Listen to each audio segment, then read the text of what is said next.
Hi there, my name is Phixfox, and welcome back to Heroes of Might and Magic 2, folks. We are back here. We just completed the first challenge of all of the Phixfox challenge series. That was the challenge where we were rolling dice to figure out which tiers of creatures we were not allowed to use. We just completed with the wizards, the Beltway scenario without any rocks, and we did it. It worked out fine. We got through it. I think it was like 44 days. Rating of a black dragon, not too bad. But now we are on to something completely different, and this is going to be a map from Tundar. If you are unfamiliar with it, Tundar is, of course, the map maker that has given us such classics as Spritely's King, Spritely's Pirate, and, of course, Spritely itself.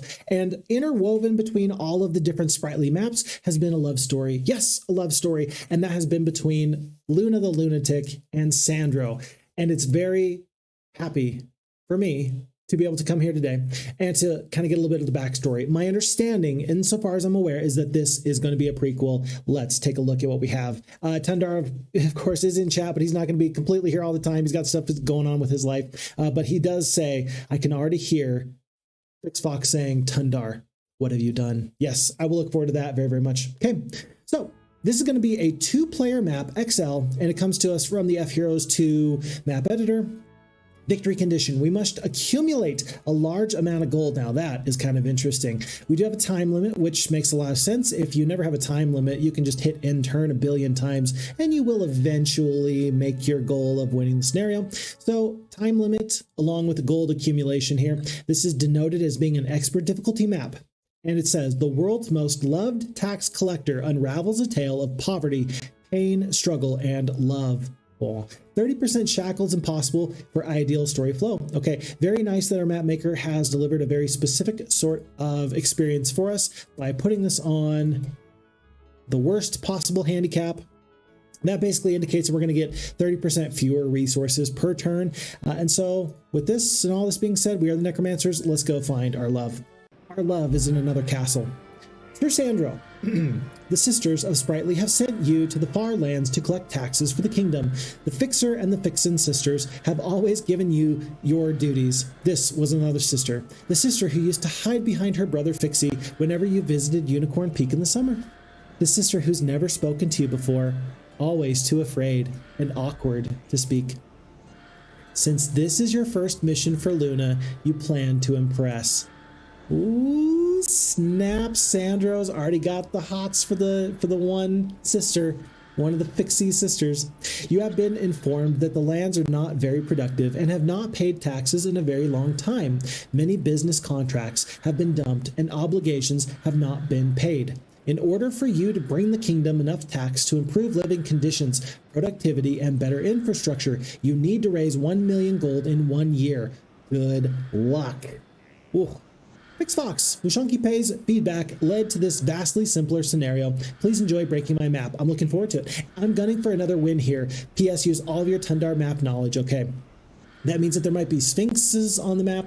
That might mean that there are other riddles and possibly interesting things. I appreciate that Mushanki Pay has been able to give some feedback for the scenario. And just in case, folks, you're not aware, currently, this is the 5th map of Tundar's I've played, and I've lost 2 of them. And I've won 2 of them. So this is, for all intents and purposes, the tiebreaker. So we start off with Sir Sandro. He is a necromancer. Hey, he's got expert estates. This game is in the bag already. It's in the bag already. With 22 of these skeletons, 20 zombies, 8 of the mummies, and 4 of the vampires. Level 1, 1 spell power, 1 knowledge. We got some nice stats here. Very interesting that we do start off with leadership. I guess that means that we are probably going to get some amount of new horses, you know, the living. And with this Statesman's Quill, we can surrender, which is actually really cool because in previous maps, our loss condition has not been, you know, a time limit. Our loss condition has been don't lose one of your main heroes. At this point, we've got the ability to retreat if necessary. Right now with no castle, loss is going to be disastrous though. It looks like we have haste, bless, mass bless. Well, these 2 spells don't really work for this army right now. You cannot bless the undead. They are eternally cursed, but you can haste them, and that should go pretty well for us. I do see a treehouse immediately to our north. I see lots of gold everywhere around. Not knowing what is soon to fall upon us, I think that it's best that we pick some sprites up, 12 of them, and we start to just explore around us. I do wonder if we should go to the corner. Phixfox does like to go to the corners, and I do believe that Tundar has recognized that Phixfox enjoys going to the corners. Usually I say that when it comes down to like a map with water. That's really the time that I prefer to go to the corners with my maps, but this will work just fine. Maybe we will find something nifty there. Lots of rangers. 4-speed creatures. We're going to have vampires and sprites. We can go this way. We're going to take some losses, but I think that we're going to make this happen. Let's go do this right now. Glorious victory, 8 sprites, 1 of the skeletons. We're not going to lose any vampires. I definitely sniffed that one out, but I don't know. I don't know. Oh, we have no spell points either. Look at that. Wait, what? Why do we have no spell points? He's magical, but not really. Well, I was probably gonna haste the skeletons. I guess it's not really gonna matter. But it just would be nice to know that I could. It's not that I have to, it's just that it'd be nice if I could. Oh, so long as these vampires tank the damage, we're gonna be happy with whatever the result is. Wait a second, hold on, 4 HP left? We gotta be very careful. We cannot lose. I can't stand to lose a vampire. What do I do here? I think I attack here. That'll eliminate issues there. We're gonna move the sprites down to here. Well, I really wish. I don't want to lose a vampire. Whatever I do, I don't want to lose a vampire. We're gonna take 1 bit of damage there in just a moment. I'm very happy that these sprites did not go all the way down. They could have. I could have lost the sprites, and that would have been just devastating. And then, oh, I suppose I should just attack there. If the Rangers wanted to walk all the way around, they could. And if they did, that would have been really bad. I'm glad that they didn't. No problems. We're going to get out of this fight. It's going to cost us all of these Sorcerer's troops, but we shall mosey on from there. Toble's in the chat. Hey, Toble. Nice to have you here. Welcome, welcome. How art thou? Ooh. Hope you're doing very, very well. Hope you're doing better than I am. Ooh. Gross. Do you want to besmirch your secondary skill slots with Eagle Eye or Navigation? It's just gross. We're going to go for Navigation because it might be useful. There is one enemy on the map somewhere, a sorceress, but you know, do you really, do you want to deal with that? Probably not. Uh-oh, there's Taxlines. Not 1, but 2 Taxlines are staring us right in the face. It looks like going down in this direction was not very wise, because now we have to go through Rangers again. Blue player, you've lost your last town. We've only got a couple of days to actually find a castle. I don't think we're going to find a castle in this bottom left corner. I think that we might want to just go the other direction. A message from the lunatic. Sandro, I've spent my whole life perfecting my magic. I've been making puppets. Aw. Oh, Sandro, I can't wait for you to enjoy my show. Wait, lunatic, not Luna? That's so cute. That's so cute. Oh, it's a pyramid. Now that's cool. Oh, that's totally worth it, but we can't defeat the pyramid's guardians anyway, even with the Medusa, so we're not going to do that for now. But soon, very soon, we're going to plan on coming back. I'm just going to head east. If the castle's to the north, that's going to feel bad, but it is what it is. Luna is officially putting off like cute but weird vibes. Cute but weird vibes. Tell you what though, folks, for any of you, those of you who are not in a serious committed relationship, man or woman, right? If you are looking at a partner in life, it's the weird ones that are actually really great. Look at me. Look at me. I'm not saying I'm a catch, right? But like, if my dear sweet wife hadn't have looked past my weirdness, we wouldn't have, 2 kids and all this stuff. So just saying, even though somebody's weird and does little puppet shows, they might still be a diamond in the rough. As you get excited to the show promised by Luna, you can't help but wonder why she would sign off as lunatic. Either way, you focus on tax collection and quietly imagine Luna's cute puppet show. I hope it is cute at this point, because if it's just like scary, that would be kind of weird. Maybe the puppet show will be with like skeletons. Maybe she's also part necromancer. That would be crazy. A pixie flies down from nearby rocks, staring closely at you. Yeah, it's another one, all right. What are you all, copies? What are the... Wait, am I a copy? Are the sprites copies? I'm so confused. So confused. I do see a halfling hole here. Those forces are going to be very useful. I'm going to pick that up first. Before I do anything else, that's what we're going to do. And I'm very glad that I make your day better by streaming. Yeah. Oh, and hey, just because the beard leaves, that does not mean that I'm bearded man-less. I think bearded man's here in the chat. There he is. There he is. You can't help but wonder what show this shy young girl has in store. You've always admired the Phix family, but young Luna has always been tricky to get to know. We don't have a lot of time left. We've got to find a castle, and I have not found it yet. I guess I can just walk right through this and just keep trudging on. There's a road. There we go. That's a road, and the road's got to lead us somewhere useful. It's got to be a town. I just can't click on it yet. I'm hoping that this is a town. Otherwise, we're in real trouble. But folks, we are finding lots of nifty things here. We've got a graveyard for maybe a super sweet artifact. We've got stables not too far away. We've got the pyramid. Like, this is a fun map. This is beautifully done, and it feels very dense. It feels like there's an awful lot of good things happening here. So let's take run high. I'll pick up the wood just in case. It was only 2 units of wood. Oh, that was purposely done. The wood pile was only 2 wood. Interesting. Interesting. You check your forces and hope you've collected enough locals to win this fight. Thankfully, there have been many willing to fight for a better future. We've got 25 halflings. If that's not enough, I don't know what is. A glorious victory it is, and we will be very, very happy for it.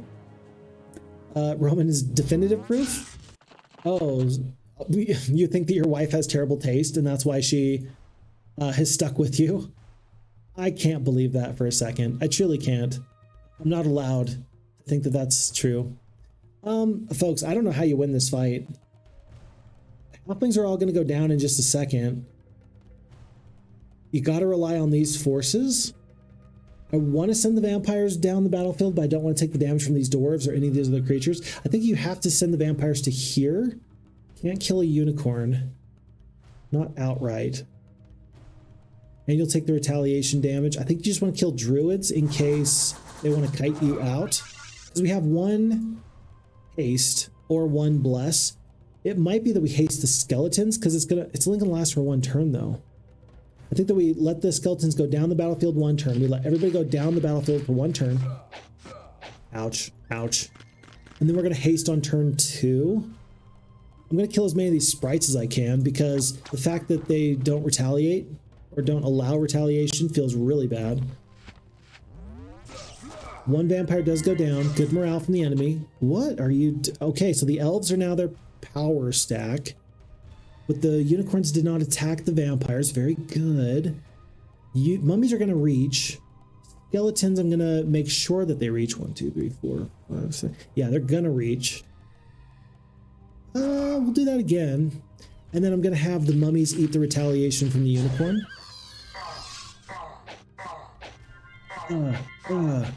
That's not good. I don't know. Maybe I should actually haste the zombies. 1, 2, 3, 4.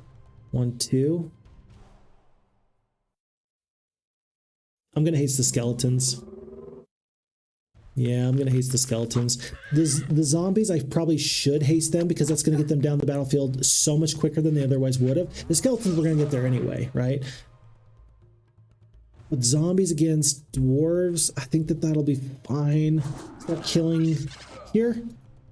And the mummies might as well start to tangle with the dwarves because the dwarves are just going to be a lot to handle. We're going to kill 3 to 4 here. Very nice. And then I'm just going to pour damage from the halflings onto these dwarves. This 1 single sprite vexes me so, but it's not going to be the end of the world. We're not going to have to divert any of our firepower to them. We're just going to have to... They're going to be the very last force on this battlefield, I do believe. Okay, down to 9 of the dwarves. With 22 skeletons taking a chunk out of these dwarves every time, there's down to 6. We're going to win. I was wrong. They were not the very last ones. We're going to win, but the losses do not look amazing. Maybe the starting Necromancer forces are just to get you to this point, though. Maybe you're not supposed to use them long term.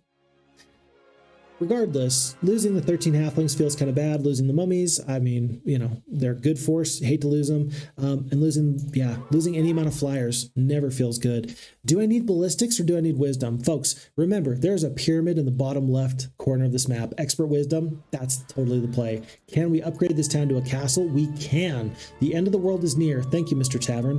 And there is sprites, good, and unicorns. Okay, we got some forces here. That feels pretty okay. I think that we step in. I think that we hope we can find a magic well sometime soon. Level 2 spell here, experience there. I don't know what's going to be best for me, but for now, let's send everybody up so we're as fast as we can possibly be. I guess you're 4 speed, 4 speed, 4 speed. No, let's hire the unicorn right now, actually. We're going to hire them for sure. Let's be 5 speed right out of the gate. And then maybe we just work our way down in this direction. Tough to say, but I think that for sure we're going to want to stay here overnight and lose a couple of movement points. That's going to take us to month 1, week 1, day 6. We have found our town or castle.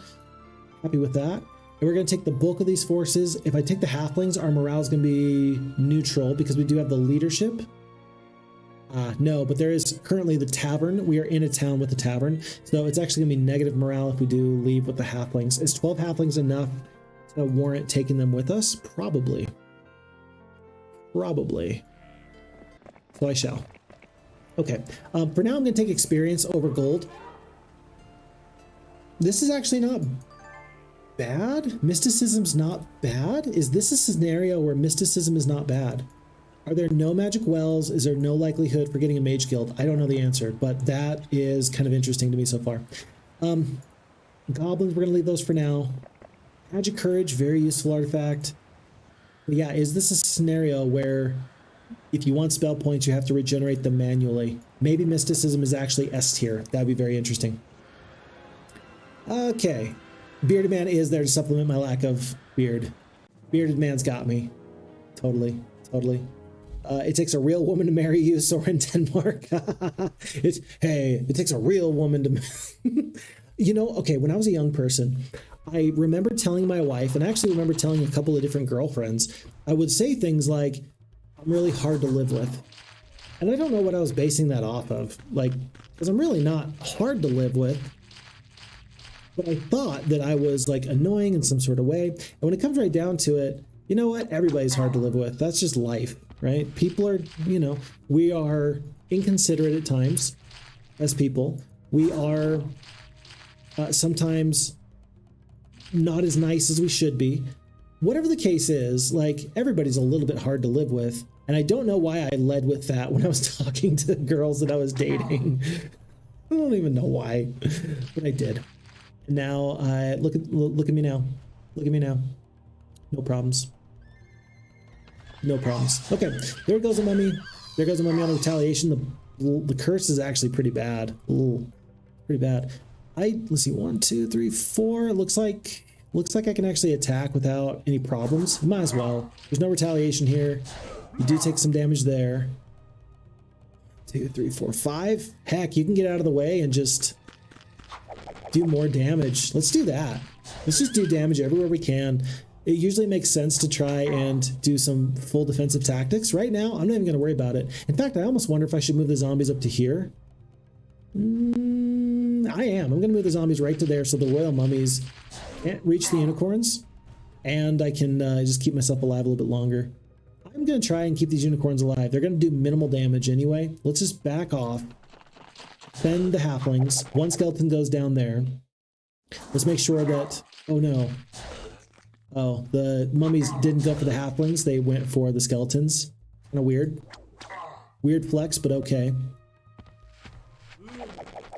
And then with this final 2 stacks of creatures, I don't know what they want to do, but I do want them to hopefully kill zombies. There you go. Take it away, boys. Take it away. Because the value of the zombies, I feel like right now they're a good kind of meaty stack, but over time, I think they're just going to get worse and worse and worse. Folks, advanced mysticism. That means that we're finally recouping 3 spell points a day. Given that we just picked up a blind, that means that every 2 days we get 1 blind, whereas before it was 1 blind every 6 days. So that's not a small thing. That was pretty nice. That feels pretty good, and I'm happy for it. After saving a young boy from a vicious pack of wolves, you return him to his father's manor. The grateful nobleman awards you with the Medal of Courage, +1 morale. Very good. And I'll pick up the sulfur. I don't know if it's going to be useful or not. I don't know, but we're going to do it for now anyway. These peasants are next on the hit parade. Oh, and there's the first town. I should have stepped on this before, but I missed this little bauble. There's the first town, Run High, you know. The town that's north of Run Low. Ah, gotcha. Just west of our Sandro's palace. It seems far from home, but are we really? Anyway, back to taxes. Very good. All right, we'll clear all this out. I'd love a secondary hero, but boy, oof, that's such a high price to pay. I wonder if, so earlier we saw that one of the piles of wood only gave me 2 wood.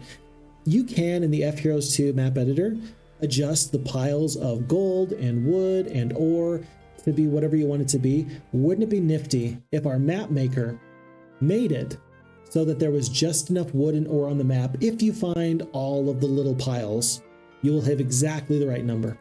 Wouldn't that be interesting? Would that be frustrating? A little bit. But hey, it's their map, not mine. Palace taxes. Even tax collectors have to pay taxes. That's rude, but acceptable. Carry on. The peasants want to run. We shall not let them. They are 85 experience. And maybe it's time. I don't know. Maybe it's time to start taking gold. Maybe it's time to take basic necromancy.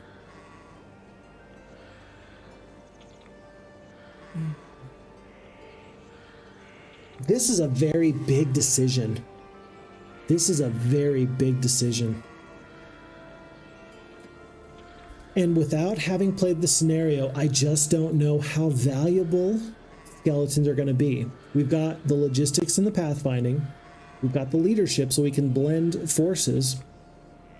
We got the wisdom. We've got all the secondary skills that we need. Do you take the necromancy? I think eventually you're going to run into some big forces. You're going to run into tier 1 creatures. I think we need to try and roll the map with necromancy. And it's interesting that you're pretty much guaranteed to get it because you are a necromancer, right? Like you're pretty much guaranteed to pick it up. But it wasn't until this 3rd or 4th level up that we were able to get it. So it's just kind of interesting how this all works. So this might be a mistake. We might have just made our first mistake in this map, but we're not going to know until we carry on just a little bit further. I like the RPG style map here. We should be able to kind of pick up the pace a little bit as we pick up the advanced necromancy. We should be able to not think about every decision so very, very much. We should be able to just sit and step wherever we ought to be. I'm going to dismiss the halflings. The range damage is good, but for now I'm going to take 23 halflings instead of that. And I don't know, in general, it feels not too bad to me to try and work my way through these maps where I don't have a secondary hero. There's not a lot of thinking I have to do. I'm just clearing the map, and I've got a year to do it. All the good you're doing for all those people you don't even know. You're a necromancer, born of my own heart, Sandro. You're incredible. You're desire. You're lightning and fire. Aw. I'm your Venus. I'm your fire. Your desire. Lots of royal mummies is probably too much to deal with. Let's go through the rogues and let's save the sprites. I am looking forward to bringing their calcium into my army. Note that we did get up to the expert necromancy, so we're going to be getting 30% of all battlefield casualties back. That seems to work pretty well for me. By the way, 14 spell points. Let's do the haste here. That means that this nomad's going to go down, or excuse me, this rogue is going to go down in just a second. 5-speed unicorn, this is going to go second. I don't want to lose any sprites. If there's any ranged creatures, I'm going to want to keep these sprites alive. One zombie goes down. Unfortunately, I can't reach. We're just going to have to tank the damage. Didn't even lose a zombie there, though, so that feels great. And because of our spell power and knowledge, the zombies are going to be hasted for a little bit longer. There is 7 skeletons back to us. I don't want to go through the sprites. It's day 3. We can make a lot of good use out of that. Oh, Alchemist Tower. So here's the 2 tax liens. We can potentially go back to this Alchemist Tower pretty quickly. And I think we should. Do you want to take out the sprites now? Is now the time? Let's do group formation. And let's just, put the zombies in the middle. Let's put the sprites in the middle. Unicorns at the bottom. And just hope this goes well. Group formation. Go, go, go, go, go. But yeah, if you want the GitHub page, Soren Denmark, yeah, the GitHub page is where you're going to find everything good for FHeroes2. And I highly recommend that you download it. I truly think that it's a wonderful, it's not a modification. It is important to note that it's not a mod. It's a complete rebuild from the ground up. They do use the assets from the original game, but it's a really good, I'm a huge fan of it. And my hope is that anybody that is interested in Heroes of Might and Magic, that they will play it one time with FHeroes2, and they will realize that they just can't go back. That's what happened to me. I was just kind of testing it out. I was just trying to play with it a little bit, and then I realized, holy cow, I can't live without this. And so I didn't. We just lost 8 gold and we gained 8 experience. What? You see homelessness everywhere. The local hobbits and halflings are desperate around here. You give them some coin, but you realize this isn't going to help in the long run. Sandro's a good person? Question mark. You see a dying man with his underweight family attempting to catch a boar. You catch the boar and share a meal with them. They were once proud hunters with plentiful bounties to hunt. You gift them gold. Okay. It's going to be very hard to reach 1 million gold if we keep giving out gold here and there. I'm just saying. As you approach the stables, the head groom appears, leading a fine-looking warhorse. This steed will help speed you in your travels. Alas, his endurance will wane with a lot of heavy riding, and you must return for a fresh mount in a week. We also have many fine warhorses, which could benefit mounted soldiers, but you have none that we can help. This is true. This is true. Horde of zombies, that's probably more than I want to deal with at the moment. Please, no grain comes through my mill. I don't want it anymore. It can't produce anything if no one's bringing anything to be produced. I beg you, Sandro, can't you take over the responsibility? Yes, I will, but I wish that we had talked about this and I had a choice in the matter. Getting a tax lien, unfortunately, I'm immediately going to have to get rid of it, like that quick. Now, this is an interesting bit of lore here. This is it, the place that takes all contracts and essentially writes them off. Once we've collected those old commitments, we need to bring them back here to regenerate this area. That's so cool. What a cool idea. So by using the Alchemist Tower, we're able to get rid of cursed artifacts, including the tax liens. It, of course, behooves you to get rid of them immediately, but as a thematic element, you must pick them up and then get rid of all these contracts so that the locals can have nice things for them. That's wonderful. So we will go into this Alchemist Tower, and this hobbled graying man in the brown cloak will make his way back to you. He will check the pack, see our cursed item, and we will have to pay him 750 gold to get rid of it. He will take the gold and then throw the cursed artifact into the magical cauldron. And that just tells you, folks, that taxes are actually cursed objects. Just in case you did not know. That is what I've just gleaned from that bit of information. Okay, there's a genie lamp here. Do you want to go through sprites or zombies? Clearly you want to go through the sprites to get to that area. Eventually we'll deal with that, but I don't know. Maybe I can even make the horde of zombies join me if I get enough good forces. I don't know. We'll have to wait and find out. Sprites, we're back up to 7 sprites. That's not as many as I would like. 3 skeletons goes down. I think that's acceptable. We're going to get 9 back in return. And I don't want to dismiss anybody at the moment, so I'm not going to pick up the genies until I know for sure that I need them. 2 crystal. Lots of pikemen guard a witch doctor's hut. There's this little area here. I'm guessing you're going to have to go all the way around. But there's a shrine of the first circle times 2. Now that's kind of interesting. That's kind of interesting. Lots of nomads. I don't know if I can defeat lots of nomads. With 45 skeletons, I don't know if I can defeat all those skeletons. Jeez.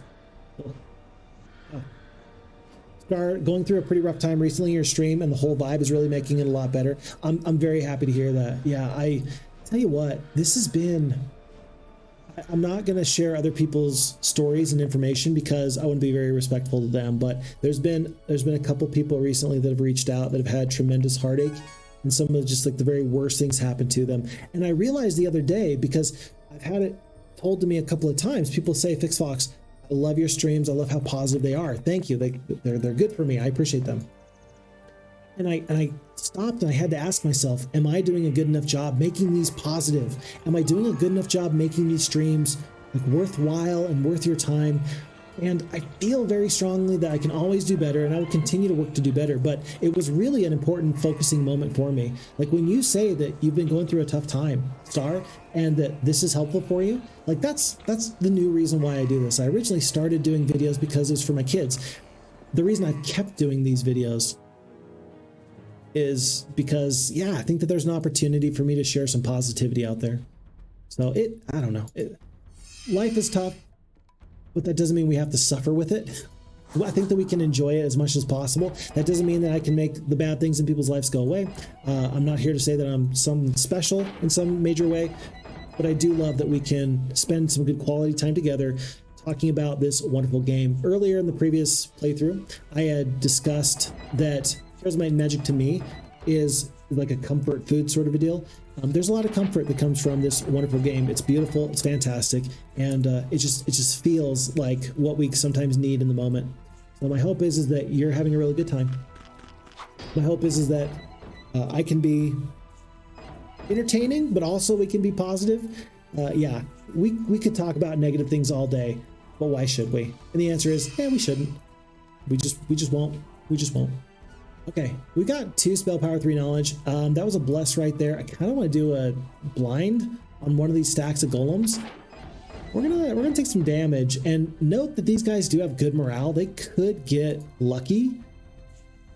I don't want them to, but they could.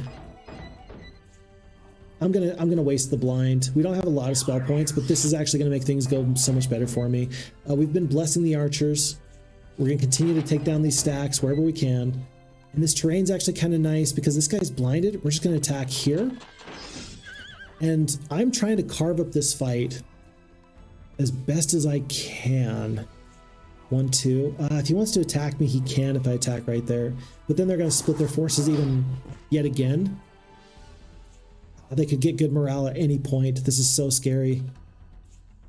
This is so scary, but I don't want to spend another spell point. 13 damage, we're fine. Don't get good morale? He does not. Perfect. Okay. I am going to spend the 3 spell points again for another bless, though. This guy's going to be blinded for one more turn? No, he is unblinded. Alert! Danger, Will Robinson! The enemy is not blinded any longer. 17 HP. We could take a beating from these golems. I think we're going to retaliate and kill one more here in just a moment or two. We're keeping the skeletons alive, though. That feels pretty okay to me. Zombies are going to step up. Oh, we did lose a vampire. It was exactly the right amount of damage. Oh, 30 HP remains on this top stack of vampires. So very sad. That is not the way I wanted to do it. So losing a vampire, I think that that's actually a pretty big deal. We started off with 4, and now we're down to 2. Yeah, that's kind of a big deal. Do we kill all 3 of those iron golems? We do. We're down to 2 here. At this point, folks, I think that between our range damage and our other fighting force, we're going to get out of this fight. But, you know, losing 1 vampire, that's still a win. Against these forces, we could have lost a lot. We still did a good job in, like, making sure that we used our ranged damage. We still did a really good job in taking the fights one by one and isolating these stacks from each other, so that way we only had to defeat one enemy at a time as much as possible. So losing 1 vampire is still a victory, but I feel like I could have done just a little bit better. And that does make me a little bit sad. But 1 archer's house here, and there's 1 more archer's house here. I'm very excited for this little cache. Oh, there's 3. 1, 2, 3. Oh, we're gonna have a big stack of archers when all is said and done. This is lovely. Very good. In fact, that might be enough 4-speed Ogre Lords. We would need some extra spell points to handle that fight, but maybe we can find it very soon. Month 1, week 3, day 1, negative 2,500 gold. Ouch. Ouch. But going back to the decision about whether or not we picked up the Necromancy, yeah, Vami's talking about whether or not it was a good idea to play around with the Necromancy. But since we have the leadership and the morale is not going to be a problem for these living troops, then yeah, Vami agrees, as does Bearded Man. Yeah, I think that overall it's lore accurate, and it's not too bad for us to have these forces the way we do. Logistics is a no-brainer, though. Let's do that. 1,000 gold on the ground, another 1,500 experience. We will have to go through a pack of Earth Elementals with these forces. We're on group formation. Is that the way we want to be? No, we do not. We don't want to be on group formation. We're going to be on spread formation, and let's keep 45 skeletons alive. Avatar Heroes in the chat. Greetings, Avatar Hero. Welcome. Nice to have you there. Oh, and yeah, folks, closed formation almost bit us one more time. One more time. Da-na-na-da. It's time to celebrate. Oh, yeah. All right. No, the answer is no. I will not stop. I will not stop singing Daft Punk. Every single time I say one more time, I feel obligated. There's some sort of compulsion within me that requires me to sing that song. But I have not yet on stream said around the world. So, you know, pluses and minuses, pluses and minuses. You can't blind Earth Elementals. It just doesn't work. Although I would like for it to. I could haste the zombies so that they're going to be faster than these Earth Elementals. I got 3 spell power, so it's going to last a couple of turns. I think I want to... Let's see. I'm going to wait till next turn to haste the zombies. But I'm going to try and throw the zombies at this force instead of the skeletons. It just feels like it'll be much, much better for me. Jeez, there's a lot of earth elementals here. Like, that is a hefty chunk. That's a bunch. Is this going to put the zombies in front of the skeletons? No, it puts them not in front of them. Okay. Skeletons will attack here. Probably kill 2. Probably kill 2. 1, 2, 3, 4. Zombies are going to slide into there. Keep the vampires alive for later fights. I don't really want to kill both earth elementals. I don't want to take damage from 5. I don't think I have a choice. Yeah, I don't have a choice. Okay. And for that reason, you almost wanted to put the vampires here, but not really. I don't know. This big stack is going to slide down. We're going to lose 7 skeletons. Oh, that's not as bad as I thought it was. That's okay. Yeah. Lose the zombies. Lose the zombies and be happy with it. Happy with it. Happy for it.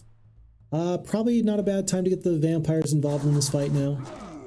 I just don't want to lose another vampire. It's kind of my big thing there, but I don't think that there's enough forces. Even if they focus fire onto the vampires, I don't think that's enough. Okay, down another 3 skeletons. We're losing skeletons, but that is their job after all. The unicorn has only 6 HP. That's kind of concerning.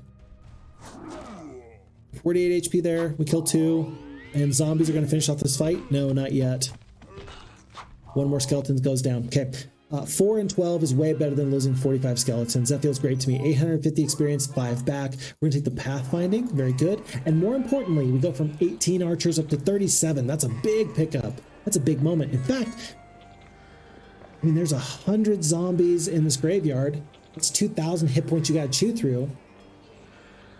If you get enough archers, can you defeat this force and get a nice artifact? Maybe. And then maybe you never have to come back. That could be interesting. That could be interesting. Did I already welcome Avatar Hero? If not, welcome. And Steeson, welcome to you as well. Beautiful map design, yep. A lot of tax lanes. We're gonna get through this. Don't you worry about this, folks. We're gonna have a really good time. And I hope that everybody is kicking back, having a fun time, letting the skeleton stacks grow, as Vammy says, and just having a ball. And thank you, Avatar Hero, by the way, for saying that my singing is not gonna throw you off. It's not for everybody. How about that? What does the Phixfox say? What does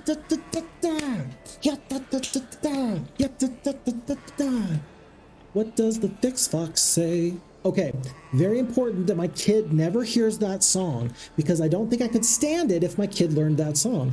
I love my kid. I want them to enjoy wonderful, fantastic things, but I let my kid listen to Baby Shark one time, people, one time, and I've never heard the end of it since then. So we need to be very cautious and very careful with the things that we are giving the youth in this modern day. Never again. Never again. We've got 66 archers. We tentatively approach the burial ground of ancient warriors. Do we want to search the graves? Yes, we do.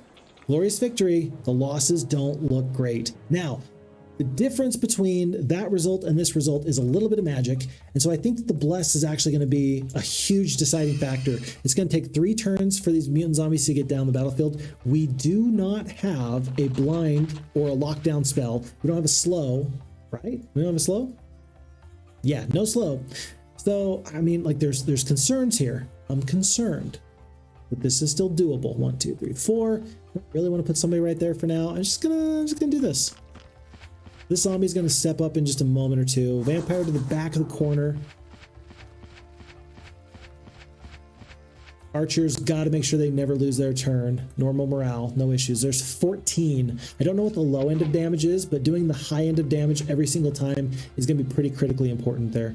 This zombie is probably going to get attacked by these skeletons. 1, 2, 3, 4. Yep. So there's 1 stack there. Dead.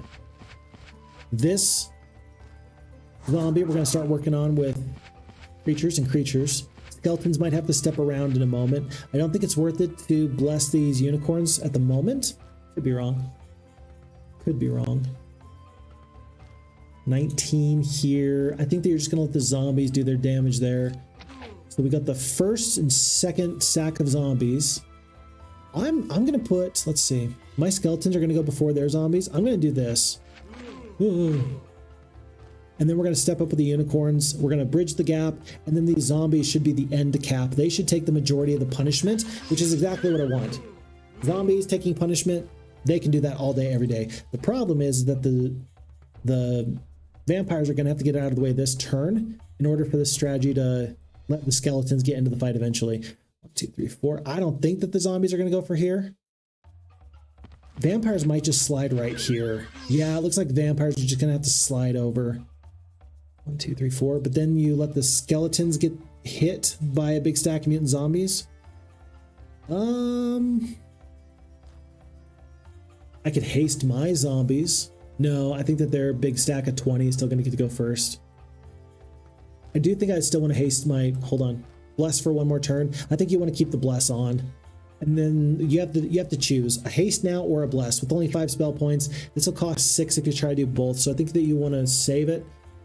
I kind of want to let the skeletons just, oh, this is tough. I'm gonna step out so that the skeletons can go here if they want to. Yeah, we'll do this. Whoa. They're so silly. I love the sound. I was watching Heroes of Might and Magic 2 as played by Day 9 TV. I was watching Sean play from like 10 years ago or whatever it was. And I loved one of the things that he said. He was playing with zombies and he's like, oh yeah, and they're just gonna push him to the ground. Boof, sit down, son. And it made me laugh. So now I'm at risk of saying that every single day for the rest of my life now. Every single time I see a zombie just push somebody down, sit down, son. Okay, let's see, if we attack here, these guys might slide up. So we'll just have to slide here, 1, 2, 3, 4. Yeah, we have to slide back with the vampires. Unicorn goes down. Tell you what though, they've done a good job. I'm not sad. What I am sad about is this. Instead of killing, let's see, how many zombies have we been killing with the archers? 14. Thankfully, we did 275 damage when we could have done 297. 297 is blessed maxed damage, and we did 275. That was an opportunity where if, oh, missing out on the bless could have been just devastating. I'm glad that we didn't have any major problems. The archer stack is going to survive.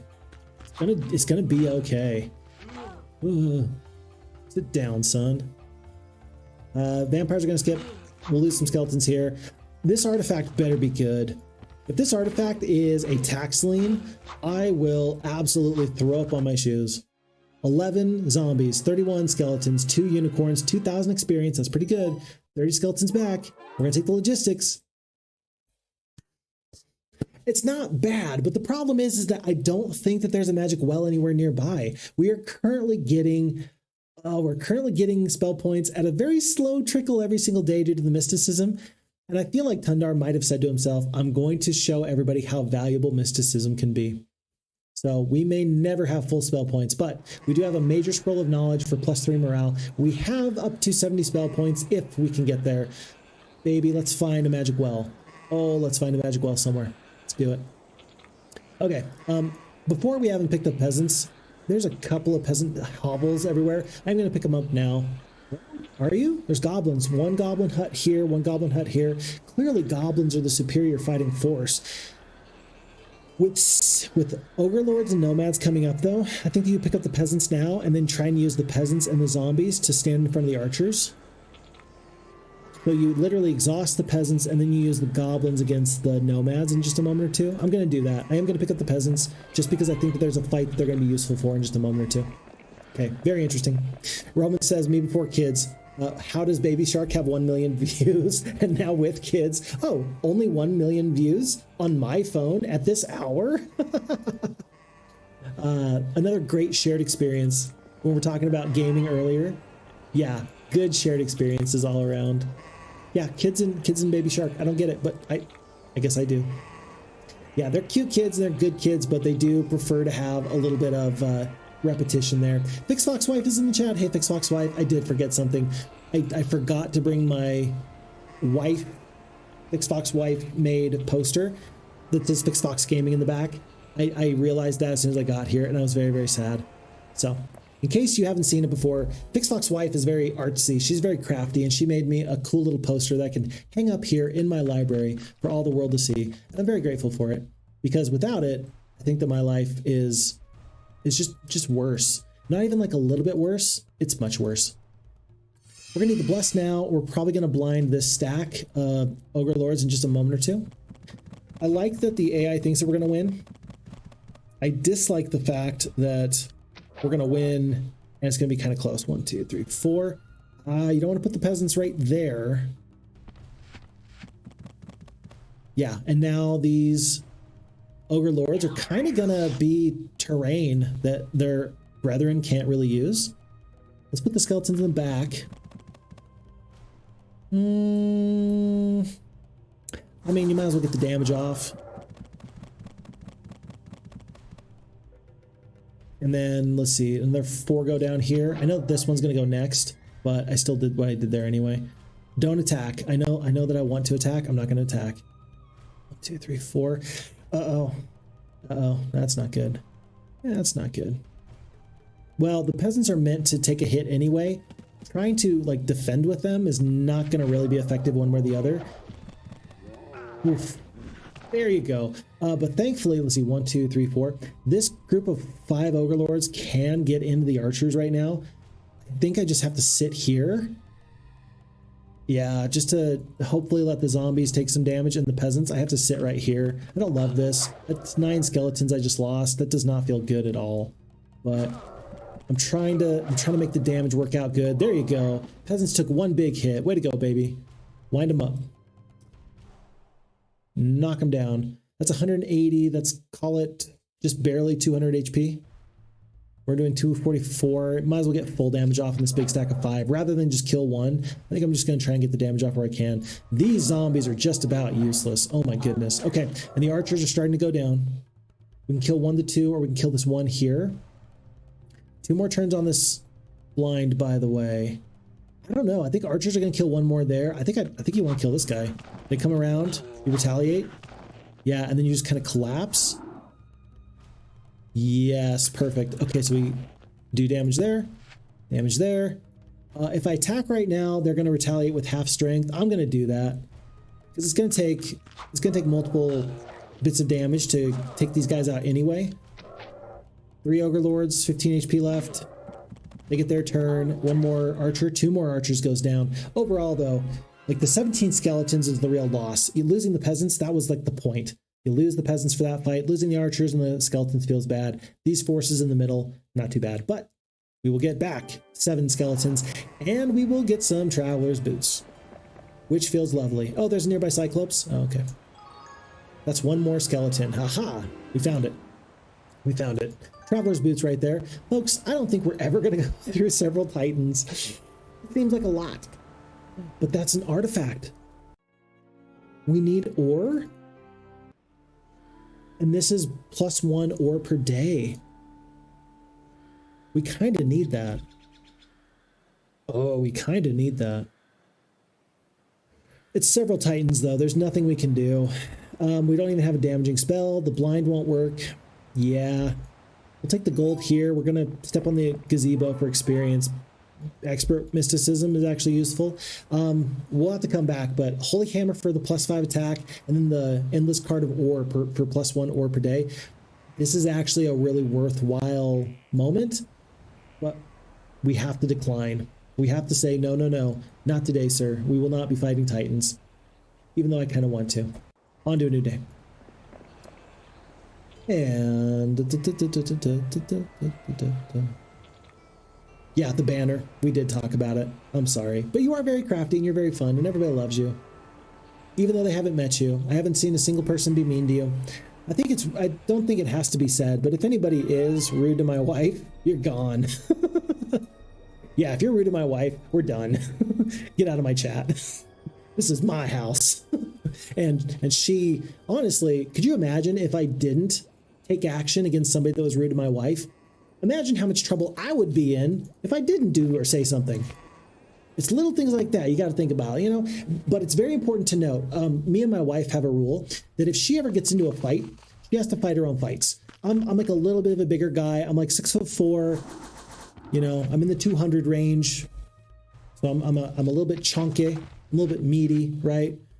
And despite that, we have a rule where if she gets into a fight, she has to fight her own fights. Now, I will step in if it's like a 5-on-1. I will absolutely step in and help my dear sweet wife out. But she can't just go around looking at guys being like, my boyfriend's gonna kick your ass. Like, no, you're not dragging me into that. That's a red flag right there, and we're not doing any of that. So I hope that nobody else has had to deal with that, where their spouse just assumes that you're gonna be like, yeah, back me up, back me up. It's like, no, I'm not backing you up. Hopefully nobody else has ever had to deal with that. I don't think I can say that I've actually had to deal with that though.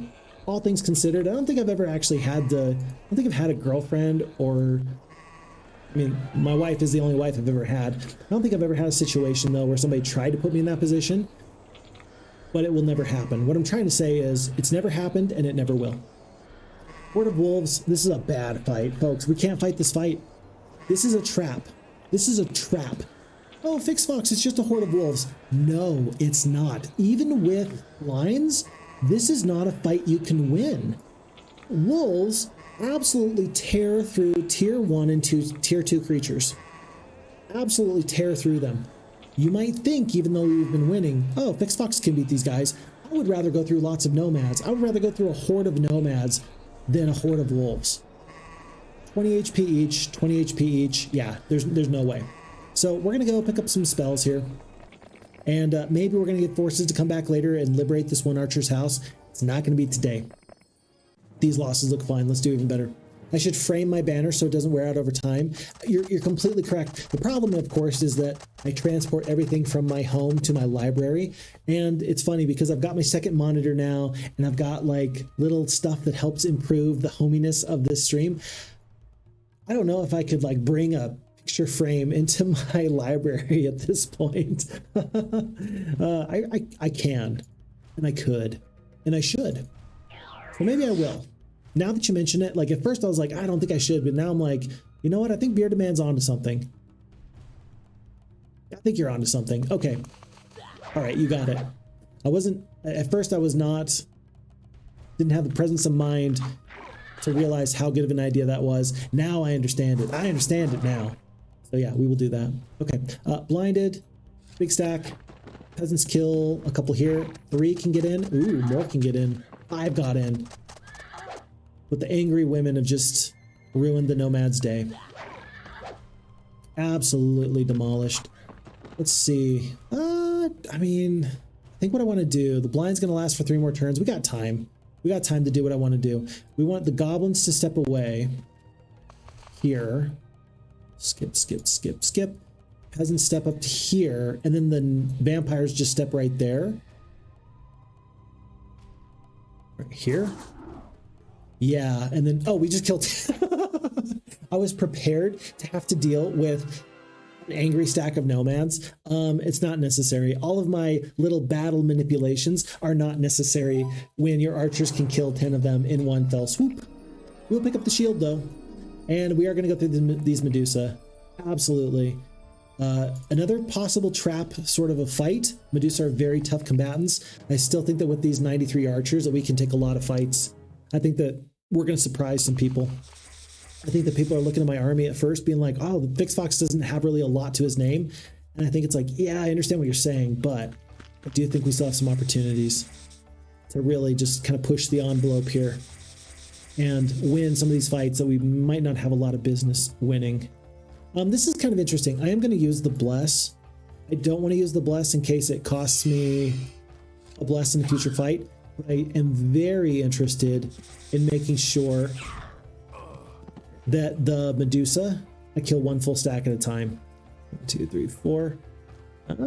These guys don't reach. I think I do damage. Don't get petrified. Oof. Oof. 1, 2, 3, 4. I think I can attack here. Kill 3 to 4. No retaliation. Good, good. I'm going to just send the vampires to right here.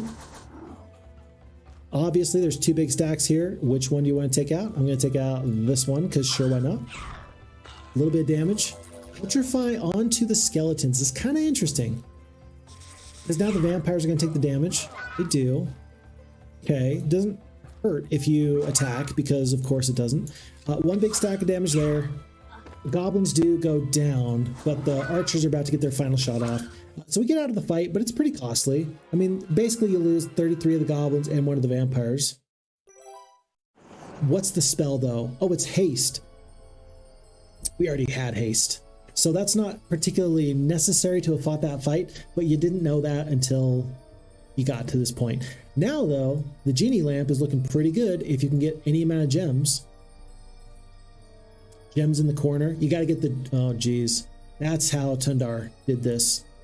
Tundar put the gems in the corner. Gems in the corner. Don't like it, but it's day 6. I think I can go through this horde of mutant zombies now. Oh wait, they're just regular zombies. Yeah, we're gonna go through these zombies. And then we'll at least have easy access to the very center of the map. Interesting. You got to go to the bottom left corner. Whether you take the pyramid or not is irrelevant, but if you want the genies in the genie lamp, you got to be pretty Johnny on the spot. Alrighty. There's gonna be lots of skips in this fight. Skip, skip. Walk and shoot. Very nice. Very nice. Skip, skip, walk, and shoot. We are efficiently clearing out this map. Losses happen, but we're still being pretty efficient. We don't have any tax liens. I think that we're going to step here, and we might just end our turn on the stables here on day 1. Although we do need to get back. Like, there are troops here. There's unicorns, there's sprites. We've got gold. I'm going to do this. We're going to step on the stables. We're going to get as far to this new, or this castle as possible. Is, what, 14, 12 unicorns? Is 12 unicorns enough to take a pyramid?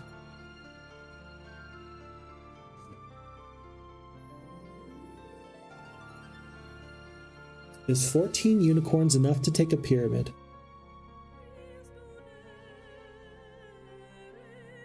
With the genies, because the problem right now is that we'll have 5-speed creatures with the unicorns, and we need to step in front of the archers.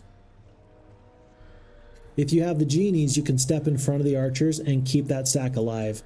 In fact, you might even only purchase 1 or 2 genies out of the lamp, just so that you have the 6-speed creature that can prevent the vampire lords from stepping in front of you. Oh. Folks, it happened. It happened.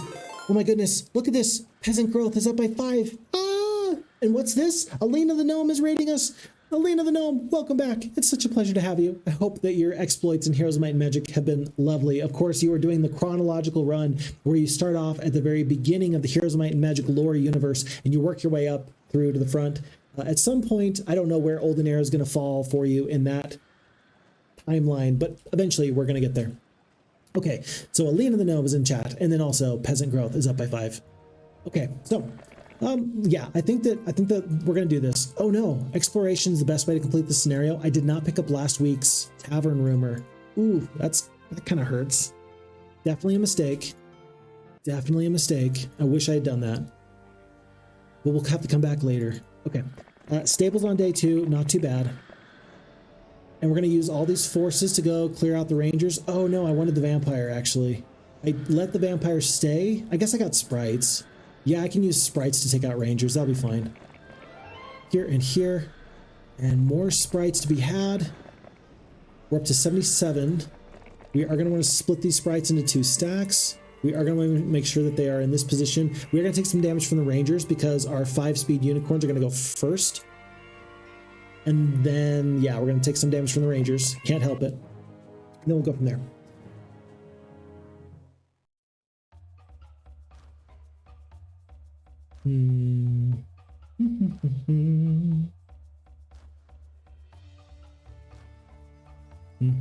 Yeah, very true.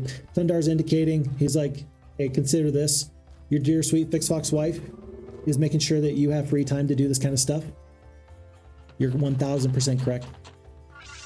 The idea of like marriage and supporting each other, there's an awful lot of supporting each other that goes on. I feel like my wife is carrying the heaviest load right now. Like she's taking care of the youngest kid, which that's a 24/7 job. My dear sweet wife is doing a 24/7 job, and I'm not just trying to get brownie points with my wife. Like I just recognize that my wife is doing some serious work right now to make sure that our little family stays happy and healthy. And I can't thank her enough for it. Literally, I cannot thank her enough for it. And when it comes down to it, whatever I can do to be supportive, I ought to do. So yeah, I mean, hey, there's an awful lot of good things going on in the world. There's always like struggles here and there, but so long as I got my dear sweet Fix wife, life's gonna be a-okay. We're gonna pick up this artifact in just a moment. We're not gonna pick up the Medusa just yet because we're gonna pick up one genie and we're gonna head back south in just a moment or two. Let's see. Bill Wirtz, Bearded Man says, Bill Wirtz often says, I was going to say no, but now I think about it, yes. Yeah. It's not a bad way of being there. After Hero is asking why we haven't come further than the corner. What's the choke point? I could have gone this way. The fact that this little tavern says that exploration is the best way to complete the scenario, I don't know. I just like this little corner. So I've just been staying here. I don't know. I really hope that this pyramid can be something awesome. I don't have a lot of opportunities for me to do exceptionally well in this map, I feel like. Nothing yet has come up that indicates that things are going to be fine. So I feel like this pyramid is really just like a sticking point in my mind. I feel like I want to get it before I go on and explore other places later. Oh, it's a phoenix. If the phoenix killed my genie, I'll be so sad.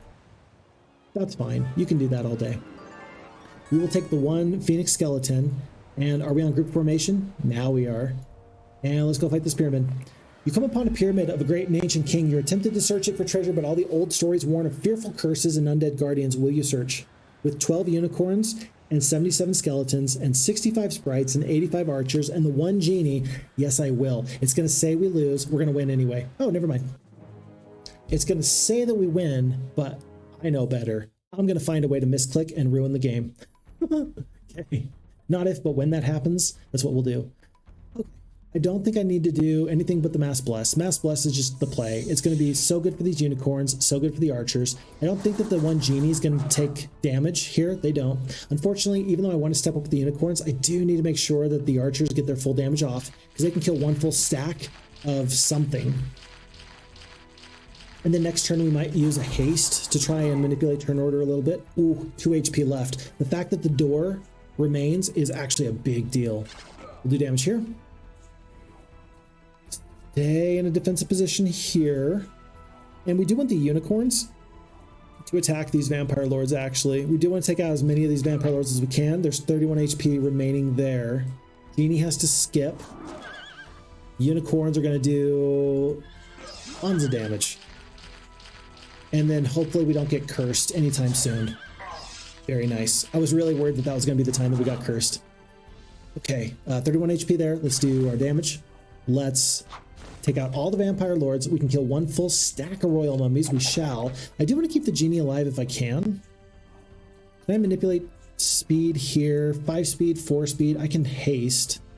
Skeleton stack. That should be pretty good, actually. So we'll kill 2 royal mummies there. If I kill the full stack, 5 to 7, not too bad. Even with the retaliation, even knowing I lose 1 archer, that's not too bad. So 36 sprites, 1 of the unicorns, 1 archer, 9 of the skeletons. That's going to give us 15 skeletons in return. And folks, that's an interesting spell.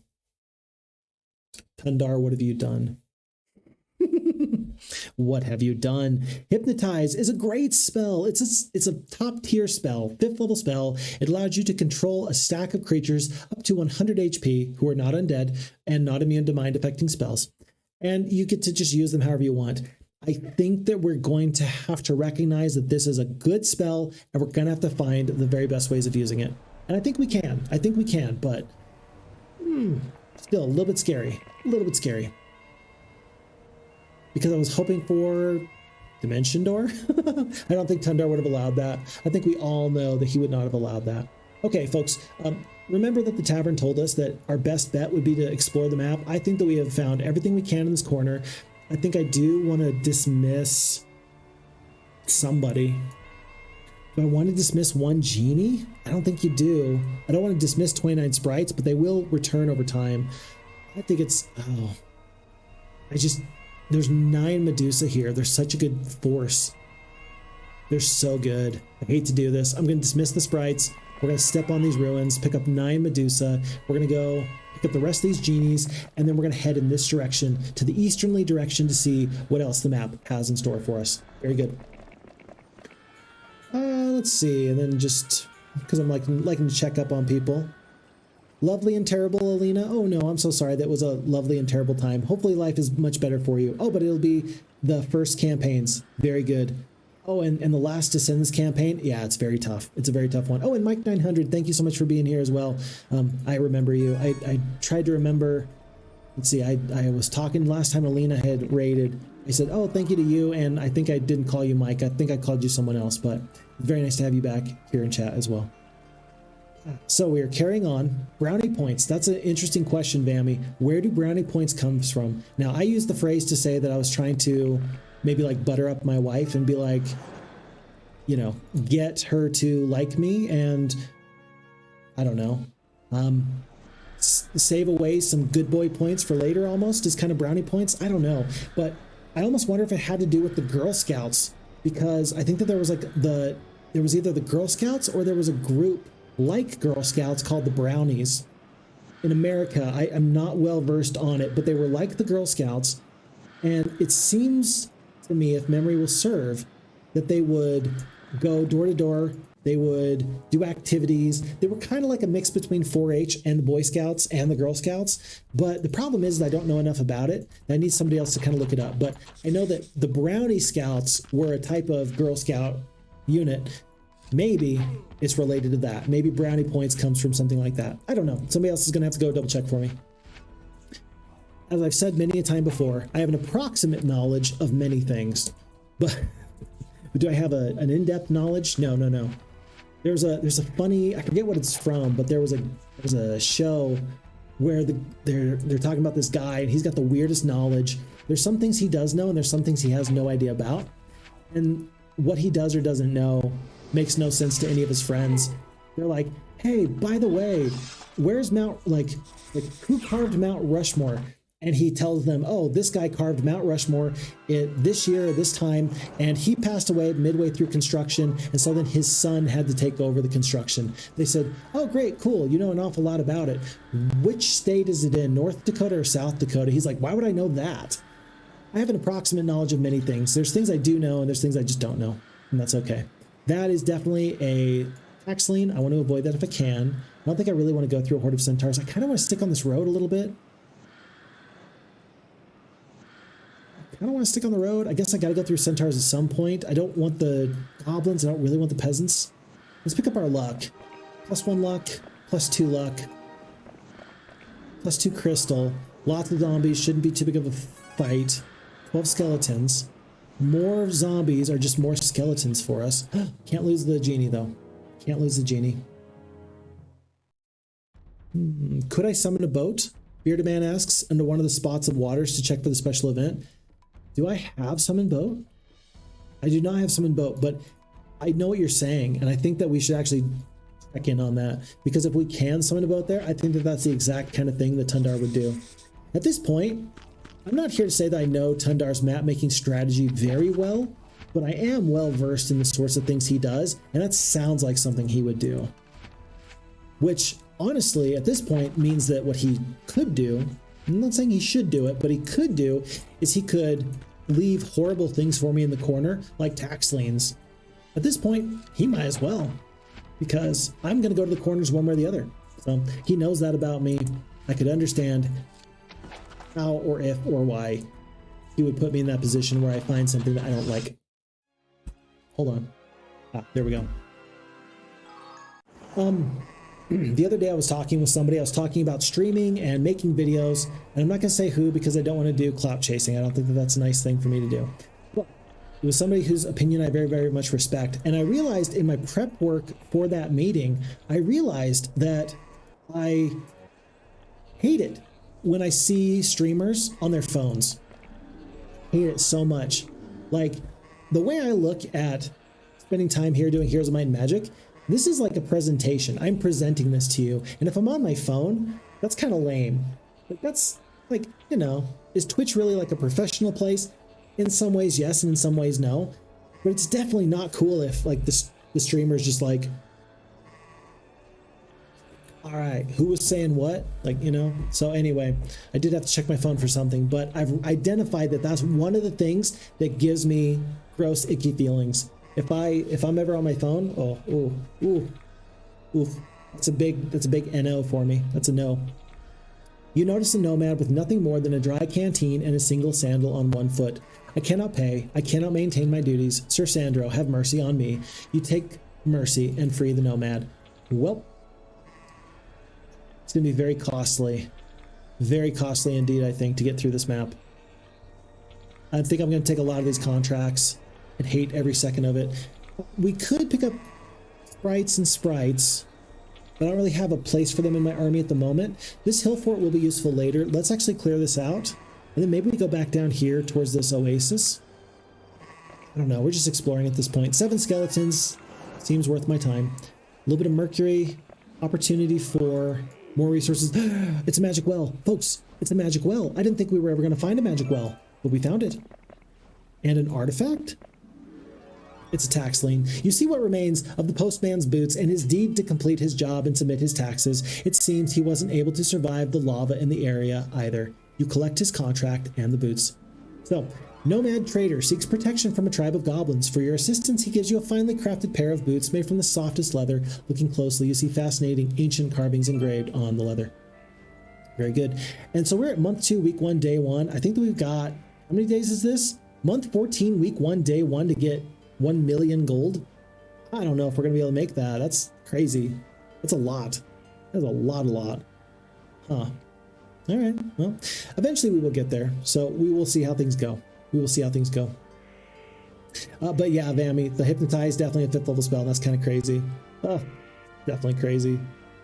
And then Alina the Gnome, U.S. military brownie points. In the 1940s, U.S. soldiers sometimes referred to brownie points as a sarcastic way of talking about credits or merits that they could earn with superiors. Some suggest it was linked to the old military merit and demerit point system, where getting in trouble could put you in the brown, slang for punishment of duty and possibly connected to brown nosing. That is cool. Very nice. I like that. Thank you so much for taking the time to look into that. So I was completely incorrect.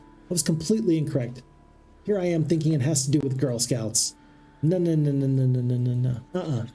that actually makes me very, very happy that we kind of found a workaround. So good. I am much happier now knowing what I now know about brownie points. It's got military implications. That's cool. 7 archers. I feel obligated. Since the liches were going to run, I feel obligated to actually fight this fight as best as I can. Can't hypnotize. I can haste somebody. I don't think that's going to help, though. I can shield somebody. Tell you what, let's do that. Let's just shield and end the battle. 2 archers, we did our duty in trying to save them. And no one can say that we didn't. Keeper of the Windmill here. There's another graveyard. I do want to fight these graveyards, but only after I pick up these Medusa. Another 12 Medusa. Tons of experience, expert navigation, very good. And then with a little bit more gold and a little bit of ore, we will tentatively approach this burial ground and search these graves. 2 archers goes down, not too bad. Oh, that's actually nifty. That's cool. Cool. Folks, the golden watch doubles the effectiveness of the hero's hypnotized spells. I could not have planned that any better. And of course, I planned that. That's what I wanted to do. We can now control up to 200 HP worth of creatures with our hypnotized spell. That's lovely. That is about the coolest thing that's happened all day. Great. It's not a useless artifact. We just didn't have the basis for using it like we ought to have. The zombies are awed by the power of our forces. We will attack them and we will defeat them all the same. Alina the Gnome says, workplace humor in the 1950s, though, in post-war office culture, brownie points were unofficial social credits. Okay, so kind of more, they were just kind of riffing on that other type of thing. Interesting. I love that. That's really cool. Oh, and Phixfox wife wants to see the backside of Mount Rushmore. I mean, is there anything on the backside of Mount Rushmore? Like, is there really? I don't know. It's kind of interesting to me. I think that there's a possibility. I know that there are like steps up there, and of course like the quarry where they brought in some additional materials, but they also like hewed it out of the very rock and stone itself.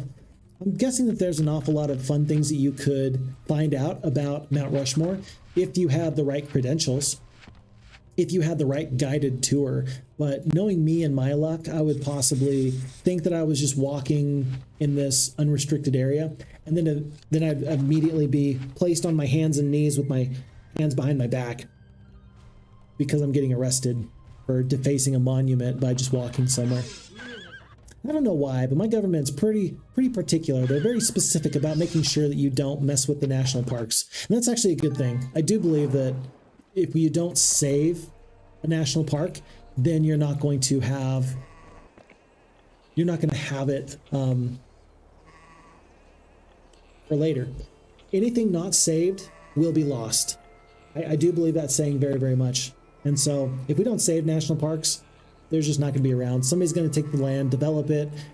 Heck, they'll even put it underwater and dam up the river to make hydroelectric energy. And you'll lose the beauty, and then our children's won't have anything at all. This witch's hut, for your future playthroughs, my dear friends, has diplomacy. We did not pick up diplomacy here. I think diplomacy could be a great way of winning this map, and I think that we missed out on an opportunity.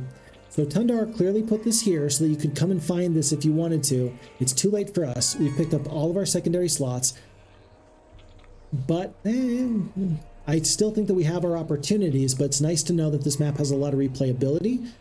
And that's one of those opportunities of places where you can replay it and do very well with it. The centaurs would have taken a little bit too much damage out of us. I don't want to deal with them right now. Okay. I don't know if you can get through this peasant's hut to get into this area. It looks like you can. It's another tax lane. Do I want to go in this area? I'm kind of here right now.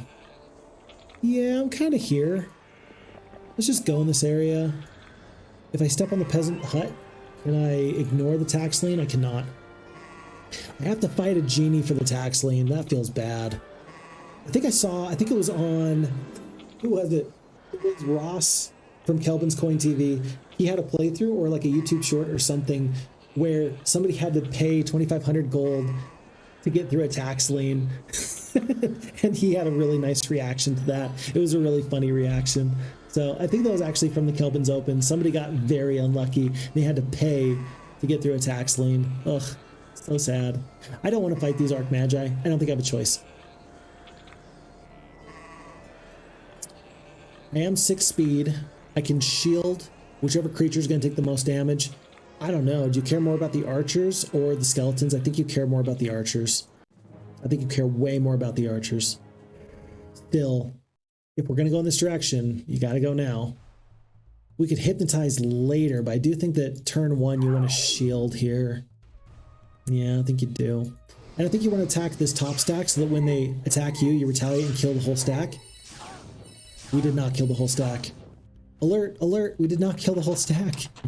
I said that we would, we did not.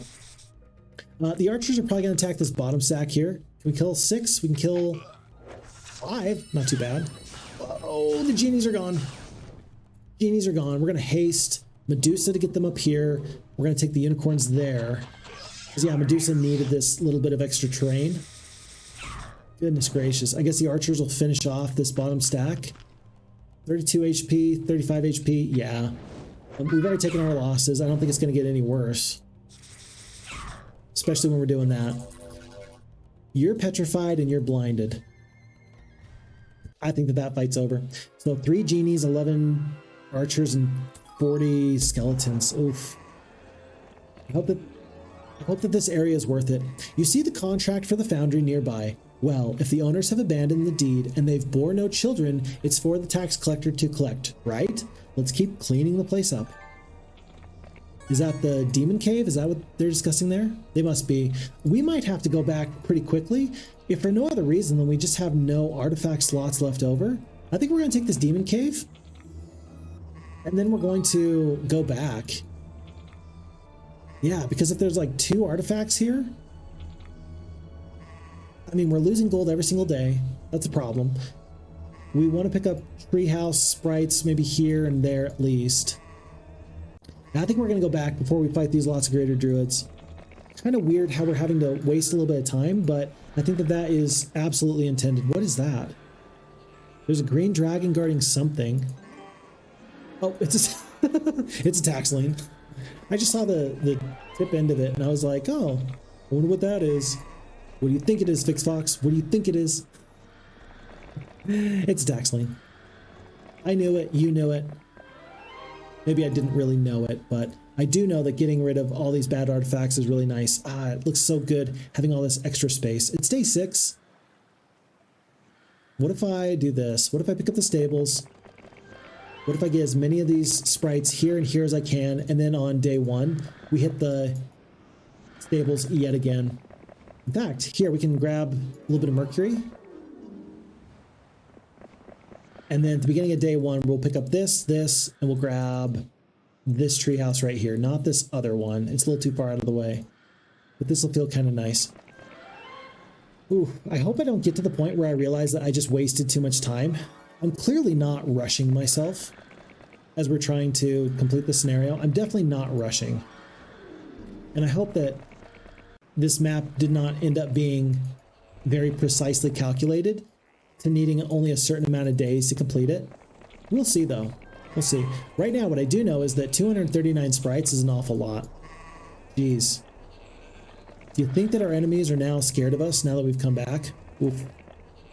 Let's see, 6-speed creatures. We're gonna take a beating. We don't have a single genie left. We're gonna take a beating. 157 sprites. And there's nothing we can do.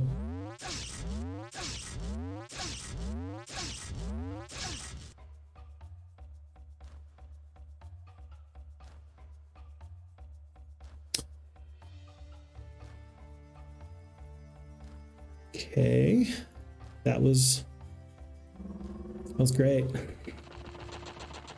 was really, that was something. One 6-speed creature would have saved us so much. Now it is nice that now we have a 7-speed creature. That's good. And we can cast one more haste, but oof. Oof. Not the way I like it. Let's attack here, and then these Medusa will slot in right here. They'll kill this big stack, take out that stack. We're gonna hit Q to end the battle. I think that's pretty clear how this is gonna go from here. There's no other question as far as what's gonna happen. It's gonna be 145 sprites goes down, 11 skeletons in return. Thank goodness we got a throng of rogues coming up to resupply our big skeleton snowball stack, but losing those sprites, that just felt bad. Oof. Oof. Yeah, it is a lovely corner, isn't it? Avatar Hero. Avatar Hero is saying that's a lovely corner of the map. We're finally getting out of this corner, but yeah, it's been fun to be here.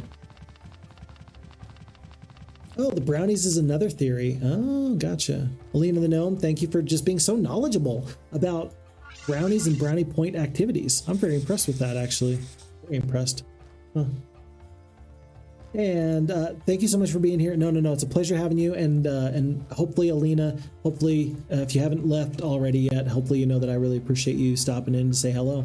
I am trying to do things a little bit differently than I have done in days past. I've mentioned in the previous stream that I'm not spending as much time looking at chat as I have been in the past. I just can't. I can't do both. There's just, oh man, I love chat, but I need to spend time playing the game. But I still hope I can get caught up, and especially since you're leaving, I definitely want to make sure that you know that I appreciate you being here, and I hope I get to see you again. So I'll look forward to that in the future. Take very good care. Bye-bye. A band of nomads attempts to capture you, but they are slain easily by your forces. Dark magic. There cannot be an army of just you, shouts the last nomad before he is slain. We are kind of dark magic, but we're also kind of like, I don't know. I mean, we're definitely not the good guys. How about that? We are definitely not the good guys. I still think that we're not the worst people you ever saw. Pack of genies, my goodness. We are going to fight these sprites. Losses look fine. It's just 18 more skeletons. I kind of want this 6-speed nomad in the army just so I can deal with these druids. Goodness gracious. Maybe we need to fight the genies to get rid of some of the sprites. We're going to take a beating either way. But this artifact, I feel like I'm going to want to have my very first mine, my very first resource generating opportunity. That just feels like that'll be useful for me, so I can trade later. So even though this is going to be a very terrible fight, and I'm going to hate every moment of it, I am going to fight this fight. I am going to go on group formation though. But yeah, losses, I guess they're not as bad as I thought that they were. I guess they're not as bad as I thought that they were, but I just realized what I didn't calculate was whether or not the genies would have one of my stacks. If you lost 100 skeletons in one go, that would just be the worst. In fact, let's do whatever we can to make sure that that doesn't happen. It's going to go here and here. Okay, mission accomplished, well done. 3 skeletons in return, and we will pick up 15 more skeletons. Endless pouch of sulfur, not too bad. This wagon, I don't think it's going to be anything good. It's empty. And then a little bit of ore. That was 6 ore. Hold on, we need the ore. 14 ore. We're still looking for about 16 units of wood, not to mention 6 more units of ore, but we're doing okay with that. We're actually getting somewhere. Druids, I don't really see the need to attack them unless there's something up there. Maybe this is one of those spits of land. Yeah, where you can summon a boat. You can land in the corner here and here and here. I'm guessing that there's got to be, if there's a summon boat spell, we are definitely going to go do that. We're going to break the map. Because there's got to be, right? Like, that just makes too much sense, bearded man. Makes too much sense. I have to believe that's true. We're taking more losses over time because the archer stack has dwindled down to about 52. We are going to do the bless real quick there just to hope things go well, but I am definitely noting that we're struggling a bit more than we have in the past. I'm going to be kind of cavalier with these sprites. I'm going to help them out with the 52 archer damage, but I'm not terribly sad if I lose these sprites at this point because there's other good forces around that could be very useful for us. We're going to back off. So here. But yeah, it'd be really nice if we were killing 20 zombies now like we were before. But ever since we took one of the fights, maybe it was the genie, not the genie fight, the druid fight, we ended up losing a hefty amount of archers over time. Amazing to think that we had 40 more archers at one point than we do right now. Crazy how that works. Okay, and then I'd rather have 4 stacks of 15 rather than 2 stacks of 30. It just feels more correct to me. Gonna go out and attack. I don't think it's gonna hurt me too bad. And again, kind of hoping that the sprites take a little bit of damage. Skeletons, they can reach. I'm just gonna haste the skeletons and kill this one stack of 30.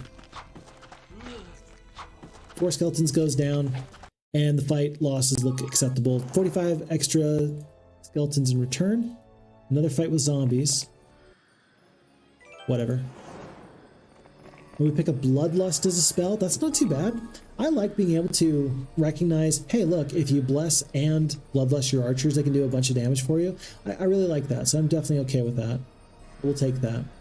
We're going to use up one of our 4 remaining artifact slots to pick up this tax lien. I'm not going to read this because I think that we have read plenty of times the tax lien issues.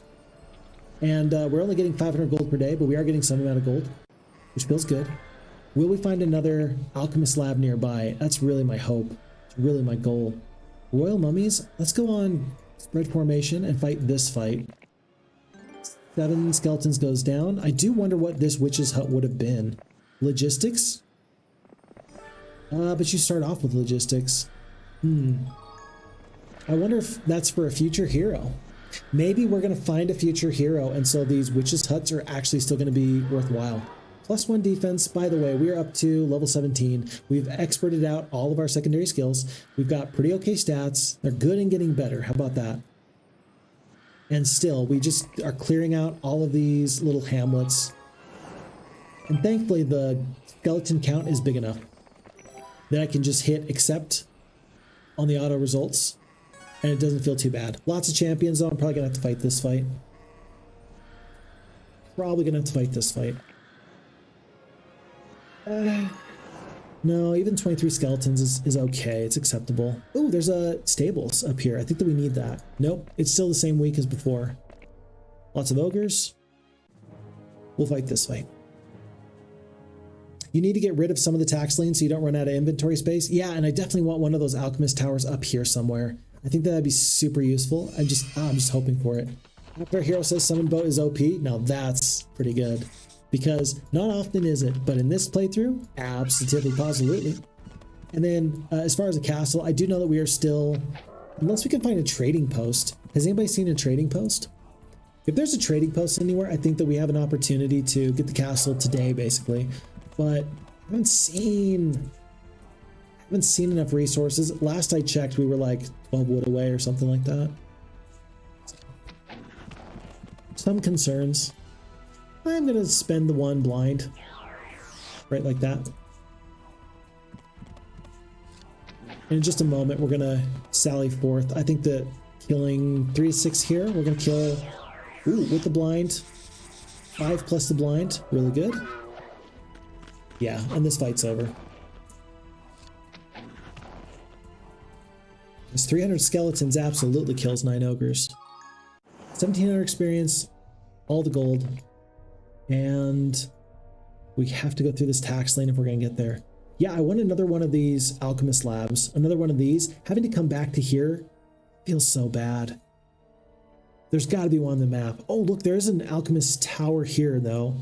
Like, so this is an alchemist tower, and this is an alchemist lab. I would like the Mercury. Let's go south of this position. Pack of Hydras, we can defeat them. And then once we pick that up, I think we're going to feel much better. Oh, look, a tax lane, lucky. Haha. Oh, you did see a trading post. It was right over there. Oh, bearded man, I think you got me. Aw, man. Aw, man. Got my hopes up. Wherever that trading post might be, I will just have to dream about it later. Very sad. All right. We're killing not quite 2 Hydras at a time. That does feel bad, too. There was 2 right there. Yep. And down. I could blind again. Should I? I think I shall. I'll blind right here.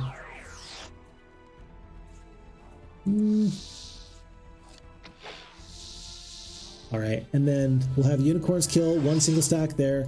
Medusa will kill these 2. Skeletons are going to kill these 4. And then first thing in the morning, we're going to wait for skeletons to just finish this off. Okay. Losses look great. No worries. But there's 5 wood in a campfire. Folks, that was good. So we're up to 9 wood. There's another 8 wood. 17 and 24, folks. I just need 3 more units of wood. Oh, did I ignore wood anywhere? Did I ignore wood anywhere? Because we're so close. What if it was just like right over here? Oh, that would be heartbreaking, devastating. We got to find it because I need another hero. At this point, I just need another hero. You come upon a great cat, purring as it rubs against your leg. Charmed, you reach down, but it bites you and flees. At least the laughter at your misfortune lifts your troop spirits. That's going to be excellent there. Okay. And then a little prayer at the temple, always good for business. Horde of wolves, before we couldn't take them, now we can absolutely obliterate them. Take them out of the picture, no problems there. Let's try and lose 45 sprites. And let's let go of one of this big stack of wolves. Looks like they're trying to stay away from us with this terrain. I am just fine with that. Let them do that all day, every day. In fact, should we use the sprites? No, I don't want to lose them so needlessly. Very good. And I can kill 1 full stack, I think, even blinded. The retaliation's inconsequential. And then 2 here. Whoops. 7 to 14 there. Very good. And I think that that's going to be the end of this fight. So it's going to be 1 Medusa goes down, 2 Medusa goes down. But we do pick up an alchemist lab. So folks, we just grabbed, let's see, we've got our endless pouch of sulfur for +1 sulfur per day. And we also have an alchemist lab. So we do have some trading opportunities in the future. But I do want to find, this is impassable terrain. I do want to find something I can trade with. Anything I can trade with would be very helpful. Or any amount of wood. Mutant zombies, losses are acceptable. And lots of orc chiefs. Losses are going to be acceptable, that's for sure. 10 and 10, okay. And we still somehow have some sprites left. That's actually kind of impressive. I think it's time to let go of the sprites. We're going to dismiss them. We have really, you know, mediocre morale, and now it's officially negative morale. But for this upcoming fight with these zombies, I think that's going to be worth our time. 3 and 10, 30 skeletons returned. And we found the endless ore cart, folks. Now that's a big deal. Rather than go through Titans to pick up an endless ore cart, we now have the means to get our own amount of ore. That's great. That's super good because I don't think that you were going to find ore anywhere else on the map. And now we've essentially just bypassed the need to go through Titans. That's cool. What a good moment. That's a fun moment. 4 wood. We did it. We did it. Look at this. Look at this. Folks, it only took until, what is this, month 3? Month 2, week 2, day 7, but we finally picked up a castle, and now I'm immediately going to purchase heroes. Alamar the Warlock is going to bring all these forces that he can, and he's going to go and save my friend Sandro the Necromancer to try and make sure that everything is a-okay. Because somebody's got to go and get these artifacts off of him. How do we get there? We got to go through here? Yeah, we got to go through there. Sweet, what a good moment. I hope that we all recognize that that was a big deal. Just picking up a little bit of extra resources in, of all things, a wagon is not something you expect, but when it does happen, that feels great. The view resources is actually kind of nice. Look at this. Oh gosh, this map is huge. The map is huge. That's a problem. It's a huge map. That's a problem. Okay. Well, right now I'm not looking for any resources in particular. So we're just going to continue on our way. I hope that we don't hit like month of the gargoyle or month of the anything really, because if I hit a month of whatever, it's going to make my supply chains be really very negatively impacted. But it might happen. There's bone dragons to the south, iron golems to the north, lots of rangers. I wouldn't mind having additional spell power. I think we're going to go south. 37 skeletons? That feels like a lot. We're going to go through this fight, and then I think that we're going to look at those bone dragons. I don't know what the bone dragons are guarding, but I'm definitely looking forward to dealing with it. Oh, I can't actually make this fight go better because they're all 6-speed creatures. That's fair. Baseball, huh? Oof, that's not good. Maybe the 25 orcs are really the worst idea ever, just due to the poor morale. 56 spell points out of 100. I'm still not going to waste any spell points. And we're going to go down with 26 skeletons. Okay, 13 back. Not too bad. Okay, we hired one hero. We're going to hire another. I don't know. I don't know what's going to be the very best for me. I kind of feel like there's enough here that I can probably just clear out peasants. I can pick up spells like blind. I think I can have a secondary hero pick up the diplomacy. I think I can do some very fun stuff here. There's many windmills. There's more peasants to be had. I think I can have one of these forces. It's going to be Alamar that goes north as quickly as he can, but it's going to be Darlena that's my secondary hero. Darlena the Necromancer is going to clear out the eastern half of this map, and I hope that they can do it fairly effectively. The problem is I don't know if there's anything that's going to be too big for her to deal with. We're not going to know, and we have to assume that our map maker thought that Sandro would be the one to clear it out. Instead of that, it's going to be this character, and she's going to take good care of herself. I hope the orcs take damage here. Whoa! 300 skeletons goes down. Don't be hasty. Oh, near the wolves. Oh, there's wood near the wolves. Oh. Bearded man. That tracks. Baseball, huh? I did that to my brother the other day. So my youngest brother and I have a very fun relationship. He is, let's see, he's 20 something. He's like early 20s, like maybe 23, maybe 24. And he is an amazing guy. I love my brother. He's smart as a whip. But he also is like back and forth between things that he enjoys in life. Like on the one hand, he's made it his personal goal to be the very best kind of person he can be. Like he's identified that for him, personal growth and development is worth every ounce of his time, which I think is a very mature way of approaching and viewing life. And so I'm grateful that he has realized that, hey, if you're going to invest in anything, you might as well invest in being all you can be. That's my brother, right? But it's funny because like he will avoid certain things that might be crass or like just not lovely or of good report, and he will stay away from those things. But then occasionally I will reference something. It'll be like a meme or something I will just mention, and then he'll just immediately pick up on it. He'll know the meme, and I'll be like, aha, gotcha. You were watching that YouTuber. You were watching that whatever. Because it's funny, because even though he's trying to be so very good in his life, him and I still have the same brand of humor. And I just really love and appreciate that, because I don't get to see my brother as much as I wish I did. He's kind of living his own life right now. You know, he's at that stage where he's not going to school, but he's working his career. He's growing, he's developing. I like to check in with him and make sure that, you know, how's life going for you? And he's doing excellent by all accounts, but that means that he's busy and I'm busy with what I got going on. So I don't know. It feels bad to say maybe down the road, maybe we're not going to be so busy and we'll spend more time together, but that might just be where we're at right now. We'll see. Hopefully it's not that way with all my family. Hopefully. After rescuing a sorceress from a cursed tomb, she rewards your heroism with an exquisite jeweled necklace, +4 spell power. Although I have to say, there's a part of me that wants to move to anywhere that has nice internet. I would totally move to the capital of Idaho if they had like really good internet. I don't think that they do though. There's some parts of Idaho, funny enough, that have like Google Fiber. And then there's other parts that are the more well-developed areas that have nothing. It's the weirdest mishmash of what you should expect out of Idaho. And all of this is interesting to me too as well, because our Romanian friends here through the chat have let me know that, yeah, we have like amazing internet infrastructure. And I'm like, man, maybe I should just move to Romania because then I'll have the best internet in the world. It sounds good to me. I'm not seeing any drawbacks. My kids would get cultured. They would have to learn new languages.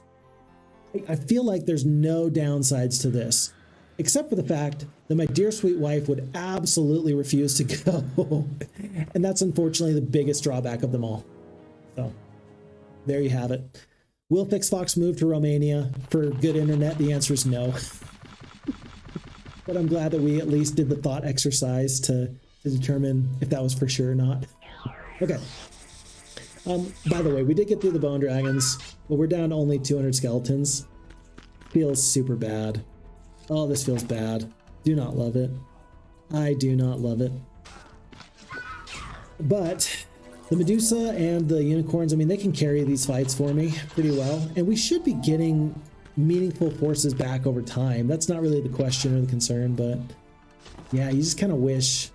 I just wish I didn't lose so many skeletons against those bone dragons. We even did a pretty good job in protecting them. So, maybe we want to find Animate Dead. Maybe Animate Dead is the thing to find. We should look for Animate Dead as quickly as we can, and we'll be happy once we do find it. We are cruising through this map at this point at a comfortable altitude of 2,500 feet. We just picked up Lightning Bolt from a secondary shrine. Now that is excellent. We are out of artifact slots, which is kind of funny. It's kind of funny for this reason. If we step on a place that we were supposed to get a tax lien, we're not going to have room to pick it up. That's actually awesome. Maybe right here in front of this dragon city, we're going to find a place where Tundar tried to give us a tax lien, and we're going to be like, oops, sorry, our artifact slots are all full. Can't help you. Can't help you. Right now, the blind is still better than the damage from the lightning bolt. We do have 9 spell power, so it's doing 225 points of damage, but it's still better to just blind a full stack of these Minotaur Kings. 3 stacks of Minotaur Kings, 12, 11, and 11. Thankfully, we did get the Paralyze off on one of those stacks. That means the unicorns are probably going to take a hit in just a moment. Do I want to wake these guys up and do 5 to 7? I think I do. We kill 5 to 7. We killed 5. That's okay. And that stack is going to get to go very quickly. Middle stack is still blinded. More damage to the skeletons than I would have liked. If I just done nothing, we would have lost less skeletons, but I think that we're going to kill... Yeah, here with no problems. 13 and 1. 13 skeletons, 1 unicorn lost. 10 skeletons returned. But folks, a dragon city. A dragon city. Now that is interesting. There's sulfur everywhere. We do have our pouch of sulfur, so we're never going to have a problem with that aspect of getting dragons. Do we fight this fight? 200 skeletons. I think 200 skeletons and the Medusa and the unicorns are definitely enough to win this fight. I think we're going to do this. We're going to have a great time doing it. You two have a 20-year-old avatar hero. You two have a 20-year-old brother? Did we just become best friends? Yes. Yes, we did. No, come to the dark side, Arbiter Dan. Hello, Arbiter Dan. Nice to have you in the chat. You have the most non-PC country you can come to and have fun in Romania. Tell you what, the way you're talking is making a lot of sense here. I need you to convince my dear sweet wife. Just do that. Just convince my dear sweet wife, and then we'll have a real good time. Oh, and you're totally right, Bearded Man. It's not paralyze, it's petrify. My mistake on that. But will we be able to do fun things here? I don't want to clump up due to the double hex attack. Next dragon's going to probably fight here, then go down to Medusa. I think you just skip. Do damage. Do I kill one dragon here? I do not. Do skeletons kill one dragon here? They do. I think you want to haste now, just because you know that next turn it'll be nice to have the unicorns hasted. I'm very glad that the orcs are taking a little bit of fire. That's good. 56 damage there. 182. Don't mind if I lose them. My hasted unicorns lost their turn due to bad morale. Understandable. Have a nice day. And then I am going to haste the stack of skeletons. Medusa aren't going to kill this full stack here. I just want to make sure I kill them myself before bad things happen. Okay, and folks, ultimately we are going to lose a lot of forces. We are down to 133 skeletons. It's not a lot of skeletons. That was 73 skeletons lost. But we're going to pick a +1 knowledge, and we are going to have the opportunity to purchase dragon champions here at this dragon city. Right now, though, we do need to let go of these 15 orcs. But this is a big pickup, big moment. And we need to wait for a little bit more gold on the morrow. Waterwheel has already been visited. It's day 2. We're going to meander our way up there with these Alamar forces. Basic pathfinding, very good. Okay, alrighty. Oh, we both grew up with FHeroes2. We have kids the same age bracket, and we have a 20-ish-year-old younger brother, and we both sing well. Well, there you go. There you go. Yeah, we are the same person, actually. Now that you mention it, everyone's going to be so surprised to hear that Phixfox and Avatar Hero are actually the same person. And that's good. Again, we mentioned earlier that games are like a bonding experience. They're something that we can come together on. It makes me happy that we get to come together on these games too, and just on life in general. That's a very good thing. It's maybe the best thing, actually. Maybe the best thing.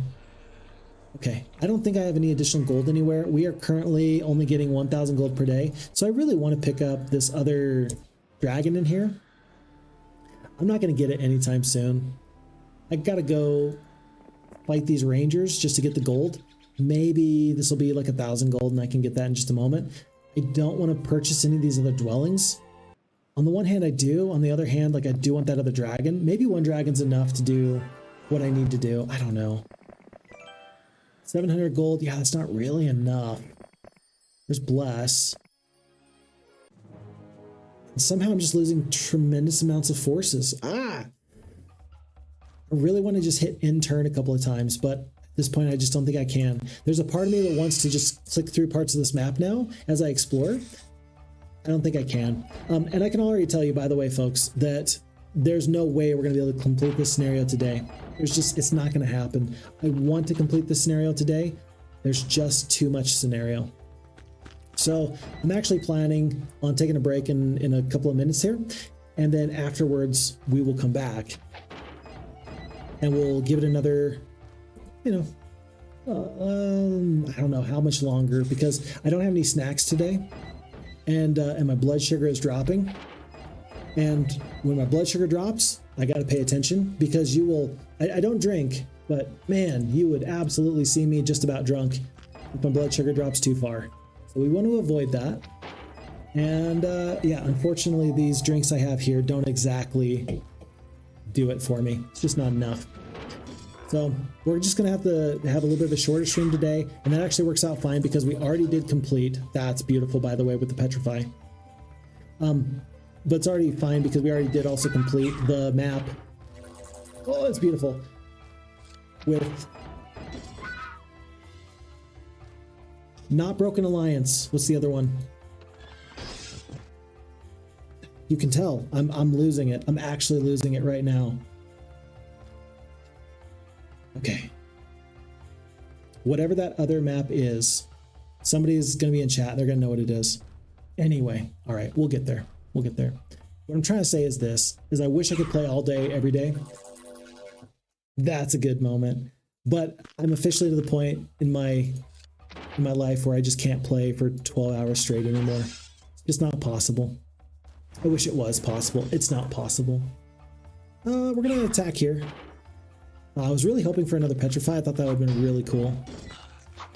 And 1 and 5, that seems acceptable. 15 goes down. A little bit more sulfur just for fun. And then the halfling hole, we're going to keep that open for another player to come on through and grab later. This is another way into this area, but it's through the tax lane. It will be Alamar that picks that up in just a moment.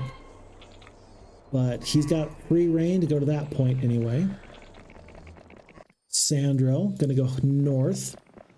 And then Darlena. Remember, she's picking up all these forces just so she can have somebody to do damage with. And then maybe clear out whatever's over here. I'm hoping that there's not like a wood sawmill and ore mine. If that's the case, we're going to feel really bad that we missed out on all that.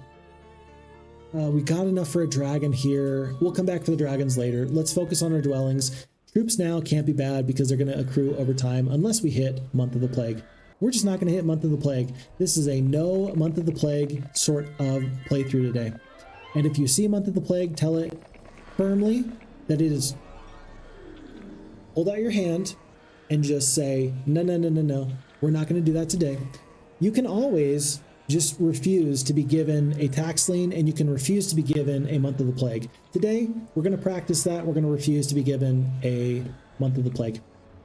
You see the ruins of an inn, burnt by the slow crawl of lava. The nearby family, thin from lack of food, fearing the tax you're here to collect. You remind them you're here to relieve their contract. So there's 1, there's 2. And where did you go? Sandro's right here. I don't think we're going to slow down. Yeah, I don't think we're going to slow down. We're going to have them catch up to us. I don't think I can do that, actually.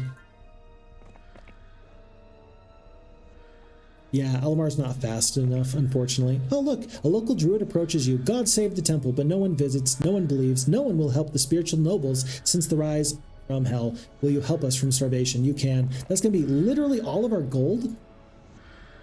Did you see that? That was literally all of our gold. That feels bad. I don't want to see that ever happen again. We're going to keep the boots. Statesman's Quill. I'm not going to keep the Statesman's Quill. I'm not going to keep the Elemental Ring for now. I'll keep here. For the knowledge, I will keep the Medal of Courage and the Medal of Valor for the positive morale. We're definitely going to keep the gold watch because we do have Hypnotize, and we're going to keep the Arcane Necklace of Magic. I still think that the Hypnotize spell can be useful. We just have to figure out the best time to use it. Time to let go of these zombies. 4 zombies are definitely not better than any amount of halflings we're going to get. We're not too far away from the stables. And as we head on north, Alamar is going to consider picking up some additional forces to bring to our man, Sandro. Okay.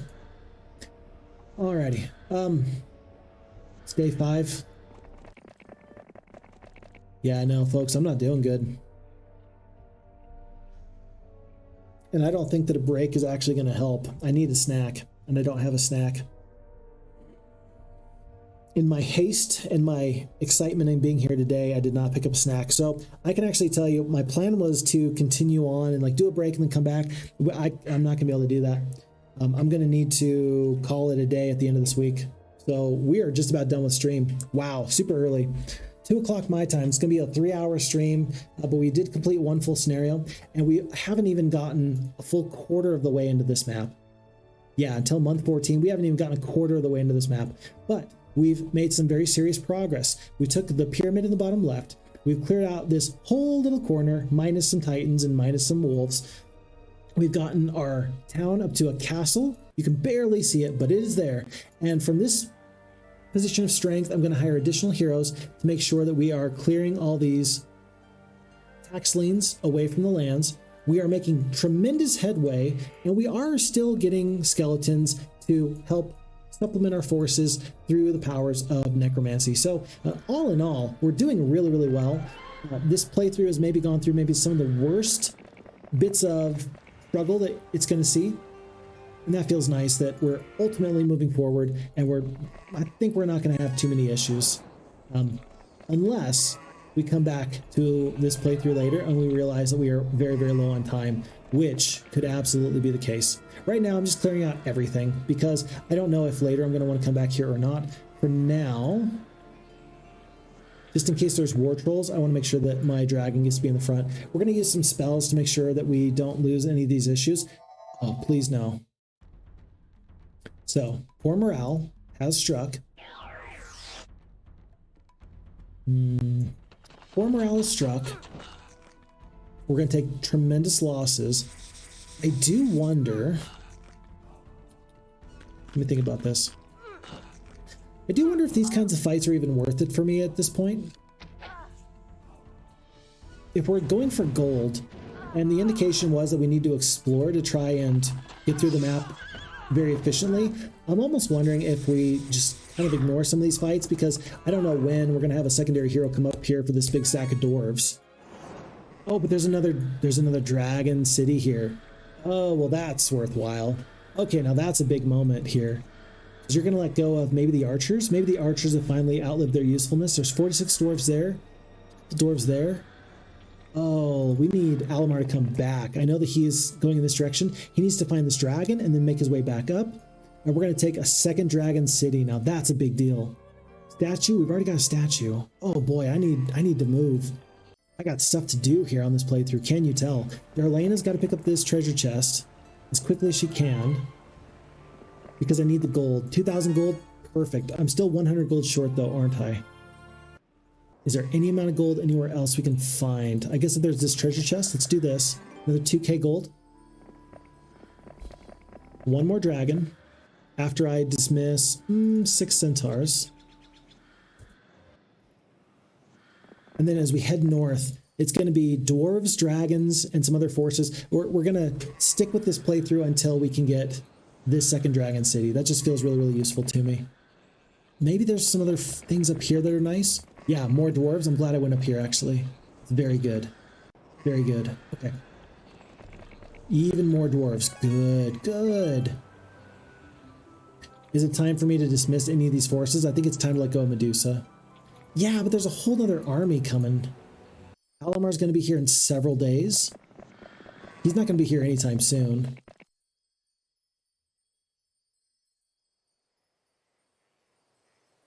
I think it's time to let go of the Medusa. No, that's like 6,500 gold worth of Medusa. Just hold on to him. Don't. This is a blood sugar moment, folks. My blood sugar's not doing great, and I'm making bad decisions. Now, we recognize that, and so we can hopefully avoid major issues. But we got to be smart. You can't lose your head in these sorts of situations. Okay. Okay, day 7. Again, though, we're going to continue on in this direction until we meet our goal. Let's go to here. I'll do one big swap where we get rid of, it looks like, Medusa here. Archers, it's time to be done with them as well. So then Sandro is free as a bird to go up to this area. In fact, I just realized this. You see a dead sprite carrying his contract. The people here are all killing themselves, trying to keep their contracts going. Their honor is unfounded. What an impressive people. I guess. Lots of Minotaur Kings. I want to take this Artesian Spring because I don't know when I'm going to be back. 2 dragons, 45 doors. We win. Losses even look fine. What's our attack skill and our defense skill at? 5 and 5. Tell you what, we'll do 1 blind. I will attack here with the dragons. And I'm going to try and keep the skeletons alive a little bit. I don't think that all these Minotaur Kings are going to do too much damage. 1, 2, 3 unicorns perish. 3 to 5 here. And now I think I just hit Q to end the battle. So 18 and 4. Definitely wasn't worth losing the unicorns. But again, I'm making bad decisions right now. Which is all the more reason why we should stop. So, you're going to play correctly. And if you can't play correctly, it's time to call it a day. I don't think I want to actually purchase any of these forces, except I kind of want to get through this throng of zombies and these goblins. Do I have... Yeah, I got elves. I'm going to take the elves for now. Get rid of the skeletons, which are undead.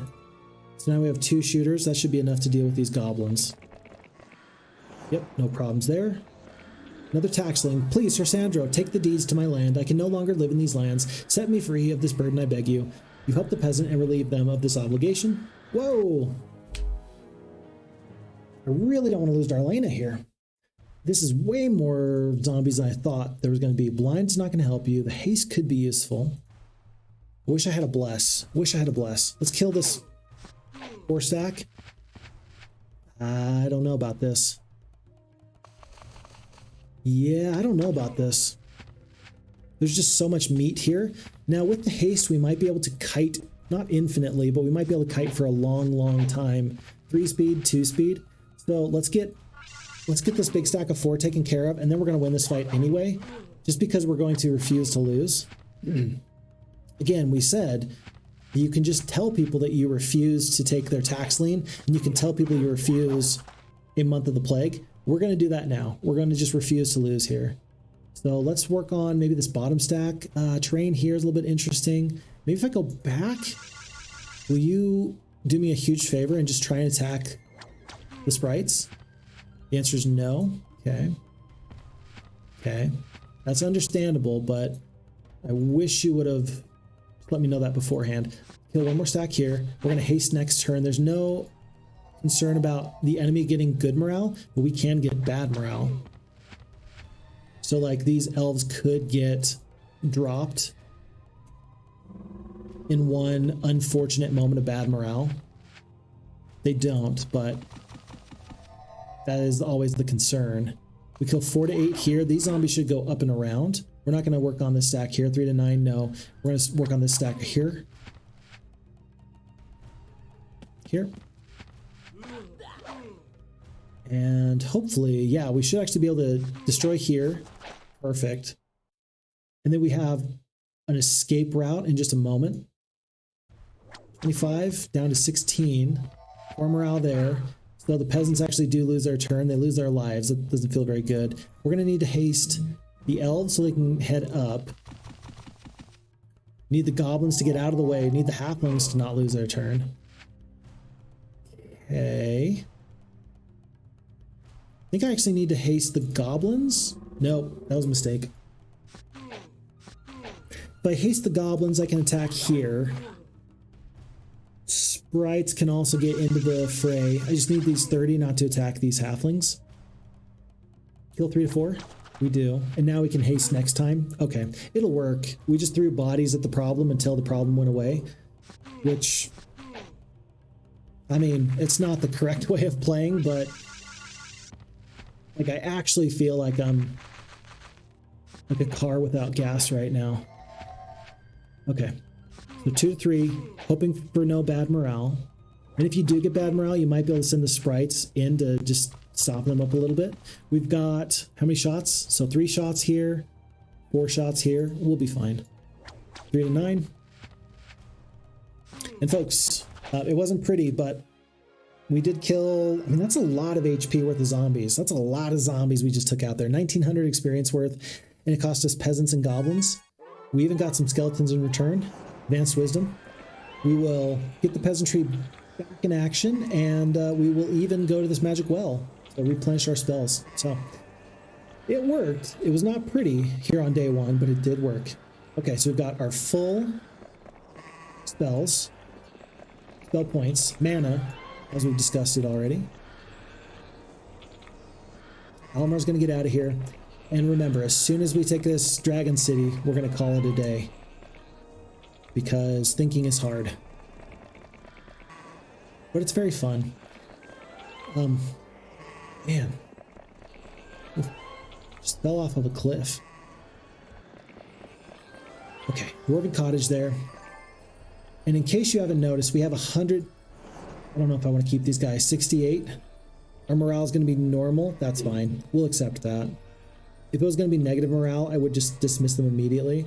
But folks, with this army, Sandro the Necromancer, level 19, 5 attack, 5 defense, 9 spell power, 11 knowledge, we are going to stay on spread formation. We are going to attack our enemy dragons with 186 dwarves, 116 of these skeletons. This should go pretty well for us, I do believe. I'm going to put the dragons near the orcs, so that way, if we do a double hex attack against ourselves, we're just going to toast orcs who we don't really care about. We stand before this dragon city, the place off limits to mere humans. We violate the rules, we fight the enemies, and we're going to get lots of these dragons. But Romania does have almost anything the Western countries have. It's beautiful. It's wonderful. Yeah, I'm sure it is. I'd love to go. I'd love to go. I would even love to live there. I've had family members that have really enjoyed themselves in living overseas. They for one reason or another, they lived. Mostly it was Germany, but then of course they traveled all around from there. And it seems like it's just beautiful over there. And maybe more importantly, like I know that you're going to run into unsavory folks everywhere, but they didn't mention a single person that they didn't just love. Like the folks I know that have spent time overseas, they loved all the people that they ran into in Europe. Now, again, there's always going to be somebody that's, putting a black eye on that record. But in general, I mean, I like good people, beautiful country, wonderful culture. What else can you ask for? That is my goal, and my goal is to raise my kids around such a wonderful people and a wonderful culture. So I've heard nothing but good things. My hope is that I can at least come and visit. That would be absolutely wonderful. And if Phixfox ever visits Europe, and not if but when, I'm just going to plan on it at some point, I will let everybody know, so that way we can do some high fives. I can say hello to all the wonderful people over there, because tell you what, there's a reason I stream here at 11 in the morning. Part of it's logistics, and part of it's because I just really appreciate all of you who end your night with me as I get to get my day started. So, Dragon City, folks, we've done it. We don't have any resources. We need to trade sulfur, I suppose, but we will pick up these dragons very, very soon, folks. I don't have another minute that I can go on. I'm going to get caught up on chat. And then and we're going to have to save this off right now. We're going to save this as Phixfox. All right, folks, this is Spritely Sandro. We are month 2, week 4, day 3. And I'm going to have to recall for myself a little bit about what we're doing. So let's go on the grand tour as we get caught up to speed together. So expert difficulty map, 220 size, the world's most lovely tax collector, that's me, unravels a tale of poverty, pain, struggle, and love. We do have the 30% shackles on, so we do have 30% fewer resources per turn. We got to pick up 1 million units of gold, and we cannot fail to win this scenario by the end of month 14, week 1, day 1. So we've got a little more than a year. We're almost 3 months into this playthrough, but in the meantime, we've done some pretty nice things. First off, we've gotten Sir Sandro, the Necromancer, the tax collector, as it were, up to level 19. Level 19 is not too bad, with 5 attack, 5 defense, 9 spell power, 11 knowledge. Gotta tell you, Necromancers do spec into attack skill kind of well. I'm a little bit surprised that we've gotten mostly knowledge and spell power, but if we can get some nice troops backing up these stats, I think we're gonna be feeling excellent. We are pretty fast, we've got some good morale, we've got the Necromancy, so we will be accruing skeletons over time. We've even got a golden watch here, which works really nicely because we picked up Hypnotize from a pyramid. We can currently control up to 450 hit points worth of creatures at a time. Don't tell me we can't do some wonderful stuff with that. I think that we sure can. So we're going to plan on doing that as soon as we can. So 2 of these dragon cities, one of which still has 2 dragons available for us. Alamar is the secondary hero who needs to go back and get rid of some of these tax liens for us. But also I sort of want them to do some exploring for us. By the way, here's the trifecta. Nomad's Boots, Traveler's Boots, and the True Compass of Mobility. These are the 3 artifacts that form the absolute fastest hero you've ever seen. That is going to be my goal very, very soon. We've also got this castle. We just recently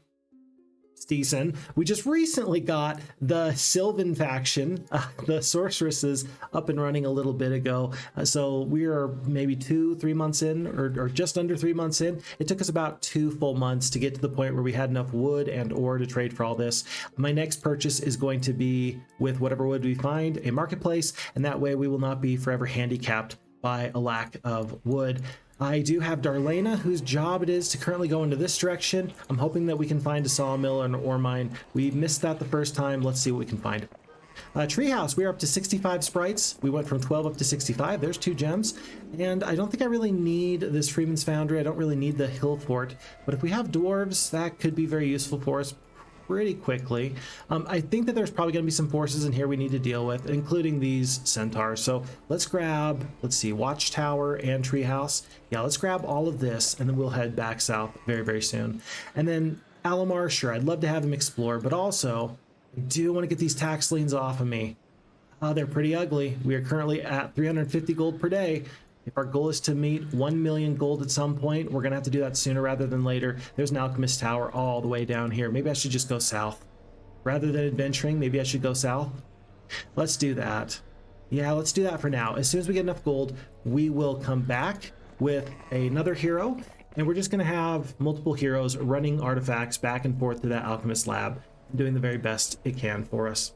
Tonel Tundar, hello, welcome back. It's the first time we've had you in chat, but I noticed that you did a follow a while ago. It's a pleasure having you here. Welcome, welcome. I've been watching your stuff after the Kelvin Open. I've learned some more stuff that I never knew. You know what? I have to tell you, one of my favorite things is that there's been many a person who I have gotten to learn many wonderful things about Heroes Might and Magic 2 from. When I first started playing on camera, Zence from the FHeroes2 team was absolutely fantastic. Just a real absolute go-getter of a person, helping us learn many new things I never knew. Because there is no art of war like you would find for Heroes of Might and Magic 3. There's a PDF out there if you want to learn all the intricacies of Heroes of Might and Magic 3. And you can be essentially the Sun Tzu of Heroes of Might and Magic. Unfortunately, we don't necessarily have that here for Heroes of Might and Magic 2. And so if you find a very knowledgeable person, guaranteed you're going to find some new stuff. I can tell you for myself that I have learned an awful lot from many before me, so I'm glad that you're learning some new things for yourself as well. I'm glad that that tradition of helping each other is alive and well. So happy to have you here. Welcome. We're going to finish off these centaurs in just a moment. 186 dwarves. There shouldn't be any fights that we lose, but it is nice to know that we have some, some meat behind us just in case things go a little bit awry. Do we want to get rid of any of these creatures? These 52 orcs, there's another orc tower right here. I do want to go through this area. This is the problem. We need multiple heroes up here just to caddy all of these additional forces. We are more or less, in case you're not noticing, raiding the countryside of all of these different dwellings.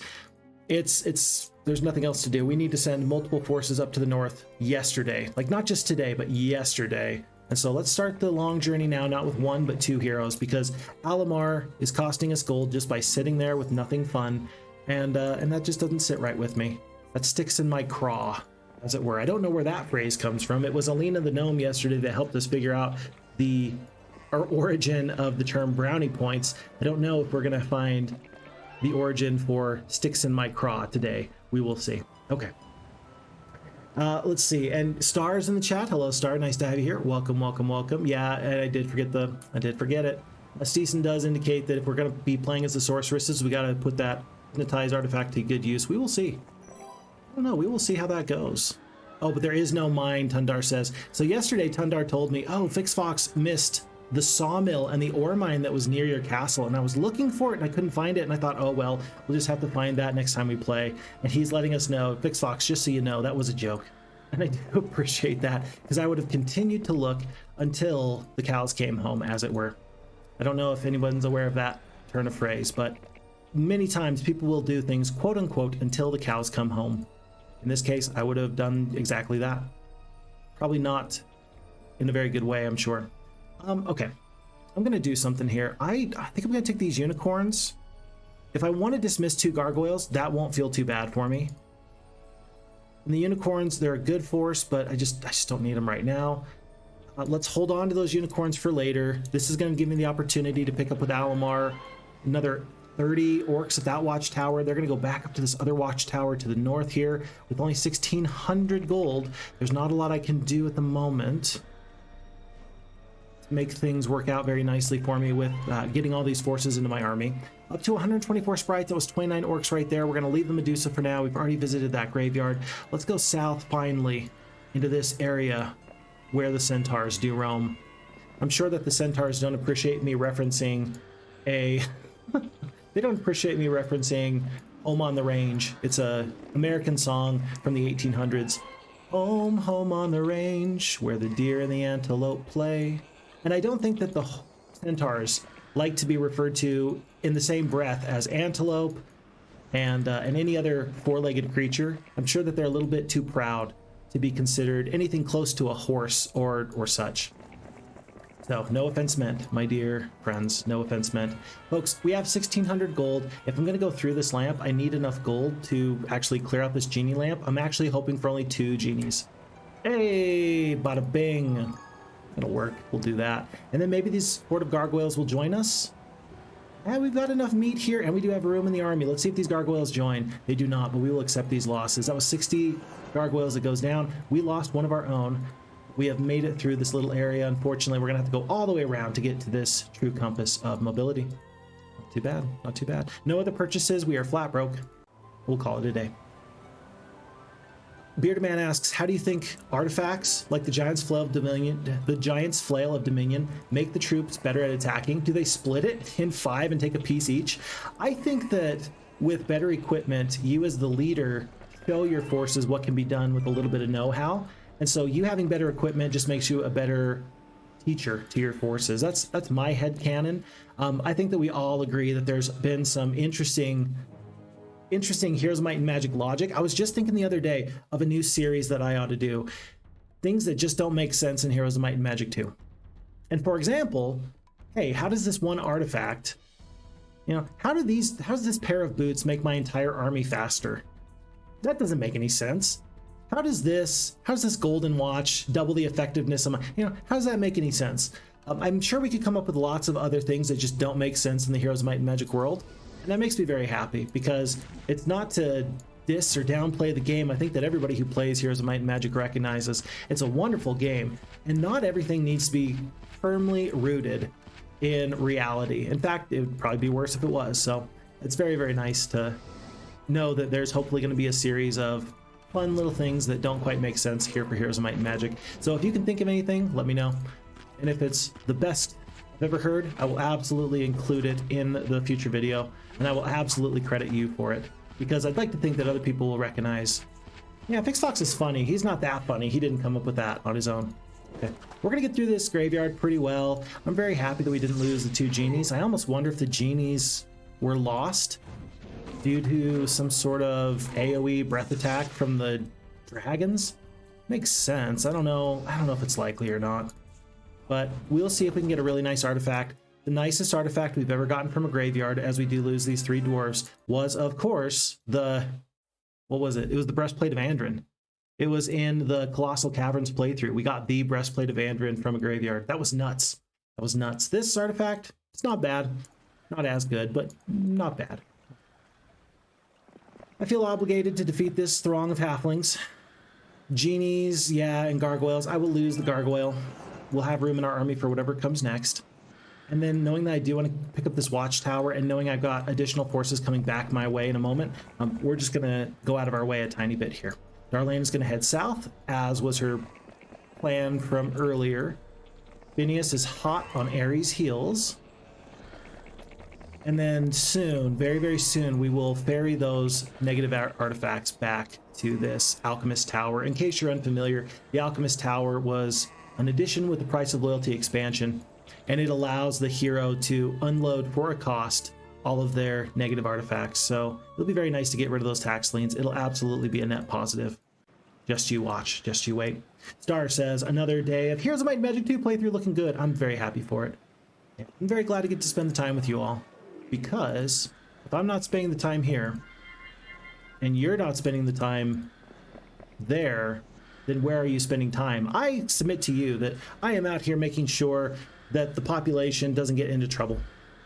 I submit to you that I am just here to make sure that we as friends amongst us have something to do, and to avoid our rascally tendencies. Maybe there's a few more wild oats that we could sow. Maybe there's a little bit more trouble we could get into. And if we're here with the boys on a Friday night or a Saturday night, whatever it may be for you, then maybe we're avoiding all sorts of shenanigans, and therefore I'm doing a public service.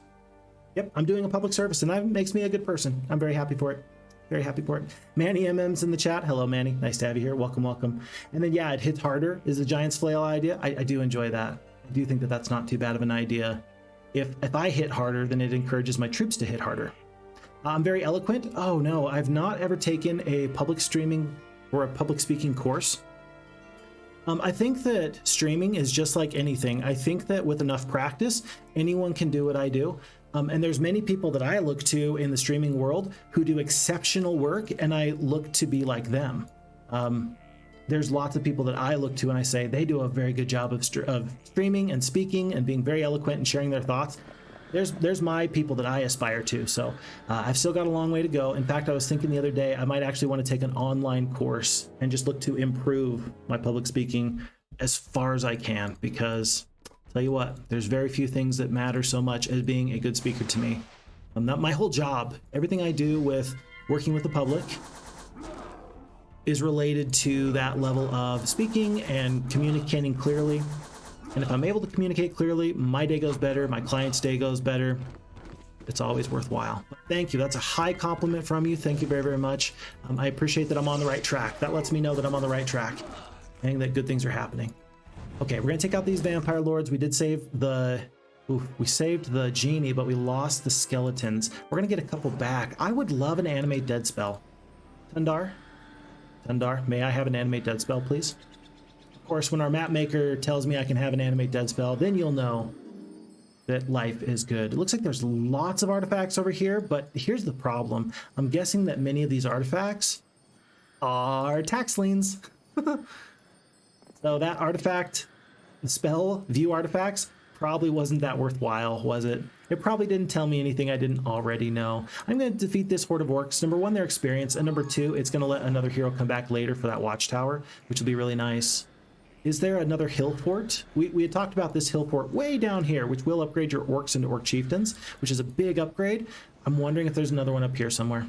So we're going to have to continue to explore and find what we can find. This group, by the way, is up to 111. 111 orc chieftains. That's a bunch. That's a bunch. That feels pretty good to me. Okay. Down goes Darlena to the south. I wish that I could... Hold on. Is this shift? One of my requests, and one of the things I feel like it might have happened and I might have just missed it in the patch notes. I would love to be able to adjust the order that my heroes go in. Because as you can see, Aerie was kind of getting in the way of Phineas. It'd be really nice to move Aerie up above Phineas, so that way I could do this little hero chain without any issues. But it's worth noting that we can't have everything we want. Okay. Janina's back in the chat. Hello, my love, Manny. Hello, Fix. Hello, it's so nice to have you here. Aw.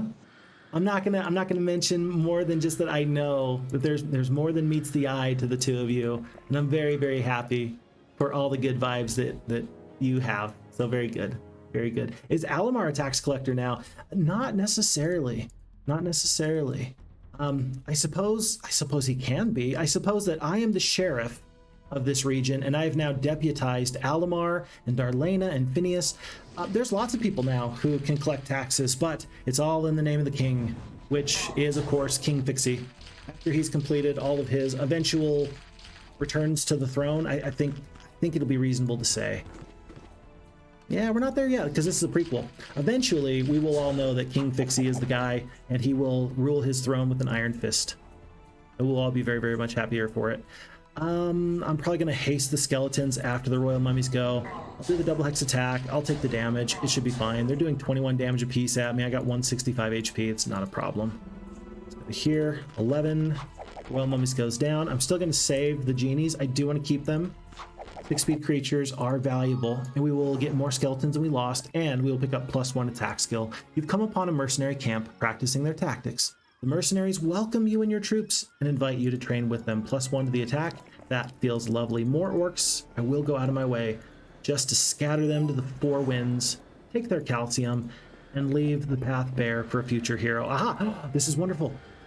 I was hoping that there would be an alchemist tower up here somewhere, and folks, obviously there is. This is a very big moment. Even though there's 2 of these here, 1 and 2, it'll cost us some time, but I'm very happy that we have a way to get rid of these without going all the way back 10 days or so to the south. There it is, an abandoned contract for the most wonderful beachfront views you have ever seen. Such a shame that so many have gone under. Yes, it is.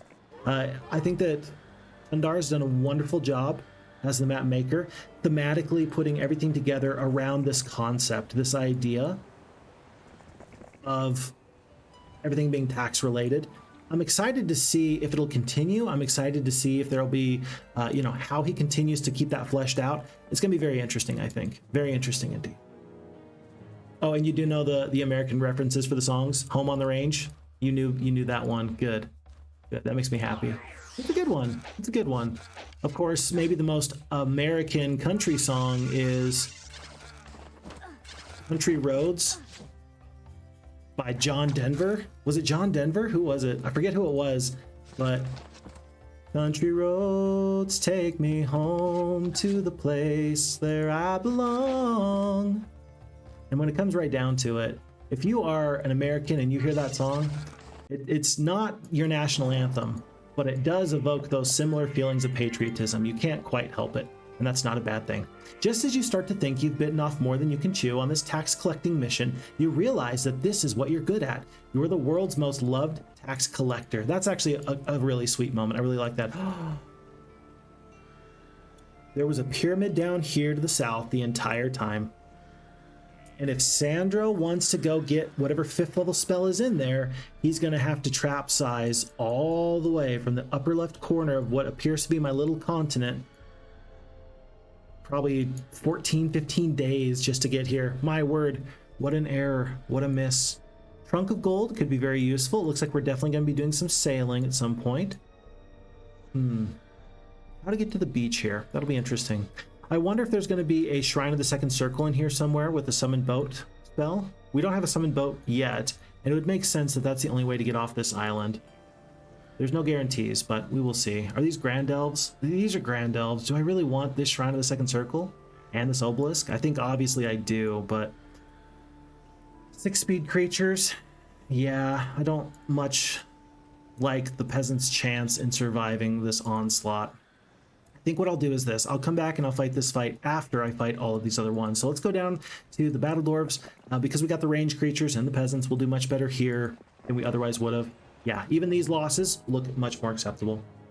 The Watch is what people use for Hypnosis. Totally, yeah. So it's like the classic Hypnosis, what do you call it? Prop, I suppose. This may shock and surprise some of you, but one of my favorite things to do is to go to my local fairs and participate in the hypnotist shows. I think I've said this on camera before, but it's one of my all-time favorite things to just enjoy being hypnotized. Because for me, it's not like I could be hypnotized and they could say, Phixfox, I want you to go rob a bank. I wouldn't be hypnotized and then go rob a bank. That's just not how it works, insofar as I'm aware. My experience has not been that. But it is very nice and fun and kind of freeing to open yourself up to the possibility of whatever suggestions kind of come your way. And so with that, I just really enjoy getting up on stage. Maybe it's because I don't mind performing. Maybe it's because there's a part of me that absolutely will be like, oh no, stop. I couldn't possibly get up there on karaoke. And then I get up and do my karaoke and I'm like secretly thrilled to be an entertainer. Maybe that's why I enjoy streaming so much, is that there's a part of me that's absolutely adores the attention. Maybe that's a good thing. Maybe that's a bad thing. I don't know. As long as we don't lose our heads, it can't be too bad of a thing. How about that? Yeah, let's just not let it go to our heads. But I don't know, if you didn't enjoy streaming, what would be your motivation for it? Don't tell me it's money, because that's not going to work. No. But I suppose that maybe the best reason for streaming is because you enjoy spending time with quality people. Truly, I've gotten to spend quality time with a lot of people, and that makes me very happy. A lot of people I've gotten to meet here. We're going to only pick up 5 of these nomads. Every little bit of gold is going to take me away from some of these other opportunities later. But with a couple of centaurs and a couple of these nomads, I should be able to clear out these dwarves. Part of me wants to get them to join me, and part of me just recognizes that they are totally and completely in my way. 3 goblins will go down, and that will be the end of month 3, week 1, day 1, on to day 2. Seems like I'm very awake today. I don't know. I'm seeing some of these things. I wonder if I've missed some of the other opportunities. As I think that everybody who was here yesterday saw, oh my goodness, I just started to struggle. And I had to call it a day. I had to go and be done. Had to be done just because I didn't have a snack and I needed a snack. And that's not a bad thing. Okay, so we have a Luna projection. Folks, I'm guessing that this is not the Luna, but for the first time we see a purple player. I'm guessing that this purple player is stuck to this area. Run Up Bills is the town that they are currently defending. A horde of the druids, lots of greater druids, lots of unicorns, a throng of skeletons, lots of vampire lords. I could totally win this fight. There's my summoned boat. I could totally win this fight, but I don't think I ought to. I don't think I want to. Not right now. In fact, at this point, I think I could maybe summon a boat, sail around, land here. Maybe not. Maybe this rock is in the way. Maybe I could summon a boat right there and do that.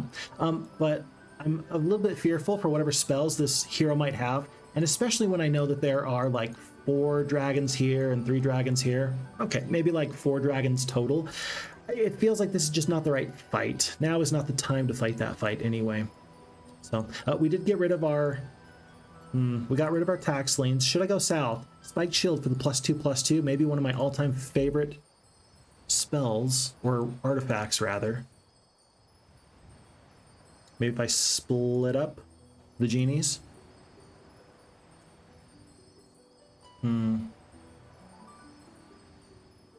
I think that these losses are going to be bad, but they're going to be acceptable. Let's do this. Whoa! Didn't want to lose 2 red dragons. Let's make this happen. Pixo's in the chat. Hello, Pixo. Nice to have you here. Welcome, welcome. I am well. Hope you are doing very well.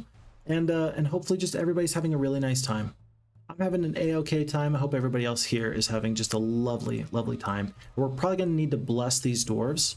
Let's use the genies to try and half a stack and get some damage here. Then let's try it again here. We did not half any stacks, but we did get a little bit of extra damage off. That's 3 retaliations down. I'm guessing that these 2 red dragons are not going to be the main enemy. I'm guessing that these dragons are going to fly towards these dwarves. Oh, or the skeletons. Okay, that works for me too. Makes sense, makes sense. And so I'm going to move the skeletons a little bit closer, hoping that one other stack goes towards them. No, they go for the red dragons. Interesting. That means that these... let me think about this. That means that the dwarves can reach and they will kill 2 dragons for sure. I almost wonder if I should haste now so that I can get into the green dragons all the way over here. I'm going to let the skeletons do what they do best so I can maybe get the first shot off over here. Yes, this stack of 2 dragons is going to go next. Let's not hit our own skeletons. They attack. Dwarves will retaliate, no problems. We're going to kill 3 green dragons. Not too bad, though. Very happy for that all the same. With 20 HP and doing 2 to 4 damage, dwarves are such a good unit. And if you aren't paying attention, you might just miss how good they are. But in this case, it's always lovely to see them do what they do best. We might have just set ourselves up for a double hex attack. No, not quite. But once these dwarves are blessed, they're going to do oodles of damage, skeletons in the rear. We did save 1 red dragon. We lost our 2 genies. That's okay. These losses feel acceptable to me, knowing that at some point you're going to have to deal with these dragons. And now we have access to this really nice artifact and maybe even a really good spell. Shrine of the 3rd Circle, Fireball spell. I will take it. I will take it. AoE spells don't seem to be as good in Heroes 2 as I feel like they are in Heroes Might and Magic 3, but I'm still very grateful for them. The Fireball is still a very good spell.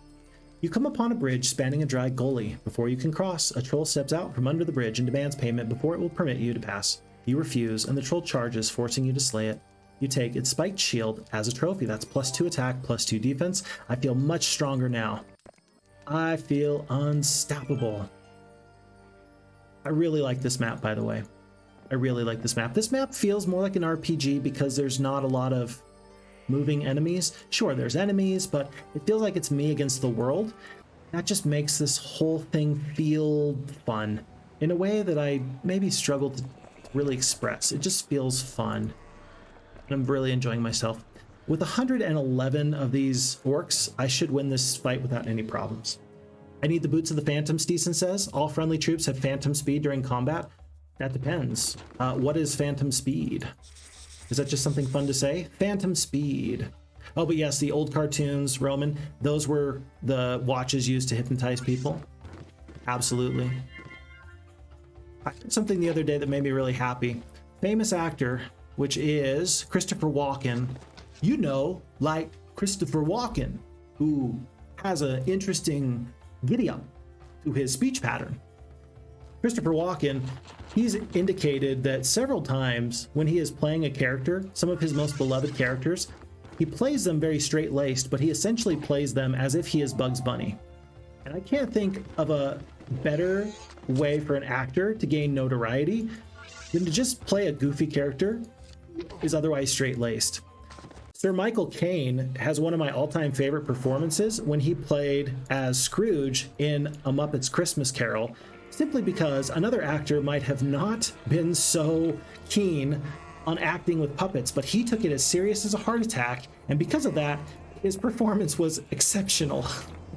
So it's very funny the different ways that actors can be, and very funny the different ways that you know, inspiration can be found. In this case, I wonder if they were playing Heroes of Might and Magic 2, they saw the hypnotizing coin, the watch, and then they determined, yes, that's something Bugs Bunny would do. Maybe I should play my next role as if I were Bugs Bunny or whoever. Okay, there you go. The entrance to the cave. You see, I brought it around. I eventually brought it around.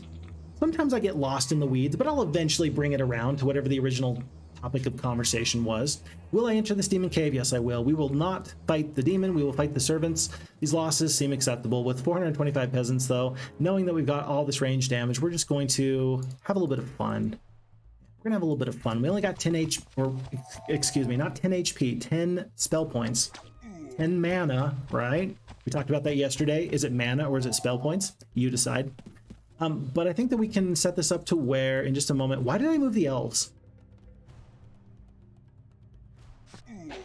Why did I do that? Wait, were they always there? Did I move the sprites down? I don't know what just happened there. I feel like I moved the elves from there to there. I can't figure out why that would make any sense in my brain. I'm confused. If you're confused, trust me, that makes two of us. That means both of us are confused. Okay, let's see. If I haste the peasants, they're gonna get up to here. That means I can deal with no losses in just a moment. Maybe the sprites will kill too. They do not. Oh, that's silly. For all of my best laid plans, 8 peasants still go down. Expert wisdom. We're gonna take the expert wisdom and the 2,500 gold. Here's the reason why. If we don't ever foresee us getting back down here, Darlena the Necromancer has the ability to fight this pyramid and actually take its spell. Having 2 heroes with some nice 5th level spells could be awesome. Would she instantly become my best hero if she had Dimension Door? Maybe. If she had Resurrect True? Maybe. I don't know. We're gonna have to wait and see. The future is a little bit unclear at the moment, but I'm excited to find out. Tammy says, speaking of the artifacts, presumably the attack and defense artifacts worked in a similar fashion, as they clearly cannot be produced by regular blacksmiths, and hence their magical power would magically cause the troops to inflict more pain.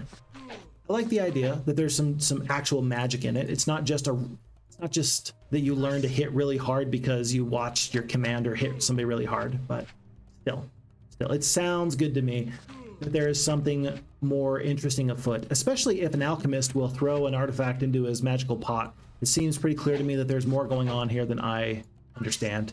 We mentioned the other day on the Phixfox Discord that necromancy is merely chemistry at work.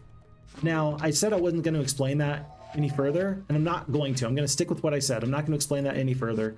But La Rosa, who is, I believe, a chemist, indicated that they're like, yep, everything is chemistry, therefore necromancy is chemistry. Likewise, with alchemy, you know, lots of things are alchemy. and in this case, however the artifacts work, whether it's chemistry, whether it's alchemy, I just know it works. I don't got to explain anything. It's magic. There you go. We're going to skip one more time, but we are about to get to the point where we're going to charge forward. I just hope that when the time comes to charge forward that we don't lose our turns. So to make sure that that doesn't happen, I think that the haste, yes, is going to last for 2 turns. So 1 stack of zombies is going to go down in just a moment. There we go, there we go. 2 to 3, 2 to 3. Not bad, not bad. And my fast peasants will take out the biggest stack available, and it looks like we're gonna get out of here without too many issues. Unfortunately, 115 peasant stoves go down. That is their job, though. That is their job. I don't feel comfortable fighting 200 HP worth of, hold on, 200 HP worth, 2000 HP worth of mutant zombies. We could fight the zombies because they were 2-speed creatures. That doesn't mean you can fight the 4-speed mutant zombies. That just doesn't make any sense. Don't do it. Sounds good, doesn't work. So we're gonna ignore that fight for now. And we are up to 100 centaurs here on this army and more to come, I'm very sure.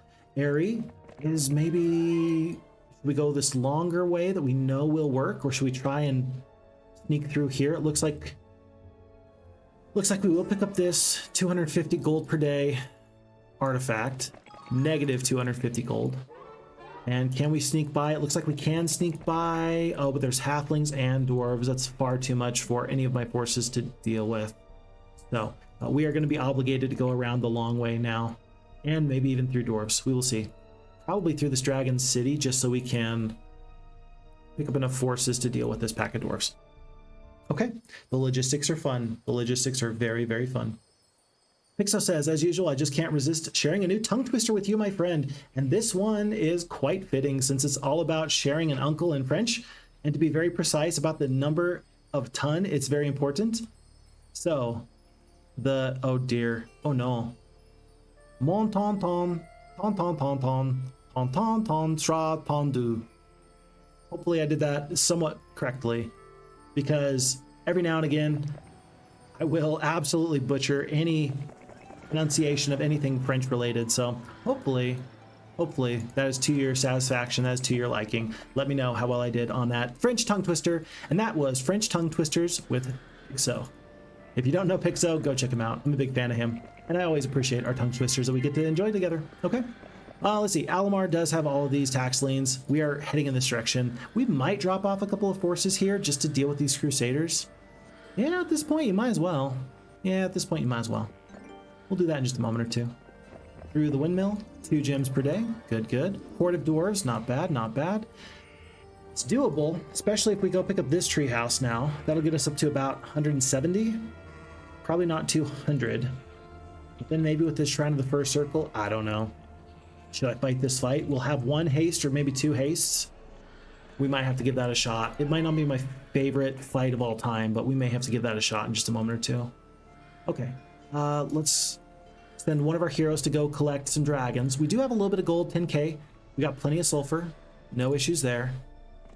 Remember, we had mentioned that Aerie is going to do something similar and head to this city of dragons.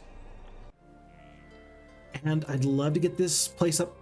Wow, I would love to get this place upgraded, so I will. And so I will. I'm going to bypass the Stonehenge.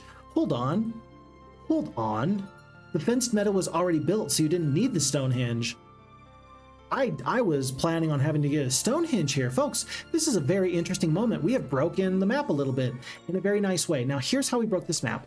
Tundar specifically has not left a sawmill. He has not left an ore mine force anywhere. If you want ore, you had to go and get this endless ore cart behind this pack of titans. But we went through one of the graveyards and we picked up, funny enough, an endless cart of ore. And that has, at this point, given us enough to actually get phoenixes.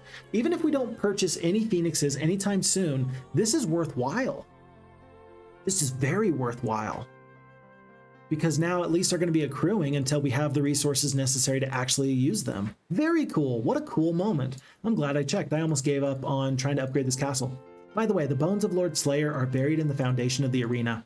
In case you're unaware, Slayer's Legacy is an excellent map. It's one of my all-time favorites. It comes with the base game files. It's just a good map. And it was one of my all-time favorite playthroughs. In fact, it was Steeson who asked me one time what my all-time favorite playthrough was. And I believe I told Steeson it was that. So if that's why I told Steeson, trust me when I say that it's accurate. That is how I feel about it. What to do here? I want to take these guys, but I don't want the negative morale. I guess that's not negative morale because dwarves and unicorns go together. Okay, we'll do it just like this. And lots of crusaders is such a bad idea. That's what I said about this stack of dragons too. And there's so many forces that can come up here so soon. We will come back later. Yeah. But with these additional forces, does that actually make this fight better? I don't think so. But what it does do is this. It makes me want to summon a boat. There's no boats to summon. Oh, wait. There's no places I can? Hold on. There's just no boats available to summon. Okay. Maybe run up bills. Maybe this is how you get your boats. If this is the only place you can get a harbor and get boats, that actually makes it worth it. I don't know about this corner. Maybe there's something over there, but for now I'm going to assume that this is how I get boats and move on to the next stage. I'd like to move on to the next stage as soon as possible. So let's just mosey on from there. Yeah, because there's phoenixes not too far away, I'm going to wait on this fight. This whole area, I'm just going to wait on. Because like one phoenix makes this whole fight against a horde of elves so much more doable. Yeah, let's just go back to that castle and we'll figure it out from there. We're heading to this dragon city as if we have gold. Remember, we just spent it on our red tower. We've got only 175 gold per day, so at least we're not in the negative. At least we're not in the negative. Okay. So actually everybody needs to sit here and wait. Gold in the middle. Everybody needs to sit and wait, and then we'll figure it out from there. Okay. Roman says it's a beautiful Heroes of Might and Magic 2 mechanic that makes no sense. If you're blinded, let somebody hit you. That's perfect. That's perfect. Tundar does say that he's in radio silence and less desperate for help. So far the map feels fairly straightforward, but I'm sure that we're going to come into some weird spots later, so we'll see about that. What is the fastest speed a unit can be if not a phantom? I don't know. Quickest thought? Instant? I know that we have ultra fast, blazing, and instant. Those are the speeds that you have in the upper tiers for creatures in Heroes Might and Magic 2. But Phantom does make sense. It does make sense. Yeah, it does make sense. True story, Mr. Fox, Manny MM says. Good, I'm so glad. Very good.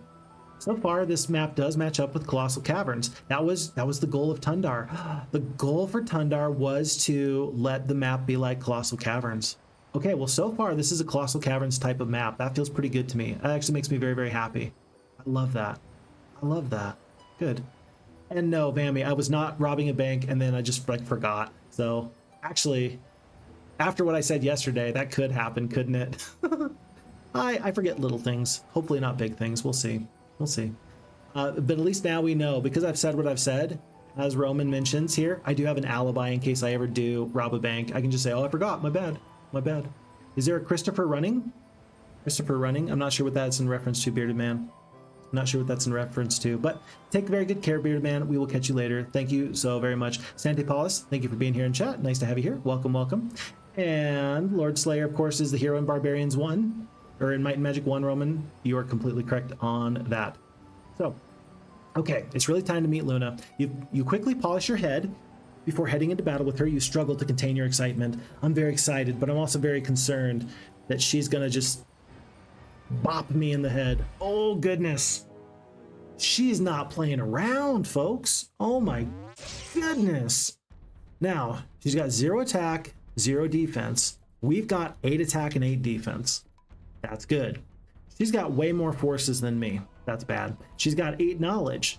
That's bad. But she's only got 2 spell power. That's good. So it's a mixed bag. What I'm trying to say here is that it is a mixed bag. I cannot hypnotize anybody because, let's see, 25 HP, 25 HP. This is 45 divided by 4. That's like 1,000. That's like 1,200 experience. We can only hypnotize up to 450. I have to bring the stack down a lot in order to make that work. Yeah, it's like over 1,000 HP here, more than 1,000 HP there. Can't hypnotize these troops, so the hypnotize is not going to be very effective for us. I don't know if she's going to have a dispel or something. I'll bet she will. So the blind doesn't make as much sense if she's going to do that, but I have to know. I have to know what she's going to do before anything terrible happens. I suppose I could shield my valuable stacks. Maybe my most valuable stack is actually these 3 creatures. I'll bet it is. I don't want to keep the dragon alive just to mess with these druids. If she doesn't have a dispel and if she does not have a cure, then the blind is clearly the best spell. I'm not going to know until I try it. So these druids are already gone. Let's see what happens. Will she cure or dispel? No, she will not. I'm very glad we tried it. That makes me happy. I am going to move just the unicorns to this position because the blind should last forever. What are you doing? Why are you like this? I thought that the vampire lords were going to come across the battlefield. No, they will not. Interesting. Very interesting. Okay. So then 92 orcs with 11 attack against 7 defense greater druids. I'm going to be killing 10 to 15 at a time, but this doesn't make much sense to me. Losing 19 orcs at a time. Okay. I'm going to blind the unicorns over anybody else, I think. 1, 2, 3, 4. These forces aren't going to get in just yet. So tell you what, if I blind this creature as well, I almost feel like these creatures are going to come at me. I know that it doesn't make a lot of sense, but it feels like that's important to get this correct, to make sure that if Funny enough, I feel like you gotta blind the unicorn first, because I can deal with the vampires and the skeletons by themselves. I could totally deal with those creatures by myself, but I can't have unicorns rush down the battlefield and cause me grief. We got normal morale, so there's no chance of getting good morale here. I think that the skeletons will stay in this defensive position because the vampire lords just did. So we'll go right to here. Here. And I mean, the druids are going to attack again, 8 to 12. I kind of want to deal with vampire lords before they get too nasty. 39 skeletons goes down. Okay, I'm going to wait. Vampire skip again. You see what I'm saying? Vampire skipping again. One of these creatures, probably the dwarves. 1, 2, 3, 4. No. My skeletons are going to attack their skeletons. I'd prefer to keep my skeleton stack alive, though. Should I just take the retaliation on the unicorns? I kind of want to, just to keep my skeletons uninvolved. The unicorns, I do have a unicorn paddock back at home. It's just going to be really difficult to get them transported up to the top. I think it's worth it to me to lose the unicorns right now. We lose 2 unicorns, and now we get this chance to just take out your whole stack. Perfect. That feels good to me. And now these dwarves are slowly getting down the battlefield, and now I think that the vampire lords are saying, oh no, we need to come down. Why would you hold on to that spell? Why would you wait to cast your chain lightning that does 225 points of damage until the very end? It's not even the very end. Like, you can cast it multiple times. You could have cast it once each round, and you just chose not to. Why are you like this? Who sent you? 1, 2, 4. I'm interested to see what these vampires do. We're gonna skip. They skip again. Well, dwarves are gonna go handle them. I am gonna keep the unicorn alive. I think that could be useful for me, just to skip. Wait, do I have a blind? No, I've already used my spell. I'm gonna wait here. Yeah, we're just gonna blind lock the enemy and call it a day. They're probably gonna cast chain lightning one more time. They unblinded themselves. Run! They did that on purpose. That's great. I love that. Okay, but obviously you must blind the unicorns first. Okay, now we do got to take out the stack of greater druids before bad stuff happens. Okay, 22 to 45, we kill 40 druids. Not bad, not bad. And then can we kill all 20 here? 11 to 16, we cannot. But we do have 61 orcs coming in the rear. 5 speed, 5 speed. That means that this group of creatures is going to go next. We'll take out your 6 speed creatures anyway. I'll take the damage. I will take the damage, that's fine. It's okay. I will blind, we will skip. Once, twice, 3 times. We will bless to make sure that the dwarves are doing maximum damage. I don't even think that I've got another spell I can use on the unicorns. No curse. I could bloodlust, I suppose. I've got literally unlimited time because the blind is going to last forever.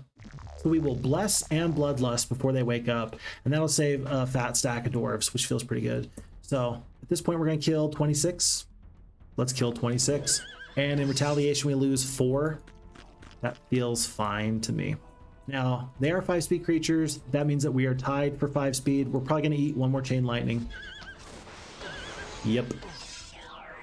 Well, that's just rude. That's just rude. Oh, and the hypnotize will have no effect. That's interesting. Must be too many hit points. Must be. I do want to save this dragon. 229 HP. We got a lightning bolt. Let's just do it the old-fashioned way. The old-fashioned way. There's 6 unicorns, and there's the fight. So, folks, it was costly, but we saved our 1 dragon. We lost all the unicorns, which was kind of the plan. Losing all the orcs, that was not really the plan, but I don't really want orcs in my army in the future. So it doesn't hurt my feelings too bad. Funny enough, the 24 dwarves and the 82 skeletons lost, that one hurts a lot. But we're going to get maybe 50 skeletons back. And a lightning rod. Paxlane. 110 skeletons. Wow, Phixfox math is not that good. Nice job, Phixfox. Your math is an affront to nature. Stop it. Can I get the Thieves Guild? No, I cannot. I still haven't found enough wood to even pick up the marketplace yet. Wait, Darlena? There was wood somewhere. Oh, it's up here. Yeah, let's go pick up that Phoenix, and then we'll figure that out later. But overall, folks, I'm happy with the way that went. That did not go too bad. I'm okay with everything that just happened there. But I really want to know before I attack run up Bills if that's a tough fight or not. Oh, I really want to know. Is it worth waiting? It might be worth waiting. Pammy says she's waiting for you to blind everyone so she can unblind them all with the Death Ripple. Yeah, being concerned that she would run away. I mean, this is a good artifact. Lightning Rod, considering I already have the Lightning Bolt here. 337 points of damage, knowing that it's going to scale into the late game. Like, this is a good artifact. Good artifact. Should I just attack? I'm going to attack. I'm going to throw caution to the wind. I don't know if I can, could, or should fight this fight, but I'm going to give it a shot. And with these forces, I'm going to let go of the dragon.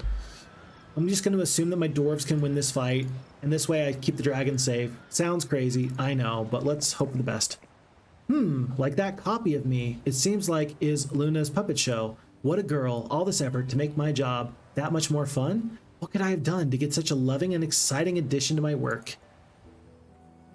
He's much more experienced now because he saw the fake Luna. It's kind of cute. It's kind of cute. All right, let's do this. Run up Bills, what a place. It's gorgeous around here, yet so quiet. For sure, you'll have to build this place back up. Get a shipyard built, and see what's north of here. We still have time. We don't have wood, though. What's the point of taking this fight if we don't have wood? Is that a sawmill right there? That might be a sawmill right there. All right, let's fight this fight. Okay, I was worried that there's going to be hundreds of something in there. Peasants, champions, cavalries, what have you. This is acceptable. Absolutely acceptable. Absolutely acceptable. The terrain's not very nice, but it's not too terrible. I think I will end up casting one haste on the skeletons just to get them out of harm's way. Never mind. Never mind. It looks like the losses are going to be just fine. Peasants, pikemen, and swordsmen. Okay, we'll call that a day. 1,300 experience, 18 more skeletons back. And so there is the harbor. We do need to pay to upgrade this castle. We're not going to take the peasants, of course, but it does look like there is more land to the north. And I do feel pretty happy knowing that we have this summoned boat. So if we do eventually get a boat summoned, we don't have to walk all the way back here to summon it. Maybe there's some coastline over here we can use. At least there's coastline over here we can use. So we've got our opportunities. I'm grateful for everything that just happened. Feels good. Feels good. Okay. Oh, we don't even have enough gold. Look at that. We were trying to get rid of these artifacts. It takes 750 gold. We don't even have that. We need gold just so we can get more gold. Weird. Whew. Whew. Alrighty. And so everybody else is kind of in position. I think we just end turn and call it a day. We have 800 gold. That's enough. So watch this. We're going to go from 350 gold per day up to 10k or 1,000 gold a day. 1,000 as it were. Even that feels much better than the alternative. Much better indeed. Alamar does have the dragon. I'm going to let him keep that for now. I'm going to drop these archers off. They're just a 2-speed creature, just slowing me down. And maybe I'm going to use the free time to pick up watchtowers and such. But we're going to bypass these crusaders for now, ignoring the legendary scepter. We'll grab dwarves and whatever else we can find here. If this is a sawmill, all my problems are solved. And I will just have to hope that that's correct. There's an artifact here. You have found the humble dwelling of a weathered hermit. The hermit tells you that he is willing to give the tax lien to the first wise person he meets. Oh, this humble hermit is making sure that we don't get into too much trouble. I did miss this lightning helm, though. Look at this. A traveling tinker in need of supplies offers you a helm with a thunderbolt design on its top in exchange for food and water. Curious, you accept and later find out that the helm is magical. Now that is a good artifact for the chain lightning fight. Maybe we should just be grateful that we didn't suffer too much at Luna the Phantom's hands. Okay, there is this cave. I'm just going to clear this little gambit here. I think that there's, yes, even another watchtower. Might as well pick up all these forces.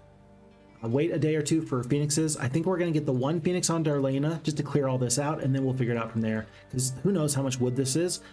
Who knows, but I do want to find out. So that's going to be the end of month 3, week 1, day 6, on to day 7. And this feels good. Feels like we're doing okay here, folks. This is fine. The dwarves want to run. I think that I'm not going to let them. 15 sprites goes down. Okay. Okay. And it is. It's a sawmill, folks. I saw just the very tip of it, and I'm grateful we did. These losses look acceptable, but knowing that there's a sawmill not too far away, I want all of my troops to see the sawmill, if at all possible. They need to know what they've worked so hard for. They've sweated. They have been very scared, I'm sure, at times. It's very important to me that they know that all of their sacrifices have mattered. They've been meaningful. They've been impactful. I just realized, oh good, I thought for a second that the skeletons were going to have to attack these champions. I kind of earmarked these dwarves to attack the champions, so I'm glad I didn't step all over myself there. That was close. Cavalries. I guess it doesn't really matter which ones we attack. Yes, and the dwarves will just tank the damage along with some skeletons. Call that a day.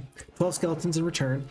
And folks, finally, it only took us till week 2 of month 3, but we have officially gotten ourselves a sawmill. And now getting into run-up bills and getting a shipyard there makes a lot of sense. I feel very good for it. Let's continue on our way. A little bit of gold here. And it looks like this is going to be the path that will take us through these earth elementals into our final movement artifact. Very nice.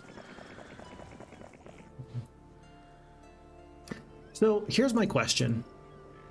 How does Alamar prevent the dragon from deciding to eat Alamar? Like, I don't believe that Alamar can prevent the dragon from turning on its master if he so chooses. How does he prevent that from happening? This seems like that brain teaser where you have a bag of grain and a chicken and a fox, and you have to get all 3 of them across the river. Like, how does he navigate being a good commander, but also being nice to his dragon, but also not being so nice that the dragon doesn't just think he's weak and want to eat him? I don't know if that makes any sense, but yeah, how does this one dragon not just decide to turn on its master?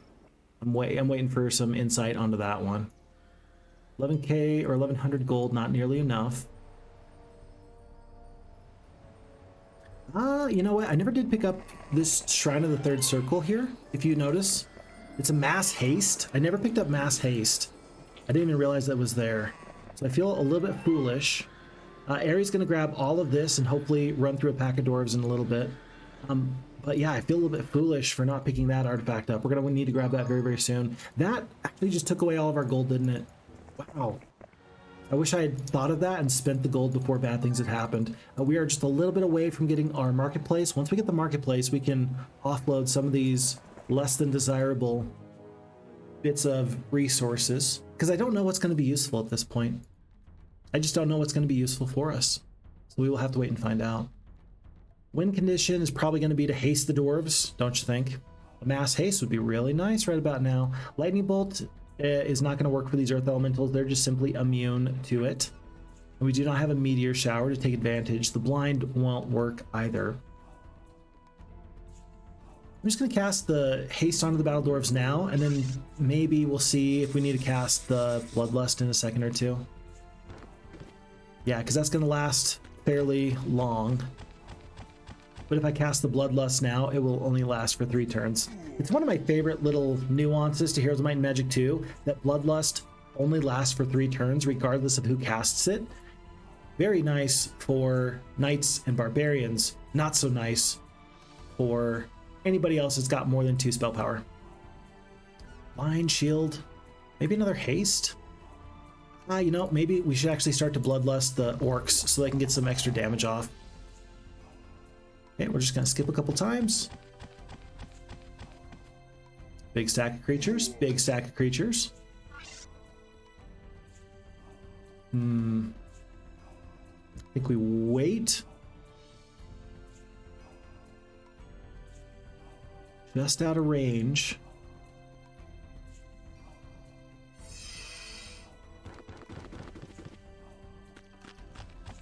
And we're just gonna be ready to attack this upcoming turn right now.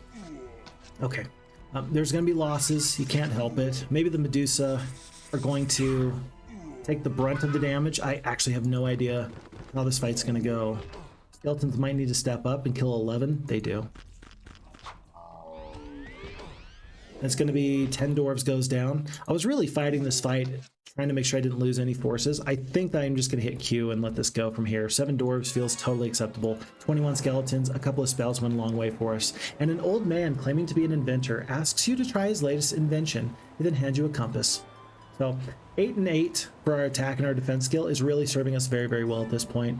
I don't think that there's anybody that can just handle us. I think that we are a force to be reckoned with, whoever we come across. 2 mercury. We'll consider this genie lamp in just a second or two. But I think that we have, yes, we have enough for a phoenix. Not 2 phoenixes, but 1 phoenix should be enough for now. And that makes this horde of elves much more doable. We don't have full spell points yet. 10 out of 50. We'll stop at this artesian spring and pick that up. So Darlena is the best match for these enemies in just a moment or two. 35 works here. Probably another 35 from this watchtower. Phineas is gathering up to 200 centaurs. That's a lot of centaurs. And I don't think that anybody's ever picked up these halflings before. I think that this is a completely untouched halfling hole. Maybe 2? Maybe not. Maybe not. We're going to use Let's Go North now. Harry's picking up troops wherever they can. And we'll see about this pack of dwarves. Oh, it turned from a pack into lots. I don't know if we want to fight that fight anymore. We will see. We will see. Evening, Boreaser. Second stream this weekend? It is. And it's not going to be an exceptionally long stream. We're going to go for maybe like another hour or so, but we ended stream so early yesterday that I really wanted to spend a little bit more time here today. And yeah, just wanted to spend a little bit more time. And this feels like a good place to do it. So, I'm glad to see you there. Welcome. And I appreciate you being here. Very much so. Let's go grab some of these other opportunities. Vammy says Alamar is probably an employee of Spritely's IRS by now. And not even dragons are willing to mess with the IRS. Now that is exactly the kind of discourse that I'm here for. Yes, folks, I've decided, as Vammy has put it, yes, the reason that Alamar does not get eaten when he has one single red dragon is because he is with the government and nobody messes with the IRS. That is one of my favorite things from the animated Batman series. At some point, the Joker indicates that he's willing to fight Batman, but he's not willing to go up against the IRS. And there's a whole episode dedicated to him just trying to pay taxes. I don't get it, but I feel like the government sponsored that video. I feel like the government sponsored that episode just so they could say, hey, look, Joker will pay his taxes, so you better pay your taxes. I wonder how much tax fraud goes on in the United States on a yearly basis. It's got to be like worth billions, like absolutely billions. Every single offshore account to evade taxes, billions. It's got to be billions. A tall troll approaches you. I've not had a customer in years. Unless you help and relieve me from this duty, I will soon end up eating sprites to survive. You relieve the troll of its duties. That troll is... that's... Wow. Sprites are friends, not food. How about that? Maybe the best way I can say it. I guess because the dwarves are not too far away from Phineas, we'll maybe use a 2-hero approach. Probably right about here as he's passing by. Grab it, send him back. Yeah, let's use a 2-hero approach right there. Are we anywhere close to resources? No. I'm still dedicating myself here on this new day to picking up this marketplace. Just so I can trade if need be. Even though it'll take me another little bit further away from the ships, from the shipyard. I'm amazed that these dwarves didn't want to join me. Huh. Not sure why. I'm a very likable guy here in this game. Sandro is just loved by everyone. Why wouldn't you want to join? There's a long volcanic road here. I do want to go through there, but I'm a little bit scared to go through halflings. Maybe I should go pick up this one genie real quick and then go back. Let's do that. One genie will go an awful long way. We're not being very effective or efficient with our movement points, but we're going to make this work. Cold Ray and 4 genies. That feels excellent. We will pick up the watering hole on our way back here in just a moment or two. And Alamar, I suppose now is the time that he can actually send back some of these forces. So if the Medusa and the genies are in the army, Or rather, if the Medusa and the Dragon are in the army, that should be enough to deal with halflings and whatever else comes our way. Back down we go. Darlena is going to ignore these dwarves for now. The one Phoenix is excellent for these elves, but not very excellent for hardy dwarves. So we're going to ignore that for now. Here's this little hero swap right there. Let's do it just like that, I guess. And then here. No need to fight. I don't think that these heroes are going to be quality heroes for me. And then Aerie does need to go north because they do have a tax lane. So let's send them to here. How about? Okay, we'll call that a day. Roman says, to recruit the unit, you pay the price, no matter dragons or goblins. You pay your troops not to eat you. It works for dragons, vampires, and paladins. So Roman, you're postulating, you're saying that in the Heroes of Might and Magic universe, that even these evil aligned creatures, that they have a sense of honor, and they say, hey man, they paid me, and so will leave you alone if you pay them the price. I think that that's pretty good, because you've got to have some reasonable system or government. There's got to be some sort of social contract here. And could you imagine being the creature that defaulted on that contract? Oof, nobody's going to even look at you twice at that point. Yeah, so I think I like that. That's a good idea. And we'll go with that too. There's got to be some level of honor even amongst these scary, ferocious dragons. 37 skeletons, very nice. We're up to 84 of the orcs. Through the goblins, I'm gonna fight them just so that they become skeletons. And I guess that since there are genies here, we might as well take more. Is this a mistake? You're spending your gold on genies over dragons. I think that the dragons are better. I think that the dragons are definitely better as a unit.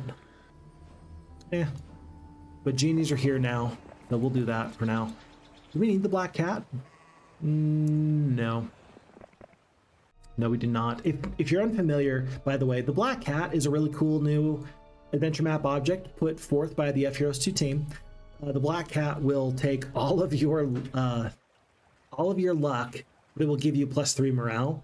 It's a very fun addition, and I understand that one of the reasons why the FHeroes2 team put it in is they said, oh, it's not that powerful, it's not going to get a lot of use or play, and to which I reply, it's awesome. It's one of my favorite things. Like, you can build a lot of situations that make sense only with this artifact out there. So yeah, I think that it should be, I think I'm very happy for it to be in the game. I like its inclusion. A group of centaurs have a desire for greater glory and wish to join you. Do you accept? I sure do. 218 centaurs up to 314. And 314 goes up to 364. Folks, that's a lot of centaurs. Let's keep them alive. Because, I mean, I think that they're better than the orcs. Because they're 4-speed creatures. Orcs are 2-speed. Even when upgraded orc chieftains. And I mean, 10 HP versus 5 HP. Centaurs, as far as tier 1 creatures go, they've actually got a hefty amount of HP on them. I think I'm happy with this. I'm very happy with this, actually. Yeah, I'm looking forward to them being not just good, but excellent. And I think I'm actually going to use Phineas. Let's see, a horde of ogres. I just don't want to lose the forces there. Let's send them over. Let's make sure that our main hero's clearing everything out. And just hope for the best in that regard. Okay. There is a social contract regulating rules of eating others. If you violate it, everybody has the right to eat you on the spot. I think that makes too much sense, and so I feel like that's the best way of explaining it. So yeah, let's go with that. Let's go with that. If nobody wants to be eaten, just don't be silly. Because don't tell me that the rocks have not looked at the boars in the wizard faction and thought to themselves, you know what? That guy looks kind of tasty. Yeah, the little piggy down there, that guy looks kind of like a snack. I'll bet you that happens all the time. And so if the rocks can mind their P's and Q's, I'll bet everybody can. By the way, you did not know that iron golems have skeletons, but they do. We just took them from them right there. Kind of funny how that works. It looks like we have an issue. Folks, here's the issue. There is an area here. Oh, you got to go up this direction. I was asking myself how you get into here. It looks like by ignoring the greater druids a while ago, we might have put ourselves in a little bit of an interesting position. There's another orc cart. That's interesting. And I think I'm going to take the defense over the attack skill. I think. 1, 2, 3, 4 sprightly sprite trees, 5, 6, 7, 8, 9, 10. Not to mention the other ones that have been just around. 12, 13, 14. Yeah, we found 15, 16, 17, 18, plus a tree city. We have found plenty of these tree houses. I think that it's going to be lots of sprites, and I really like that. Not just for theming purposes, but also just because they're a good unit. And so nobody ever feels bad to have sprites in their army, I don't think.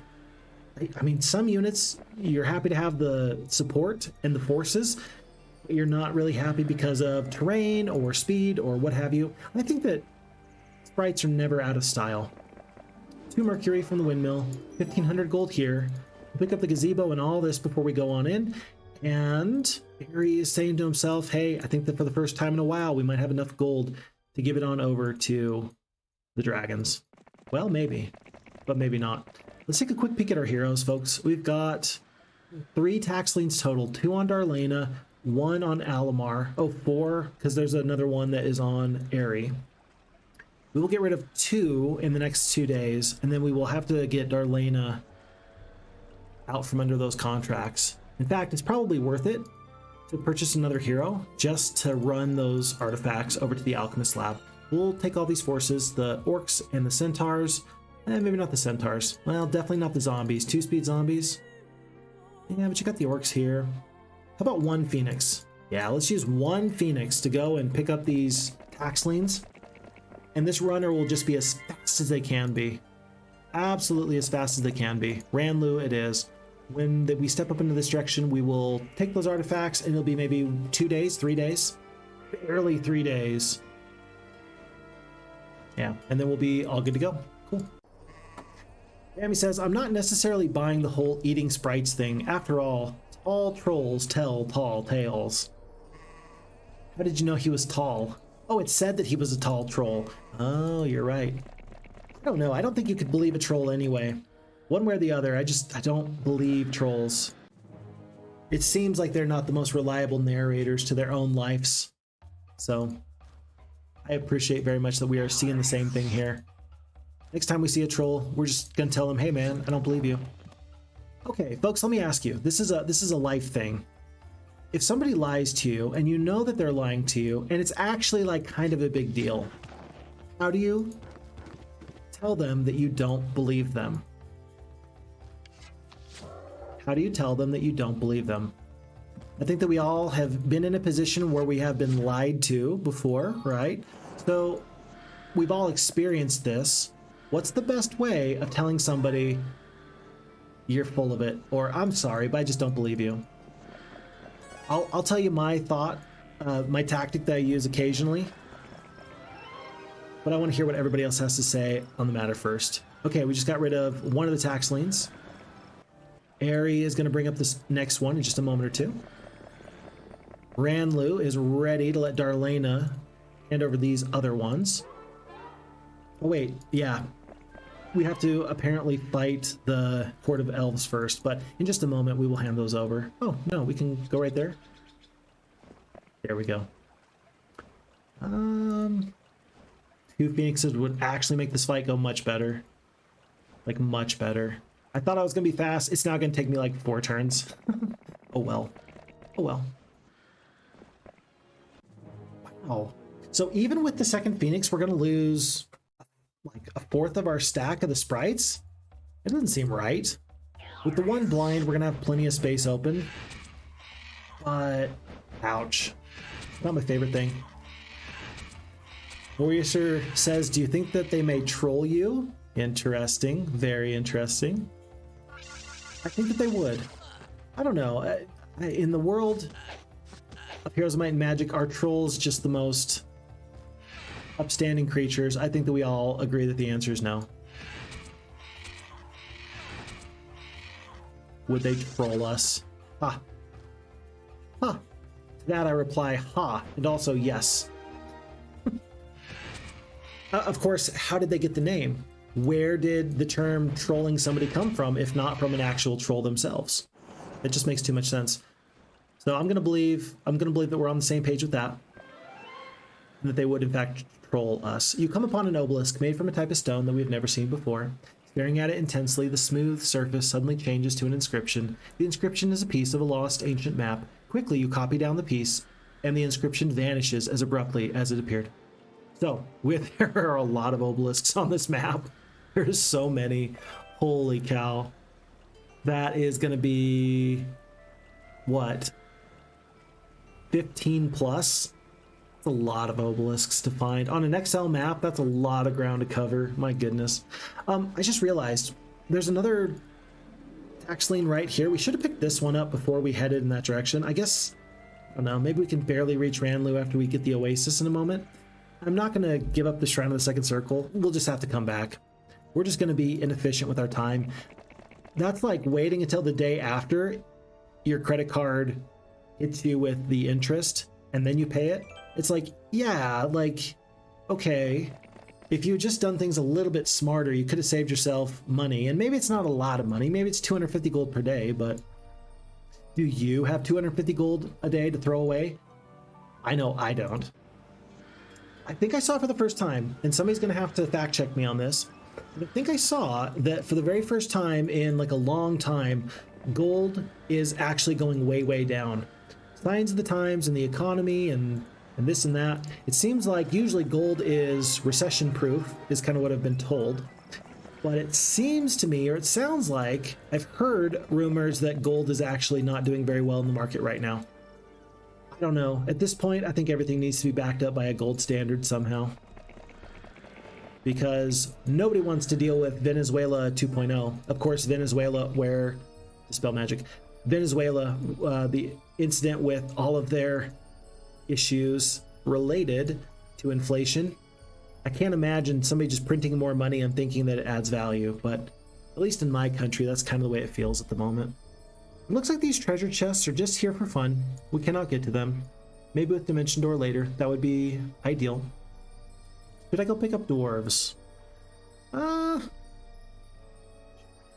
Sure. I don't think that Phineas wants 10 extra spell points from the Artesian Spring, though, so we're going to ignore that one. It's going to be 2,000 gold from the treasure chest, and it's going to be Disrupting Ray. These are good spells. I think I need to come back just for the Disrupting Ray and the fact that there is a 5th level spell. I think that Sandro is going to make his way south at this point. It seems crazy to me that we're going so far out of our way for this. Oh, but we're totally going to do it at this point. We will go in this direction through the Horde of Greater Druids. I'm going to see if I can get those Phoenixes onto this army, because the 7-speed creatures are going to do so well for us dealing with these 6-speed creatures. Where are you? Ranlu, how close are you? You're not even close, are you? You're not even close. Ugh. Darlene is the one with the Phoenixes right now. We could purchase another hero. We're not going to do it. It's just, we're just going to tank the damage. Horde of Greater Druids. We do have the genies. We got the genies. That'll take out 2 stacks, and then there'll be a 3rd stack that we can blind. It's not going to be as bad as we think it is, but still not my favorite fight. And I don't want to pick up the nomads just for this one instance there. Oh. All right, it's day 7, folks. We can't get the Stonehenge. We can't get anything else at the moment. We are saving our resources to build up a castle and a shipyard, but we are getting there. Slowly but surely, we are getting there. Negative 2,500 gold for the taxes, and on we go. Fukidi's in the chat. Hello, Fukidi. The ship has sailed in 1971, unfortunately, for the gold standard. Was that Reagan? 1971? See, it was before I was alive, and so I'm pretty well familiar with my history from the time I was born on, right? Like, Michael Jordan was a big deal when I was born. So, you know, I know from my date of birth on, but I don't know pre so much. My history is a little bit shaky. A little bit shaky. It's very shaky. But I would like to improve if that makes any difference. Okay, Horde of Greater Druids, let's do this. 49 Centaurs is actually very acceptable. But, well, we'll see. It was Nixon. Okay, but it was Nixon that prevented the gold standard. You see, you can tell, because for me, if it was a president that was older than when I was born, then I just assume it was Reagan, because Reagan was actually fairly new, all things considered, but it was still old to me. So there you go. It tells you the way that my brain works. Similar to that is how my brain works when I consider COVID. I have pre-COVID in my brain, locked and loaded, and I have post-COVID. But everything is kind of situated around that. But it was Nixon, and he abandoned it. It's not good. It's not good. I just want money to be worth stuff. Tell you what, well, we don't talk about politics and we don't talk about the economy on this channel for a good reason. But I do want my kids to be happy, and I don't want my kids, I don't want to like kick the can down the road so they have to deal with something. You know, if I can fix something now in my day, let it be in my day so that I can make it better for future generations. We'll see. We'll see if I have the ability. Not at all. It's been going downhill, but yeah, we can stop that. Yeah, we'll see. A sophisticated vampire approaches you, Sir Sandro, the sprightly princess. She's standing by our town. But how did you break out of the prison? Sir Sandro, something strange is going on. What? Glorious victory. 12 skeletons. Picked up lots of gold. Gazebo. One of like a billion obelisks. More liches. What did I break out of prison? I'm so confused. With my great strength of feet, I suppose. That, of course, being a reference to the great Mel Brooks film, Robin Hood Men in Tights. It's going to take a great feat of strength. Feat of strength? We don't have that. We do have strength of feet. It's a silly joke, but most Mel Brooks films are fairly silly. Blazing Saddles, Spaceballs, Young Frankenstein. Good movies, though. All told, I think that those are some of my like all-time favorite movies. And they've got a certain style. You feel like you know you're watching a Mel Brooks film when you're watching one. And I think that that's got to be one of the highest bits of nicety you can give to any director, right? That that it's like, hey, this movie is absolutely in your style, and I recognize that it was you immediately just because it fit your style so very well. I'm going to assume that the Phoenixes are going to be fine for a moment. We're going to return. I talked about getting the Phoenixes up here. I'm going to assume that we can defeat this enemy because we do have the genies. I kind of want to keep Alomar around, but I know that there's still more to be done. Let's just step on this water wheel. And I think that there's, yes, 2 windmills. Let's be very smart with our heroes movement points. 8k gold. Any purchases? I suppose it's about time we picked up the Mage Guild here. Cure, view resources, bless. Bless is not bad. Do we even have a bless? I don't think so. We do. We do. Still, I'm going to be happy for it, all the same. And on to a new day. Bambi says, Orc chieftains and ogre lords clearly indicate some manner of hierarchical. It's the words cinnamon and aluminum. I've taught myself to say those 2 words correctly, but I have not taught myself to say hierarchical correctly. Hierarchical. Ah! There's a structure in place in the Heroes2 Barbarian Society. So trolls sport jewelry, and to me that means that war trolls have an aura of wisdom, unless we forget that they are the only unit in the Barbarian faction to actively tend to flowers. Ah, perfect. I like that. Perfect. I love that. Oh, and Boreaser loves Mel Brooks films, waiting for Spaceballs 2. I am very excited for that as well. Yeah. I don't know. I think that back in the day, Mel Brooks made a joke and he said that if he was ever going to do Spaceballs 2, it would be Spaceballs 2, The Search for More Money. I don't know if that's the title that they've decided on, but very nice year in movies.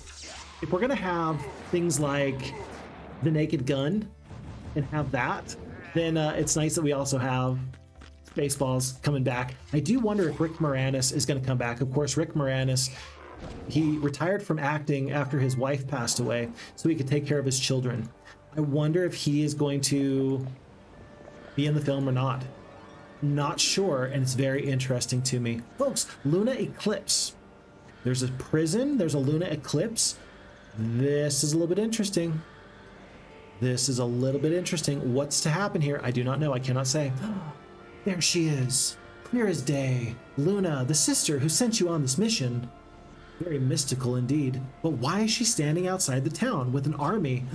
Why isn't she the same color as us? Uh-oh.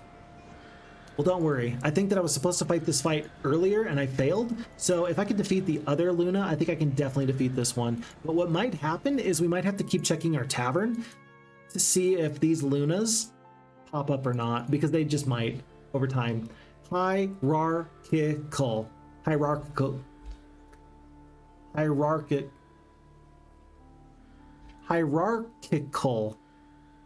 It's a hierarchy. I could say the word hierarchy, but saying hierarchy and then turning that into hierarchical.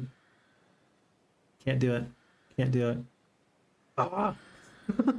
Here we got our dear friend Pixo giving us French tongue twisters. I can't even do the American ones. Sorry, the English ones. It's not American, it's English. My bad. My bad. But still, someday I will never get tongue twisted ever again. For now, I'm just going to have to be satisfied knowing that it happens to the best of us, and that's okay. 7-speed Phoenixes, 4-speed Elves. I mean, with 6 Phoenixes, I think I can clear out everything I really need to. Is there anything left to clear out? I guess I really want this artifact. I definitely want to get access to this archer's house. There's lots of Titans. That's a little bit more than I can deal with now, but I can probably bring the dragons back. Where is everybody? Okay, so Aerie, your job is not to go there. Your job is to get dragons because we need to go defeat some Titans. Alamar, you're gonna grab this gold and then these resources over yonder. Darlena, I mean, I think she's got all the Phoenixes she can. No, she's still one short, but we can trade for it if we want to. Do we want to? I don't think you want to. I don't think you want to. I think that you'll be back. You'll be back. So she's going to set off to just clear out the rest of the map and do what she can over here.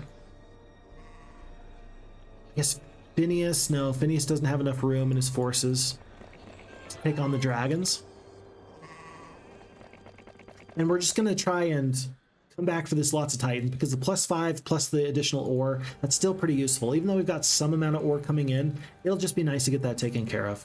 Okay, so we have paid for these forces. There's a windmill over here I've never really picked up, and it's been months. Absolutely, it's been months since I picked up this treehouse or these peasants or these Medusa. Yeah, I could probably gather a large force here, but would it be the most effective use of my time? Tough to say. I do not know. I cannot say.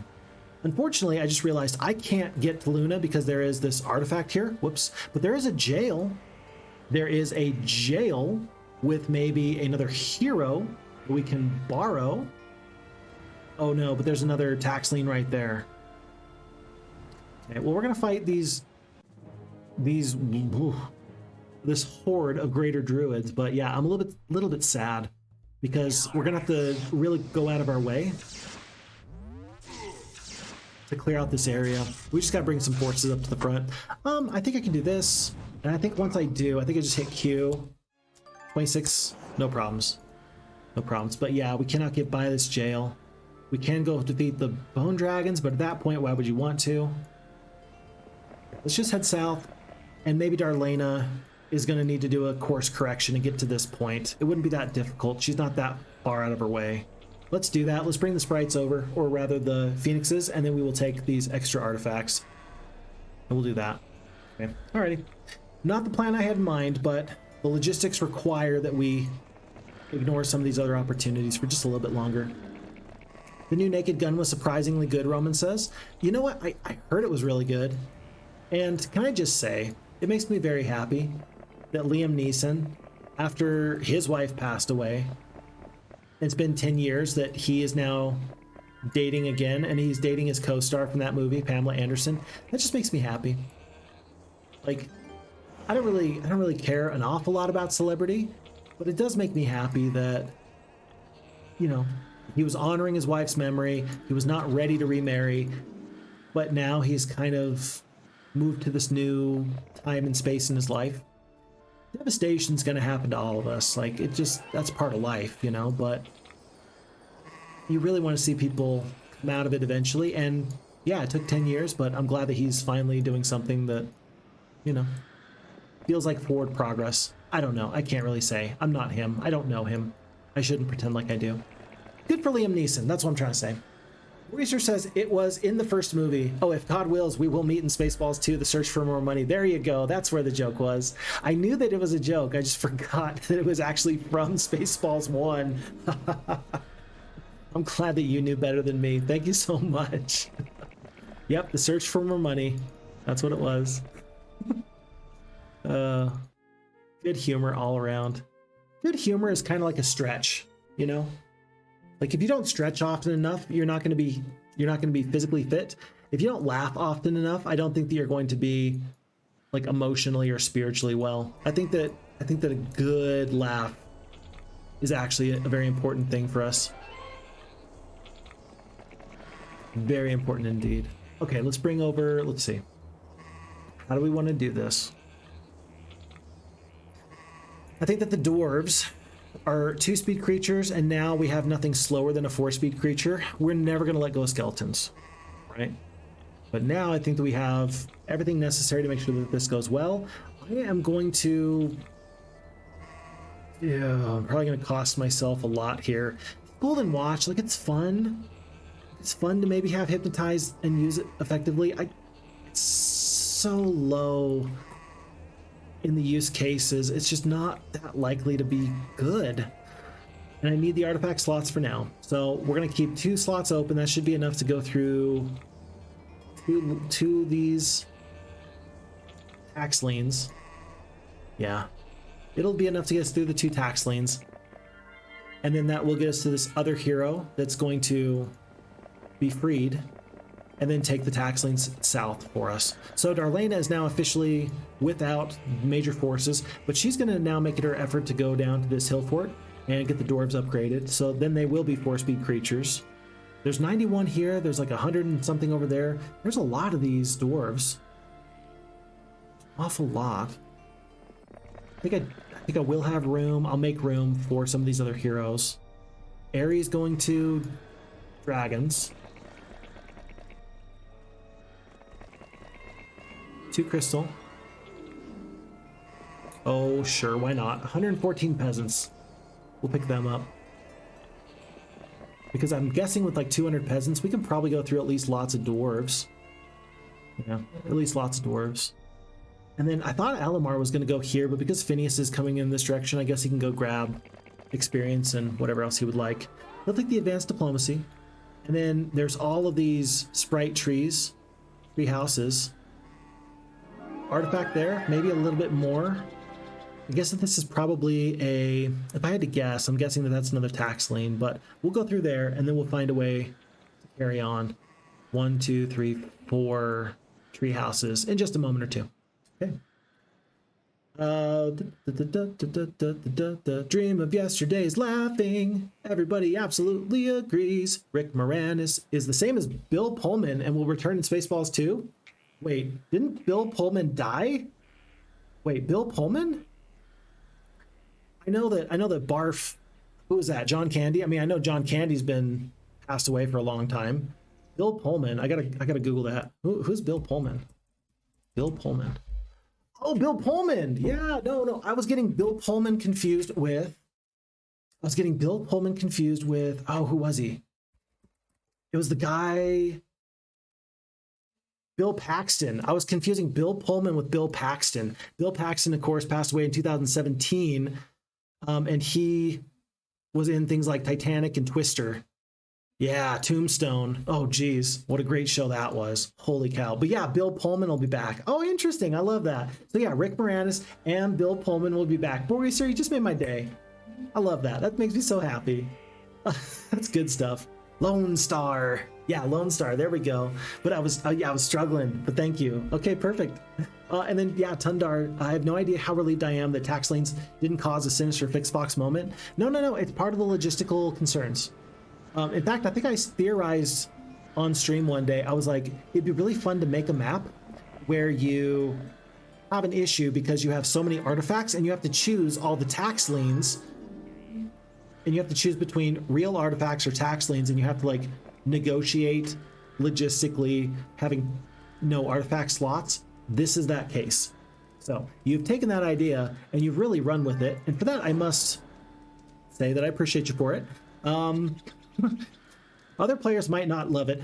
Something very sinister at play. Ooh, sinister at play. Sinister Phixfox. Are we going to have a sinister Sandro? Are we going to have a sinister Sandro? As you approach the jail, you get confused. Your bones chill. At first, you think it's a magical mirror, and then you look closely. Clearly, something very sinister is at play. In a dazzling display of daring, you break into the local jail and free the hero imprisoned there, who in return pledges loyalty to the cause. Sandro the cute. Sandro the cute necromancer? Okay. He's got haste, view heroes, set Earth Guardian. Now that's interesting. He's got view heroes so that he can find his love. He's got view heroes so he can find Luna, even though she's on the other team. That's so cute. It's so cute. I love that. Set Earth Guardian. I don't know when that's going to be useful. I guess we could farm experience off of that if we wanted to. But there's no mines. You can't use it on Alchemist Labs. You can't use it on your one sawmill. I don't think I have any mines I can use it with. It'd be really cool if there was like an ore mine and then an artesian spring nearby, and you could just farm experience all day. That'd be kind of cool. But oh, you can't farm with Set Guardian. You're right, because it's yours. Oh, you're totally right, Vammy. I was thinking like with Haunt spell, you can do that. But yeah, you totally can't do that with that spell. Interesting. So this is an interesting hero. I am going to cast the View Hero spell. I'm interested to know how many enemies we have. It looks like there's 1, 2, 3 purple enemies out on the map. Is that my understanding, that there's 1, 2, 3, 4, and then this 5th Luna? This probably indicates to me that there's probably a town here, and a town here. So we will keep that in our mind's eye, but fun spell, good spell. And he has basic estates. Lovely. Okay. Well, there's no time like the present. Let's take tax liens. We're going to keep these undead forces, but we are going to combine our forces into one. Whoop, not what I meant to do. We're going to dismiss 15 of the zombies just to pick up lots and lots of sprites. That's 76 sprites. That is up to 162, and there's more trees to go, folks. It's going to be a bit of a nice time. Okay, one more. Oh, we'll go through the black cat. You come upon a great cat purring as it rubs against your leg. Charmed, you reach down, but it bites you and flees. At least the laughter at your misfortune lifts your troop spirits, so negative on the luck, but positive on the morale. We'll see how this goes. Luna. Hello. One Phoenix goes down. It's a glorious victory. She does not run. So we're just going to attack and beat her, of course, but I wonder... Does she have artifacts that we're going to miss out on? Probably. Arcane Necklace of Magic, and we're never going to know what else she had. Oh, disaster, heartbreak. You had it, and then you just let it go. So, this is a really great artifact. I can only assume that there were other good artifacts aside from this. Last time we fought a Luna, I think that we had the lightning rod and a tax lien. Maybe we saved ourselves a tax lien. I feel like there was 3 artifacts we got from the other Luna. I don't remember though. Bit sad. Maybe that was our prize though. Maybe we were successful despite our failures. All right, folks. Looks like we picked up a new town that we can turn into a castle. Statue, lovely. Vampires, great. Bone dragons, a little scary, but we will manage. And there's another tax lien. Okay. Well, this map is actually going really well. I feel like this is going really well. Sometimes I don't like my pacing in these maps because I worry that I'm too far behind and there's more going on that I don't know about. I think that we're actually okay. Not knowing anything else about this map, but knowing that we are month 3, week 3, day 5, and we've got, less than a quarter, but a healthy chunk of the map already handled. It feels like from here we can probably pick up the pace, don't you think? Once we leave this island area, I think that we should be able to pick up the pace. We are still 3 wood short. Have you noticed? Not to mention the gold. We do need to save some gold. We are getting 1,000 gold per day. 1,000 gold per day. And then just make sure that we have no problems here. I will let this Sandro imposter go through all these tree houses at his own leisure, and then we're going to drop off this. Yeah, we're going to drop off this Fizzbin like so. Not Fizzbin, Chaxling. There's a Fizzbin hidden behind the dragons, though, so that's kind of interesting. For now, I'm going to get rid of the lightning rod and 2 of the axes. I just want to make sure that I don't have to come back here to deal with this guy anytime soon. And I don't think that these dragons are going to be too big of a problem. I say that, and then I wish I had another 4 attack skill. Oh, we have poor morale. Oh, we should have gotten the black cat. We have neutral morale, but then the bone dragons gave us poor morale because they've got the special ability that decreases the enemy's morale by 1. So no, I was correct. And then I just didn't calculate this one other thing. And then we got bit at the worst possible time. And that sucks. We don't have a slow. Blind will not work. We could potentially haste somebody. We could cold ray. We can lightning bolt. We can kill, yeah, we can kill 2 bone dragons at a time. Geez, losing the Phoenix's first turn actually feels horrible here. We're going to bless. I don't know. Are you going to go for skeletons or are you going to go for genies and stuff? I feel like they're going to go for genies. I'm going to get my damage off, though. I don't even care. I don't even care.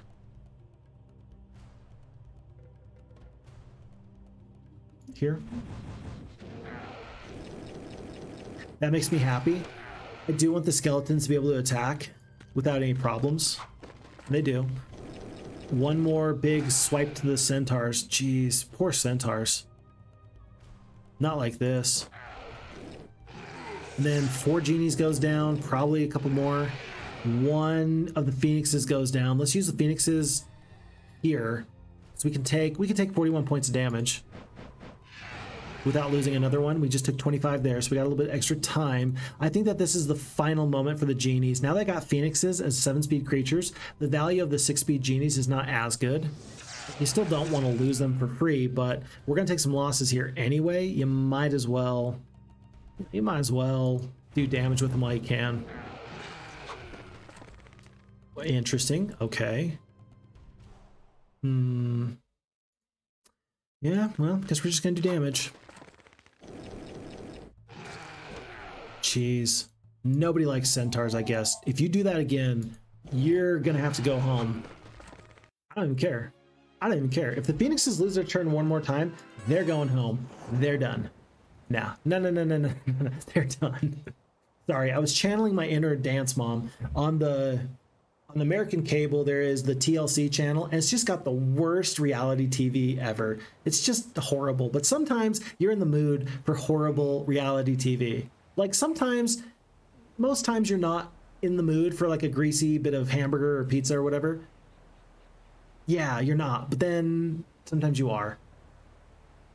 Yeah, sometimes it's bad TV, the reality TV. It's like that. You're not always in the mood for it, but sometimes you are. Anyway, one of the shows is Dance Moms, and it's all these catty 40-year-olds who are living vicariously through their 8-year-old daughters who are all trying to make this dance team, and it's absolutely horrendous. It's a train wreck, not even in slow motion. It's like a fast speed train wreck, just bam, bam, bam, bam, and every moment sucks, but sometimes you can't look away. I messed up. About 15-20 minutes ago, Chris TH gave us the follow. Chris, I'm so sorry. I am so sorry. I was talking and I got busy, and then I just looked up and I realized, oh my gosh, I never said hi to you. Hi. Thanks for being here. I apologize. I hope you're still here. There's a good chance that you followed and you're like, this guy is an a-hole. He didn't even say hi to me. Oh, I guess it was 6 minutes ago. I just realized, but still, I'm sorry about that. Welcome to Heroes of Might and Magic 2. Hopefully you're having a real fun time. Yeah.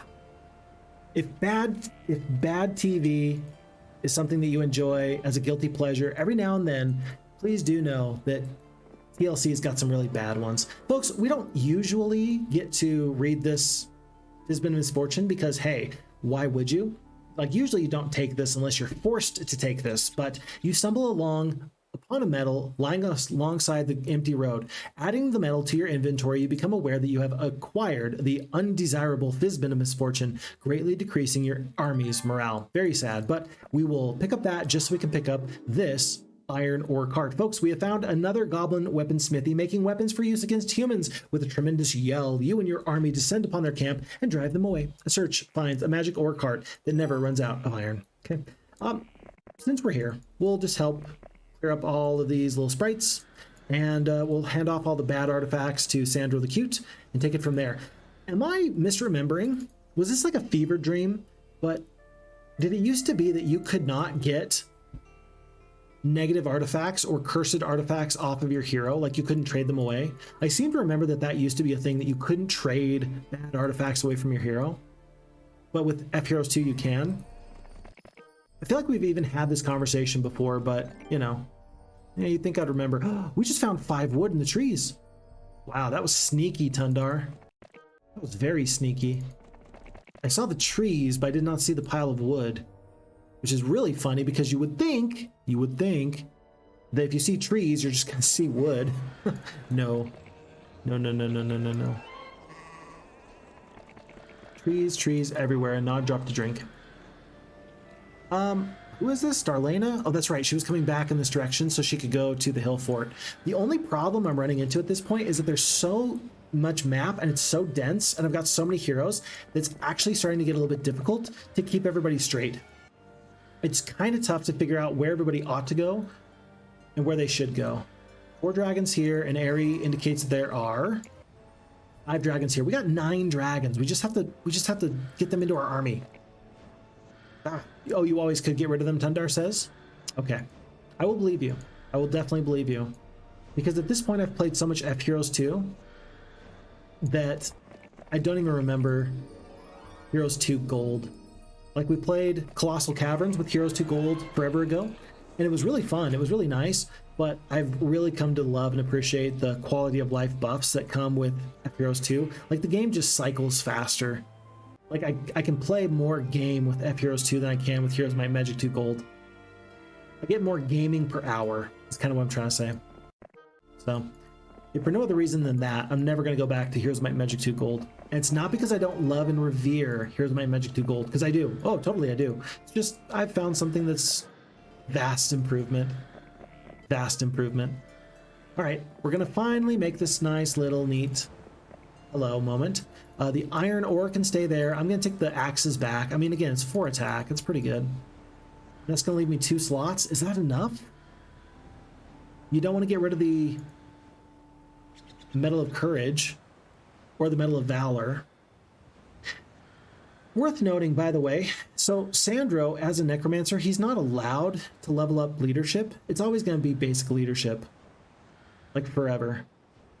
Unless, and Tundar, you can think about this as a map maker, unless the map maker puts like a little bubble down, an event bubble, because he can turn basic leadership into advanced leadership manually in that way. It's not always going to happen. Like, I don't know if Tundar thought about that, but as a map maker, you can do that now. You can take away secondary skills that a hero might might have gained, and you can add secondary skills that they might not yet have. It's kind of cool.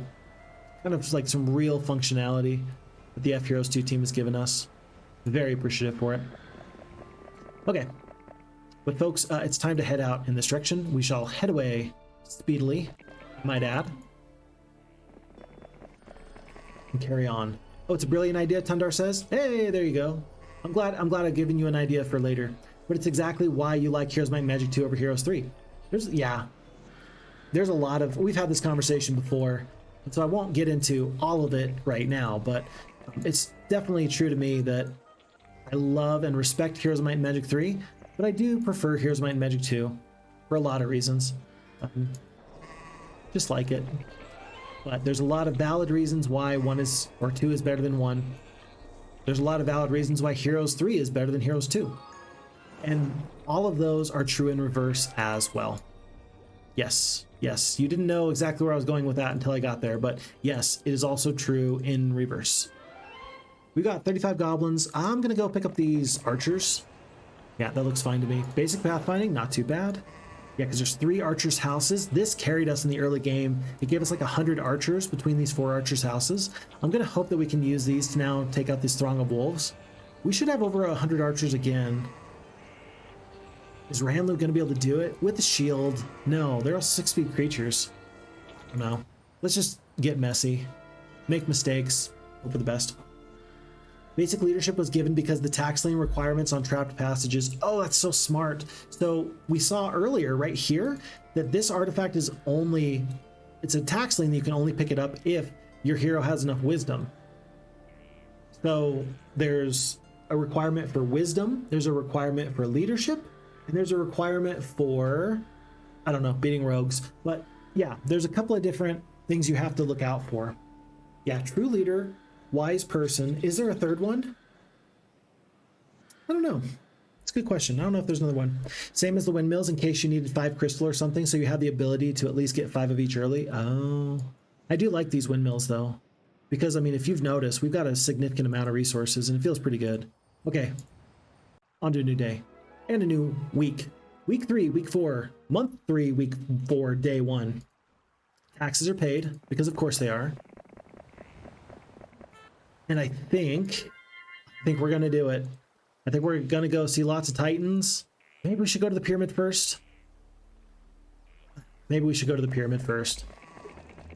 We're gonna go to the pyramid first because we are moving so fast. Can you tell? We're gonna get there in 2 days, 3 days. And we might even stop in. We might even start looking at getting mage guild levels because we've got plenty of resources. Let's see how much Tundar has allowed us to pick up mage guild levels. Oh my gosh, you know what I never did? I guess I don't have the gold for it now, but I need to pick that up at some point. Pick up what, you say? My shipyard, of course. Because at this point we've got 23 wood. That's enough to get the shipyard. It's not enough to get an actual ship. Then again, we do also still have to upgrade the town to a castle. I guess we're pretty far away, aren't we? I won't worry about it too much. But yeah, I appreciate that you thought of these things as a map maker. It's very clear. Like you can tell the maps that were made where somebody just was like, oh, this looks good. And they did like a Sim City sort of a deal. And you can tell the people that made a map that really took a lot of effort and a lot of thought that went into it. I think that these maps absolutely qualify as having an awful lot of thought go into them. So I appreciate you as a map maker for giving us this gift of your time and your talents. So thank you very much. I appreciate this map. It's a good map. It's a fun map. I'm having a nice time, aren't you? Okay. Stables, it's day 2. Let's go pick up the stables here on day 2. Hold on, do I need... No, I already traded all my other artifacts away. All the bad artifacts I already traded away. Which is good. It's just funny that I'm going to make it here way before this other Sandro imposter gets there. This is nearly 1,200 sprites, by the way. And even though they're low quality troops, eventually they're going to get to the point where they are too big of a stack to ignore. And we're going to be obligated to start taking them into our main force. Like 1,000 sprites goes a long way. I don't think that the archers are going to make it into this kind of final army sort of a deal, but I think we're going to leave these shores with phoenixes and dragons for sure. Maybe unicorns, probably dwarves, probably hundreds of dwarves. We got a lot going on here, is what I'm trying to say. What I'm trying to say is that there's a lot going on here, and I'm starting to look to the future because we've kind of handled our little area here on the map. And I'm looking forward to the new horizons, wherever they may be, whatever they may be.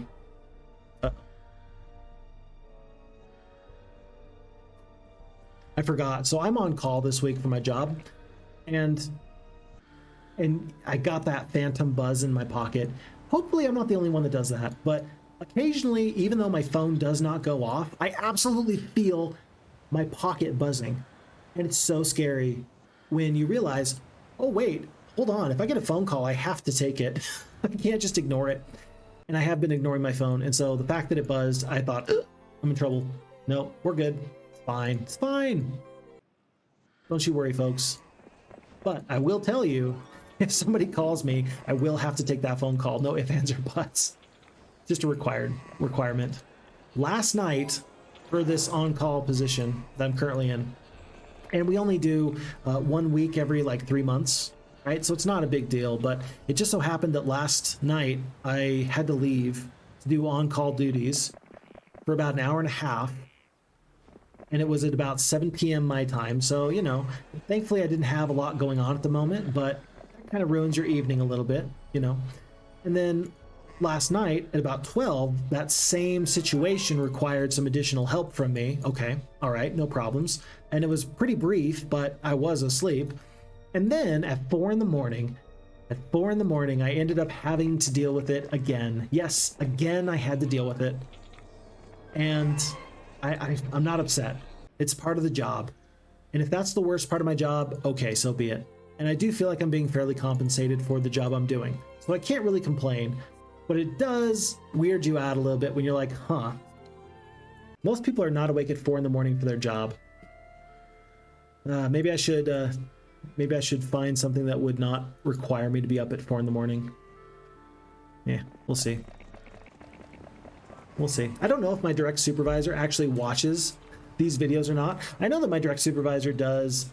Like, he's asked. He's been very supportive and nice. He's one of the best guys I've ever met in my life. Really good, high quality sort of individual. And, ooh, magic arrow. It's really nice when you have a boss that is that sort of person. I don't think I've ever had in my entire life a boss I didn't like. And yet, he's still one of my best bosses I've ever had. Now, all of this will sound disingenuous because I already just told you that I'm not sure if he watches these videos or not. So you're like, oh, Phixfox, are you just saying that just for fun? No, I'm not. I mean what I say what I mean, but it's just kind of funny how that works out, where even though I've had never a bad boss in my life, he's still definitely among the top 2, I would say. Folks, we just picked up Summon Earth Elementals from this pyramid. We can summon 45 Earth Elementals at a time. That is huge. Given that there's an Artesian Spring in the bottom of this map, and given that way up in this upper corner, there's another Artesian Spring, I think that things like this Horde of Crusaders, this is a very doable fight now, whereas before I would have been very cautious. I wish I'd had this for the Dragon City fights. It would have been much better. And then for the Lots of Titans, probably not the best spell, but I'm still happy to have it in my back pocket just in case something goes awry. We never picked up this graveyard. Now that's interesting. Oh, that's right, because Darlena, I didn't think that she could do it. Yeah, I didn't think that she could do it, so we ignored it at the time. Okay, cool. Well, we will take that right now. I'm very excited to find out what this artifact will be. 30 skeletons, stealth shield for +2 defense. That feels good to me. I'm good for that. I don't know if it's going to make it to the very end of this scenario. I think we're going to get some really nice artifacts the longer that this scenario goes, but still very nice. Oh, by the way, there's a disrupting ray over there. We do want to go grab that because we did not pick it up here in the Mage Guild. So let's go grab the disrupting ray. Might be very useful for Titans, who knows. And then I think that we will, yeah, 4th level Mage Guild. Are we going to get up to a 5th level Mage Guild? Town Gate, Mass Shield, both are very good, especially for Titans that are upcoming. And you can get a 5th level Mage Guild on this map. Tundar, did you plan that? Tundar, are you giving me the opportunity for Dimension Door? The lava kind of looks like a man bowling in the minimap. It kind of does. Look at this. He's like, yeah. I don't know what this is. If this is a man that's bowling, I don't know what this is, Tundar. Ah, Tundar. Tundar, what have you done? Okay. Let's go back. We're gonna have to get this 5th level spell.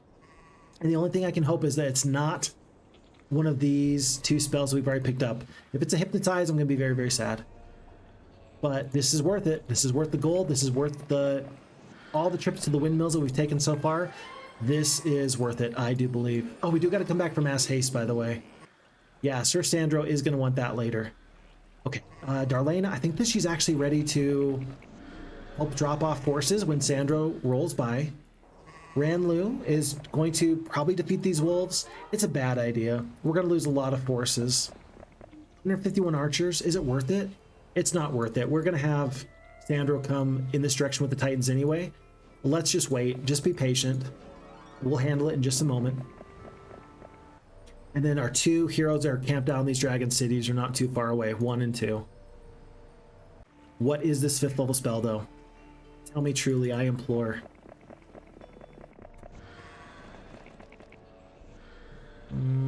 Dwarves? Are dwarves good enough? For the first time in a long time, we've got good morale.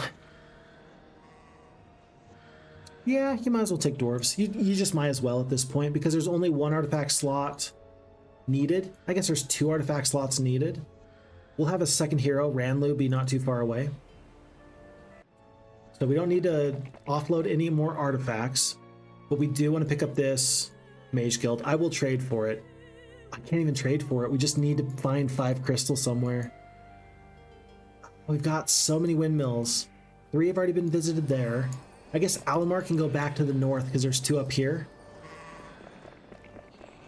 Okay. Looking for some crystal.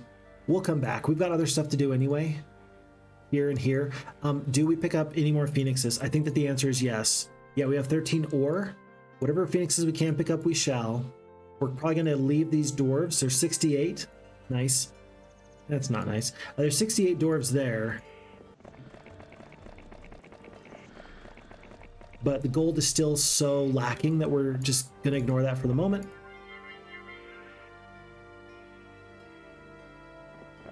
And let's just track down all the sprites we can with this one hero. And actually, we'll see if we can combine Alamar and cute Sandro. Leave the wolves. Stay. I'll pick up all the peasants, I guess. 500 peasants, 29 of these orcs. Is there anything else that we need to clear out here? Yes. Horde of Royal Mummies. That seems like something Darlena can handle for me. And all of a sudden, this map is once again, it feels like it's turned into an RPG again. I mentioned that I really have been enjoying this map because it felt like it was an RPG and just one player. And then all of a sudden, we got up to so many heroes that the turns are taking much longer than they were, which is not bad, right? But if you're going to play at the optimal capability, you're going to have to do a little bit of finagling, which is fine. But now, all of a sudden, it feels like, other than picking up water wheels and windmills, I don't feel like there's much else that we need multiple heroes for. So I'm going to try and find the main spots that I need somebody to be at. I think Alamar can cover 1, 2, and 3. 2 windmills and a water wheel. I think I'm going to have maybe 1 hero over here for these 2 windmills. Yeah, there's 2 windmills over there. And then there's 2 more windmills in the bottom left corner. I guess 3 that somebody can run. 2 here and 2 here. So I think that it's going to be 4 or 5 heroes are going to be devoted to just these little corners, these little pockets of windmills, because the resources are still useful, and there's multiple other castles. We are going to be able to dig up enough resources. Hold on. Now we're going to dig up enough resources for multiple mage guilds later when we upgrade this town to a castle. So we still want to be smart with our heroes, but I do recognize that it's not as valuable. After a couple of heroes take maybe 2 or 3 turns each, we're going to clear up all the windmills, and then we're going to be able to leave them behind. And we're just going to go back to like this 1 hero playthrough that we sort of were doing. No additional heroes, no Lunas. If you see a Luna, assume that she's special. A guy bowling in one lane and another guy looking for his glasses on a closer lane. Oh, the guy looking for his glasses on another lane. Okay, all right. I'm sorry, my mind shouldn't have gone there. I'm not a bad person, I promise. I'm not. Okay, let's see. This fight is not fun. We're probably going to lose the dragon. Lots of titans. Yeah, but we got 11 attack, 11 defense. We got tons of spell casting ability. Heck, first turn, we could just do the mass curse. We'll be fine. We'll be fine. This says we're going to lose 9 phoenixes. I can't believe that. That's just too much. I think that the mass curse truly is your best bet, though, because the titans are going to do full damage regardless of whether it's ranged or in person. Yeah. I think that the mass curse, is there a better spell? You could do the mass shield, but again, that's not going to help you when you go into melee range. Yeah, I think it's mass curse and mass bless. I think that those are the spells you want. Those are the spells you want. So let's kill 1 to 2 of these titans here. I kind of want these low-level troops to take the damage, so I'm not going to actually slide into this spot. where the Titans will have to attack me. Never mind, the Phoenixes are still going to take a beating. And then same sort of deal here. Mass haste would be so good. We didn't pick that up. Whose fault was that?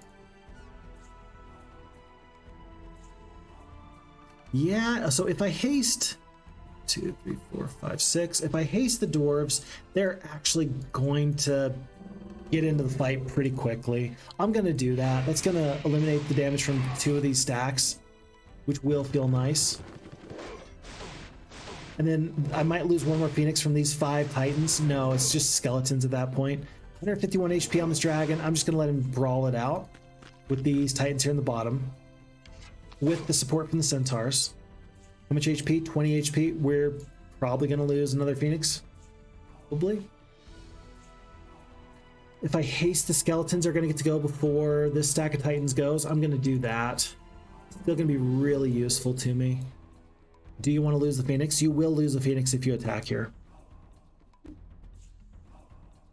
If we attack here, we're still probably going to take 20 points of damage. Titans are doing at least 40. Yeah, I'm gonna back off. I'm gonna not risk the damage. Doesn't feel good to me to do that. And then top stack here, we kill 1 to 2. We only kill 1. Skeletons are gonna get into the fight. They're gonna kill 3 to 4. Very nice. Yes, yes. Skeletons are powerful. 74 HP left on my dragon. 33 damage from the Titan onto the dragon. And now the Phoenixes feel comfortable to get into this fight here. Yes, perfect. Okay. And then with 1 final Titan, I wish I had a good way of disabling them. Unfortunately, I do not. I will be the Disrupting Ray, and we're going to kill maybe 1. Yeah, 1 only. And that should do it. Okay, so for the low cost of 2 Phoenixes, 33 Battle Dwarves, and 126 Skeletons, we just took out 8,400 experience worth of Titans. 6, 12, 18, 23, 28 Titans. But we pick up the Holy Hammer for +5. You come upon a battle where a paladin has been mortally wounded by a group of zombies. He asks you to take his hammer and finish what he started. As you pick it up, it begins to hum, and then everything becomes a blur. The zombies lie dead, the hammer dripping with blood. You strap it to your belt. You know what would be really cool? It would be awesome if when you looked at the character model for the Crusaders, if paladins and Crusaders had hammers like tucked into their belt somehow for like an alternate attack. Okay, when FHeroes2 modding gets on the scene, I want to do as many alternate attacks as possible. I want people to take the existing character sheets, and I want to just like have people make manipulations to them so that when animated correctly, there is like an extra dying animation, or there's like an alternate attack animation.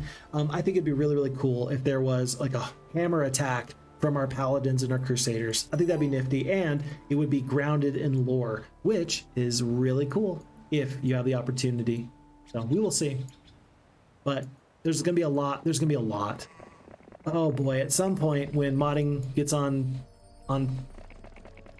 par, when it comes online, there's going to be a lot of people with a lot of great ideas who just haven't had the opportunity to make something nifty. So I'm very excited. Okay, we're going to grab Windmill here, 2 sulfur. Remember, we're looking for the crystal. We'll come back and grab that in a moment. And will Ranlu be able to get to this other windmill? No, he will not. Very close, but not quite. In just a moment or two, he can go back and pick up this archer's house that will be taken for the very first time. And then our fellow here, our Sandro lookalike, he is trying to just take the sprites off of Alomar. We'll have to remember to do that first before anything else happens. All of our purchases have been made. We do have 5,000 gold for the first time. Because it's almost a new week, we do need to spend the gold. I have not done that very well. I have not been purchasing castles when I should. And for the first time in a long time, we're not going to be hit with a huge penalty due to taxes. That makes me pretty happy. So we're going to call that a week. And astrologers are going to proclaim this to be the month of the Bumblebee, month 4, week 1, day 1. And there goes our taxes. All right.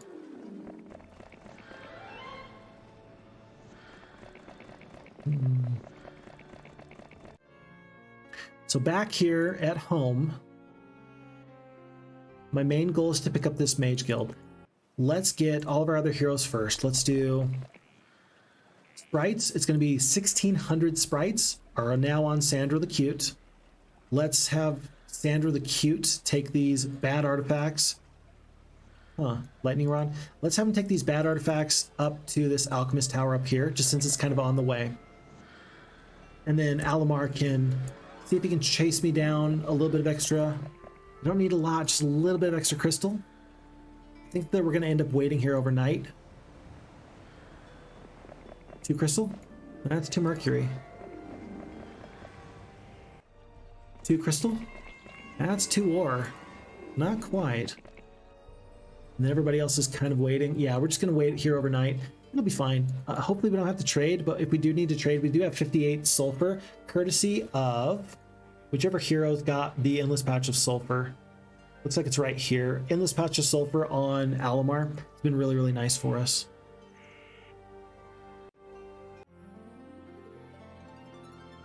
Yeah, we still need 5 crystal. We have 5 crystal. We need up to 10. Heroes are moving to give me an extra 750 gold per day here. Looks like tomorrow we will have an idea about this windmill. Ooh, and this is actually a fun fight for Darlena. I'm hoping I can use the ranged creatures pretty well. She does have some nice spells. I mean, don't really want to lose 500 peasants, but this is the reason why you have the peasants, is just for this sort of a fight.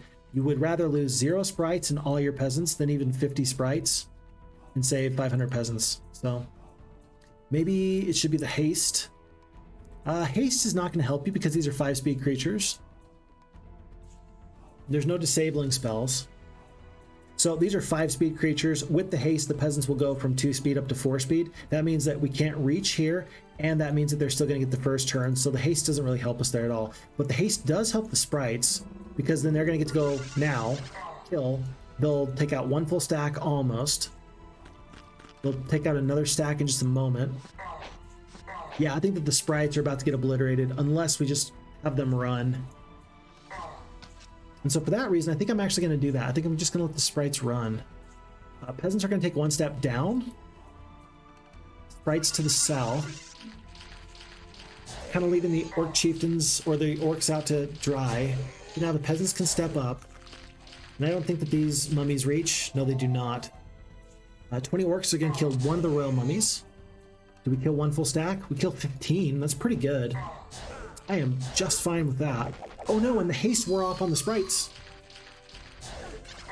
So 34 sprites and another 13. Ouch, down to 208 sprites. Not my favorite. Not my favorite, but with 300 and something peasants attacking here, I think I'm okay to just damage where I can. That'll free up the damage from the elves. Cold Ray? Nah. Disrupting Ray? Nah. We're gonna bless the peasants, dang it. They were cursed and now they're blessed.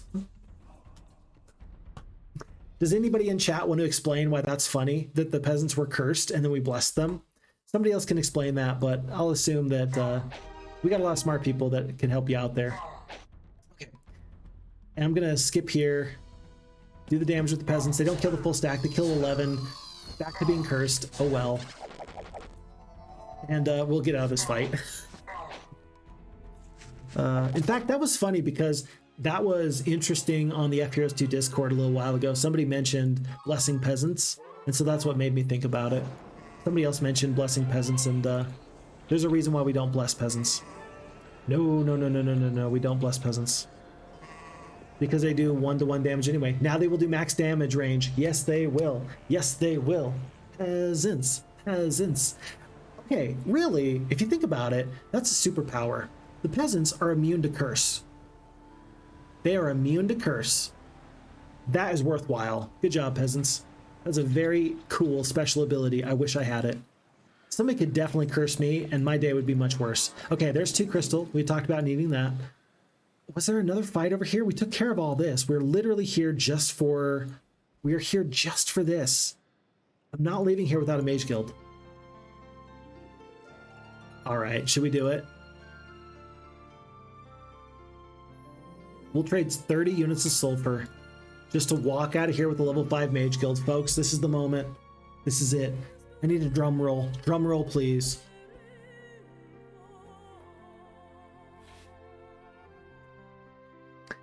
I mean, it's all right.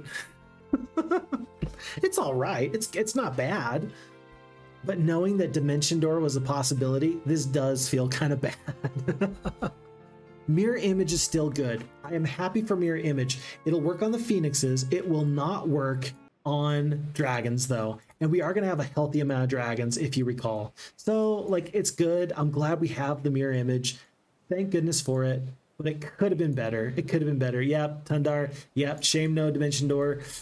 What could have been? What could have been? If this is Crystal, by the way, I'm going to go crazy. It's not. Oh, wait, hold on. Phoenixes? We could. Let's just go back for the Phoenixes. We have 7. Every little bit could help. And then very soon we are going to pick up a massive amount of dragons to the north. Because I think that we're actually to the point. Yeah, 1,600 gold per day. I feel rich. After originally starting this game with only 250 gold per day, I feel great. And here's an extra 750 gold per day. Boom. Are there any other tax liens? Darlena has a tax lien. She does need to pay off that debt. Where are you? Before you do anything else, go save me the gold. Almar picks up a little bit of ore. Not too bad. I don't know how useful he's going to be, but you might as well get him some additional stats. Same with Ranlu.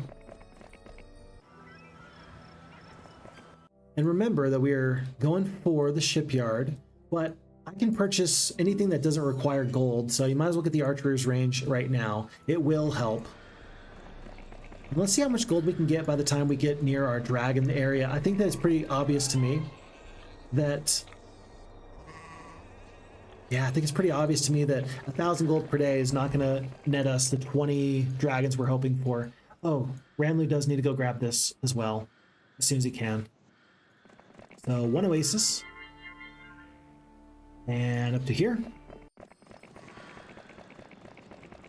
Jeez, I'm fast. Wow, I'm fast. Feels so good. I wonder if this Tree of Knowledge is free or not. We haven't found out yet. We just don't know. But it is worth knowing if we can find out. 7 here. And 6 here. So many dragons. We currently have 3,000 gold. That's not even enough for 1 red dragon. Not even enough for 1 red dragon. And so we're just kind of waiting until we can get a boat. Until we can get a boat, everything else is just kind of a waste. Huh. Should we chop down some of the tree houses? What about this? What if I trade? What if I just get the marketplace and then we'll trade? No, we don't really want to trade our other resources. Yeah, we don't really want to trade our other resources if we can help it. Yeah, we'll just be patient, but once we get into the water, we're going to have so much flotsam. I think that you could have definitely argued to me that any efforts over here were not going to be nearly as worth it as getting your ship up here, because once you get the ship, then you've got free access to all the wood you could ever want. So we might have done things a little bit out of turn, unfortunately. But we could not have known that until it was too late. Okay, Darlena's got her little area where she needs to go collect. 151 archers up to 197. That's a pretty big stack there. That was a pretty good archer's house right there.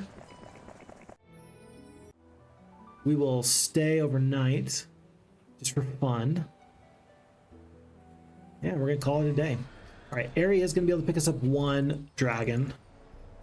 Boop.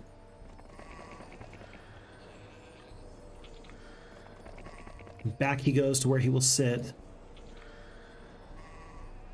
Really, there's nothing else to fight except for these horde of crusaders. I guess we might as well take them out. Are there any other power-ups I might have missed? Mercenary camp, I already picked up that. I already got the arena. Got the gazebo. Oh, hold on.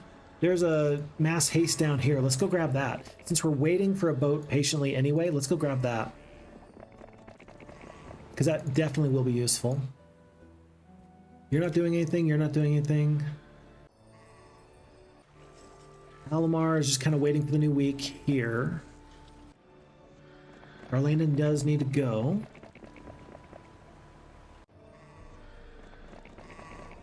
And so on days 1, 2, and 3, there's probably going to be a flurry of activity. And then after that, just probably not so much. Because the secondary heroes, the logistical heroes, are going to be handling their business. I don't actually know if Darlena can reach all of these windmills. It might have to be in the future. After Ranlu completes this trip, it might be his job to pick up these 2. And then also this one. I think that these 3 are going to be his area. He's going to have to attend to. And then that will free up Darlene to go do some other stuff. Okay, big fight here. Horde of Crusaders with 9 Phoenixes, 88 Battle Dwarves, 456 Skeletons, the Centaurs, etc., etc. Yeah, we're going to fight this fight. We're definitely going to win, and we're not going to accept those losses. Worth noting, Crusaders do double damage to the Skeletons. That's not great. We don't love that. But if you're blinded, you're not going to do much of anything. And thankfully, there's no opportunity for good morale, so I feel pretty okay about that. Dwarves can't reach because of the poor terrain. Dragons, I think, are not gonna lose one here. Hiya. I'm probably gonna end up blinding this stack. Yeah, we're gonna blind this other stack just to make sure we don't take any losses. It's really cheap, all things considered. 6 spell points to make sure you never lose a troop. Really nice. Very nice indeed. And my skeletons are the biggest stack I have. They're going to do the most damage. So we'll skip until they can handle our enemies. 18. Oh gosh, 18 goes down. Does Alamar have room? Alamar does have room. We're going to let Sandro hand off a couple of artifacts just temporarily, so we can handle these tax lanes real quick.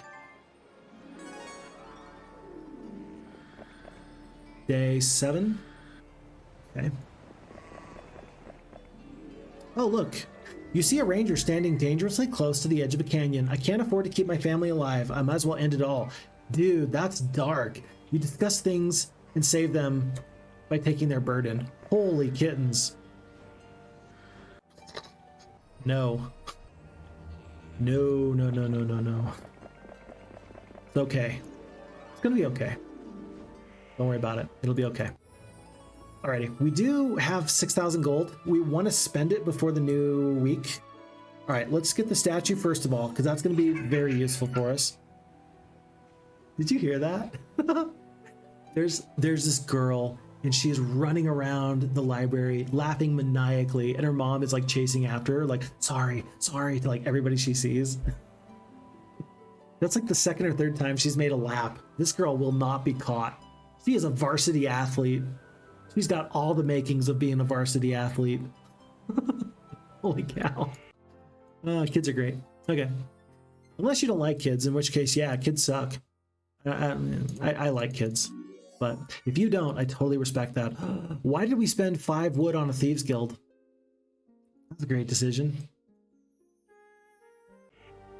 We do need the wood for other stuff. I just realized I was trying to spend gold. Okay. Well, I can't spend it all before I get it, so I guess we're just gonna have to suffer. Taxes for the new week, but we do still have 1,900 remaining. We're gonna get rid of, it looks like 1 or 2 of these tax liens. 2, it looks like. And now there's a flurry of activity again because everybody's got stuff to do. There's a tax lien on Ranlu, so he's got to go drop that. Aerie wishes he could buy dragons. Darlena is going to grab her 2 windmills in the bottom, and then she's going to carry on up top.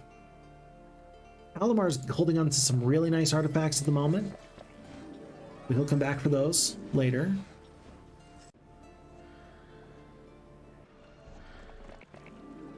$1,000 gold, 750. 2 ore,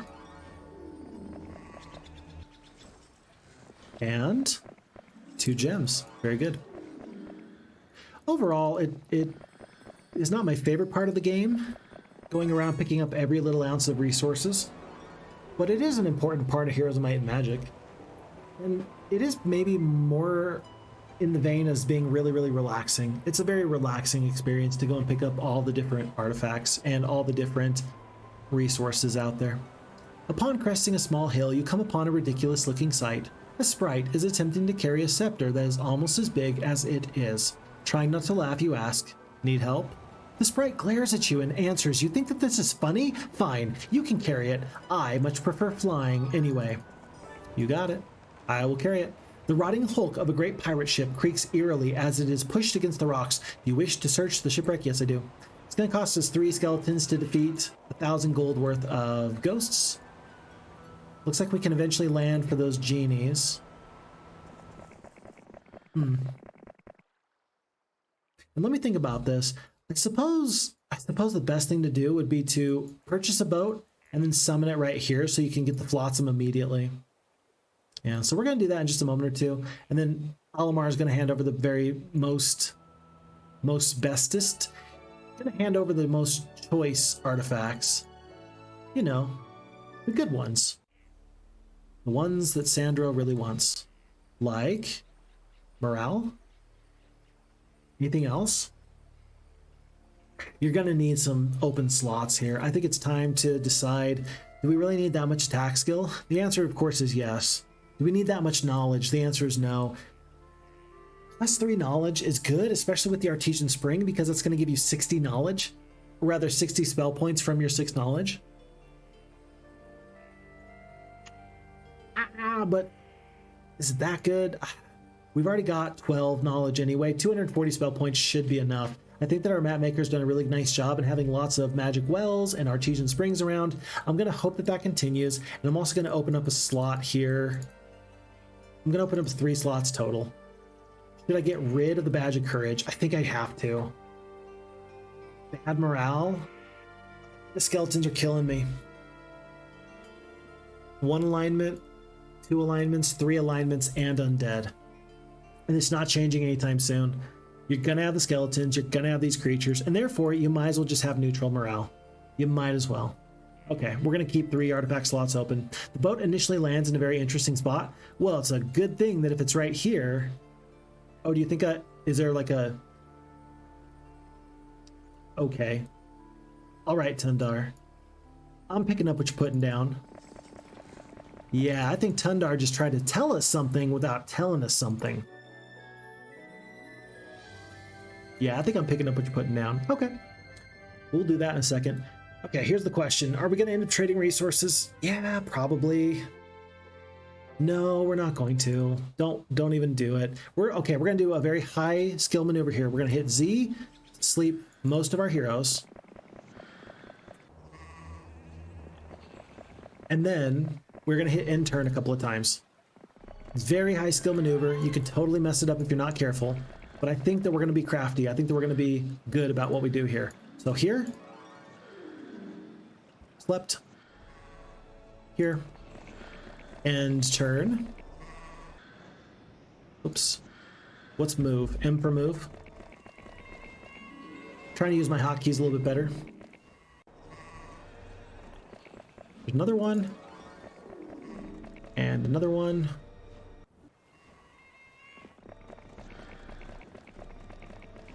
And slept. That's in turn. Slept. Okay, now everybody's where they ought to be, doing what they ought to be doing when they ought to be doing it.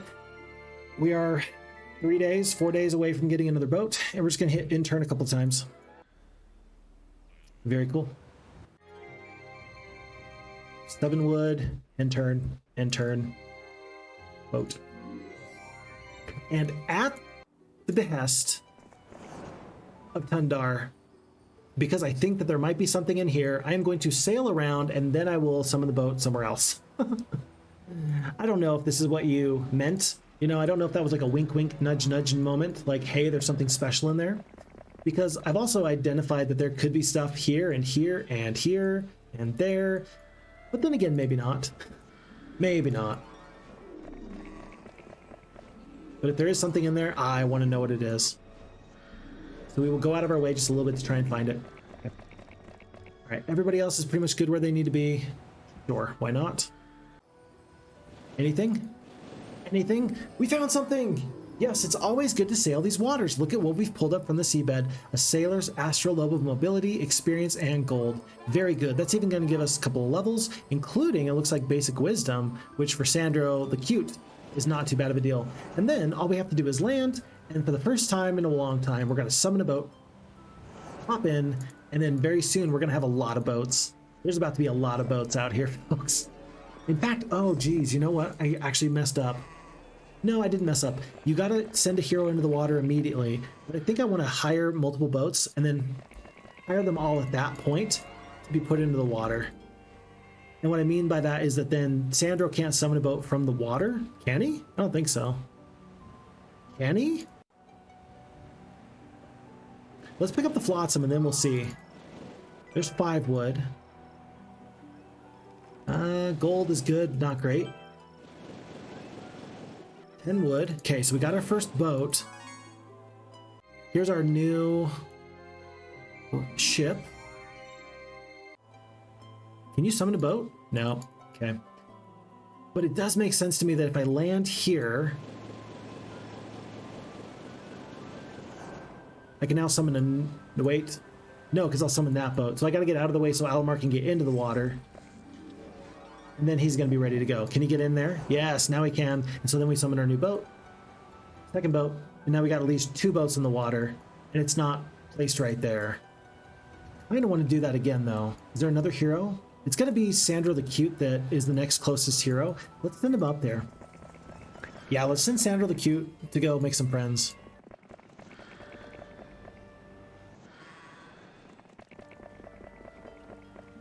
Fun little thing, Tundar. Tundar, did you do that on purpose, or was it a happy accident, and then you just decided to keep it in there? I am interested. Let me know. Let me know. I think I'm going to find enough wood in just a second to hire another boat. And so I'm going to upgrade this town to a castle. Thankfully, we've got plenty of ore. And so upgrading these towns to castles is actually not too big of a deal. The fact that the boat spawns over here as opposed to over here, was that intentional is kind of my question. Or did it happen and then you said, hey, I'll just make this like a fun, nifty little thing? I don't know the answer, but I think you might know what I'm trying to ask. I hope I'm asking that correctly. It happened and you worked with it. Gotcha. I think that some of the best map making moments are built off of those sorts of deals. Because we can plan for a lot of things, but to truly have a unique twist, sometimes the magic just has to happen on its own. 2 Mercury there. Ranlu's done for the day. At some point, we're going to want to hire heroes, or rather, hire all the dragons here first so we can get them to the front. Any dragons here, we can just ferry them into the water via the coast. It's 2 wood. I got to find a little bit more wood, and then Sandro can summon another boat. After Sandro the Cute gets there. I don't even know if there's another hero that's got summon boat. I just realized. I don't remember where I picked up summon boat. Huh. There's another boat there. Lightning helm, resources. There's tons of stuff. This is a very big moment. This feels good because all of a sudden, all the effort that we've spent to get up to this point is like definitely not for naught. This is kind of interesting. I need to send over some movement artifacts so that one of the Sandros has enough to get into the boat next time. You're just gonna have to trust me that this makes sense. Until you see what I'm talking about, you just gotta trust me. The spacing will make a little bit of sense in just a moment. End turn. And then, okay. So Sandro the Cute is gonna give these back. Here. And I think it's time to put the 1600 sprites on my best hero. We're going to let the Battle Dwarves sail around with Sandro the Cute. Sandro the Cute is going to hop into the water. Boop. With the Astrolabe, no less. And then we will hire our 3rd boat after we purchase it. Okay. Nifty little boat logistics here, but we have made it into the water. Very good.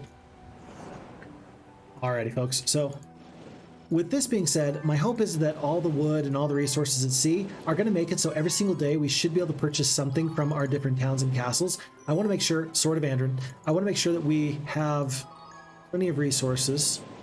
Oh, but I also want to make sure that we have plenty of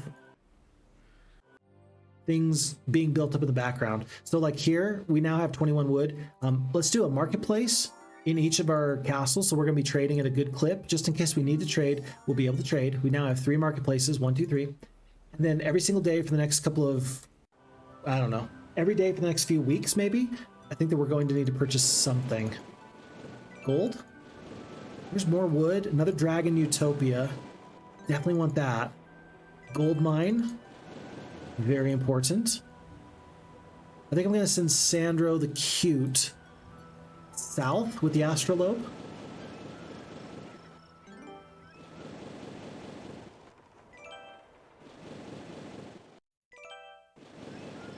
And more than that, we will have to wait and find out. Vernaculus, hey, you're back. Hello, welcome back. It's a pleasure to have you here. How are you?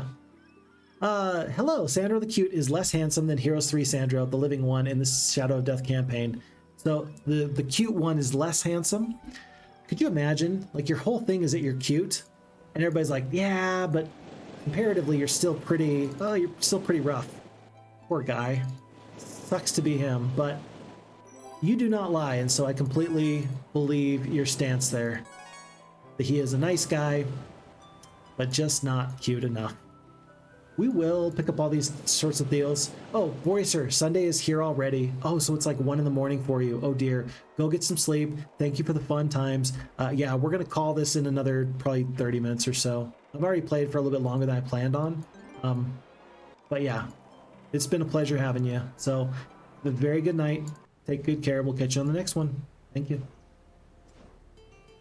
At this point, now that I'm in the water, I don't know if I really want to spend the time to go around to every single windmill. I know I ought to, though. It's my only way of generating resources.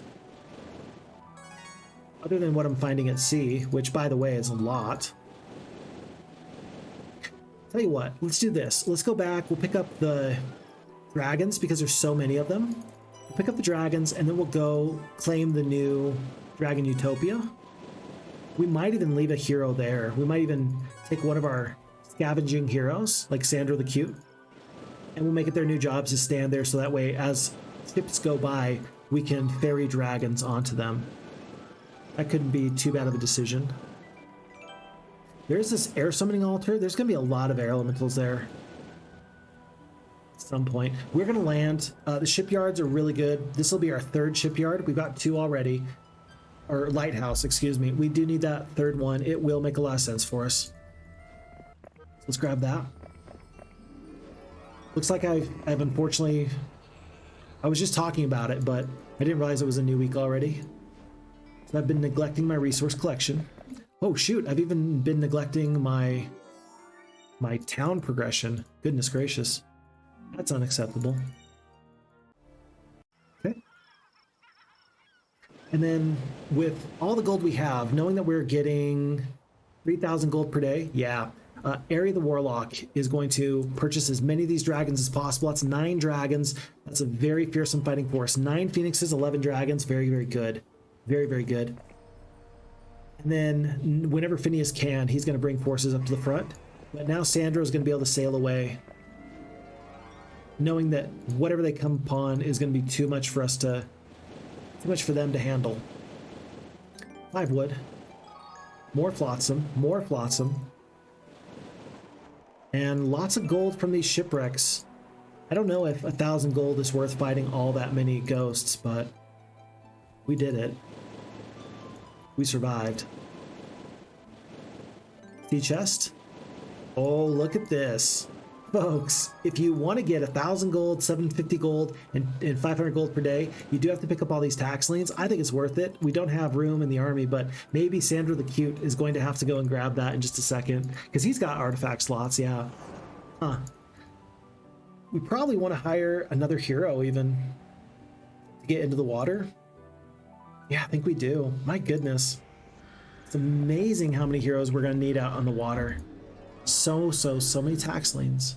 We have 8 heroes. There's 4, 5, 6, 7. So we can hire one more. We can hire one more, so I feel like we ought to. We will. We will. But before we do that, we got 34,000 gold. After we dismiss these 4 gargoyles, we're going to have enough room to pick up another 9 dragons. Let's see if we can get those up to the front fairly quickly.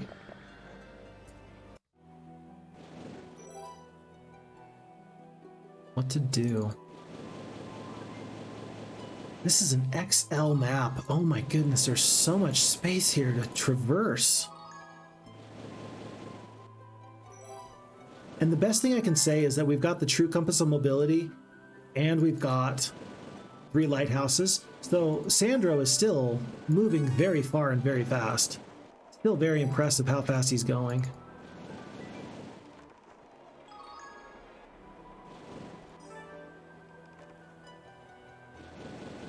Yep, you got to land there, but if you've got the artifact slots, you need 1, 2, 3, 4, 5, 6, 7, 8. 1, 2, 3, 4, 5, 6, 7, 8. Jeez, you can have no more than 3 or 4 artifacts before you run out of slots. Interesting challenge. Interesting challenge.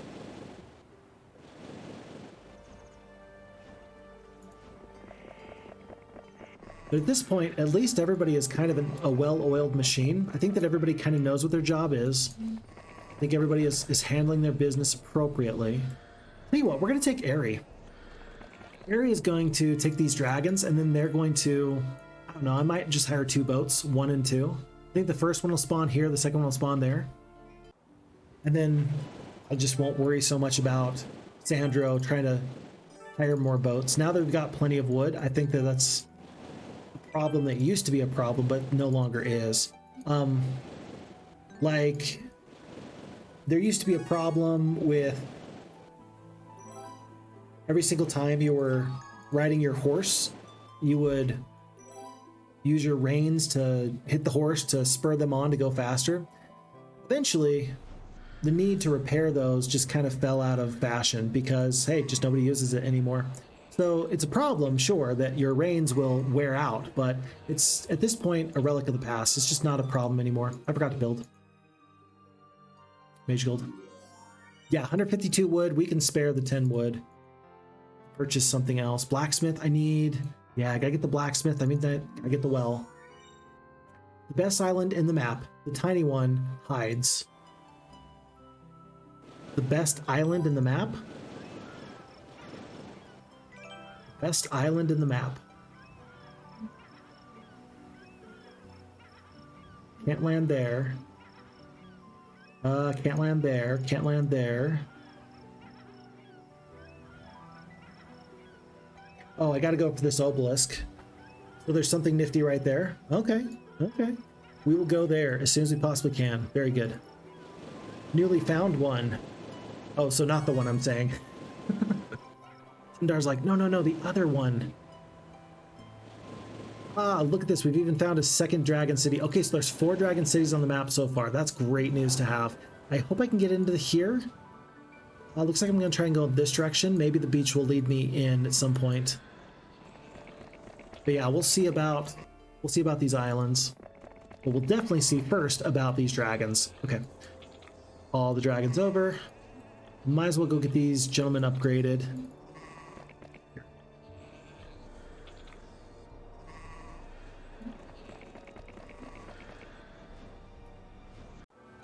Okay.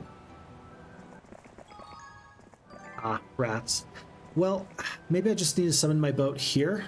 Looks like I do. Looks like I can. Maybe I can just go in this direction. This little area vexes me. It feels like it was meant to be... It was meant to stop you from sailing, but hey, I got a summoned boat. Nothing can stop me. Here's my question. Should I get this hero in this jail? If they've got summoned boat, it's probably worth it. Let's hire this hero real quick. That will be our 8th hero, I think. Wouldn't be too bad to get that one.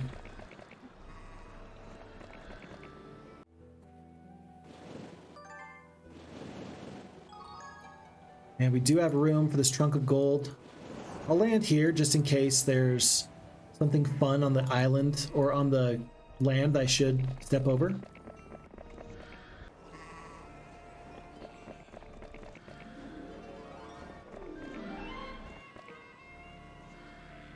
Okay. And what day is it? It's day 7. Unfortunately, I missed one day, so I did not get to the bone dragons on this week. That is going to cost me a couple bone dragons. It does feel pretty bad. But we will at least get up to our 4th level creatures for the knights. The sorceresses are still doing swimmingly. Are there any heroes that still have attacks lean? No. We've got nothing but good artifacts right now. That's perfect. Perfect.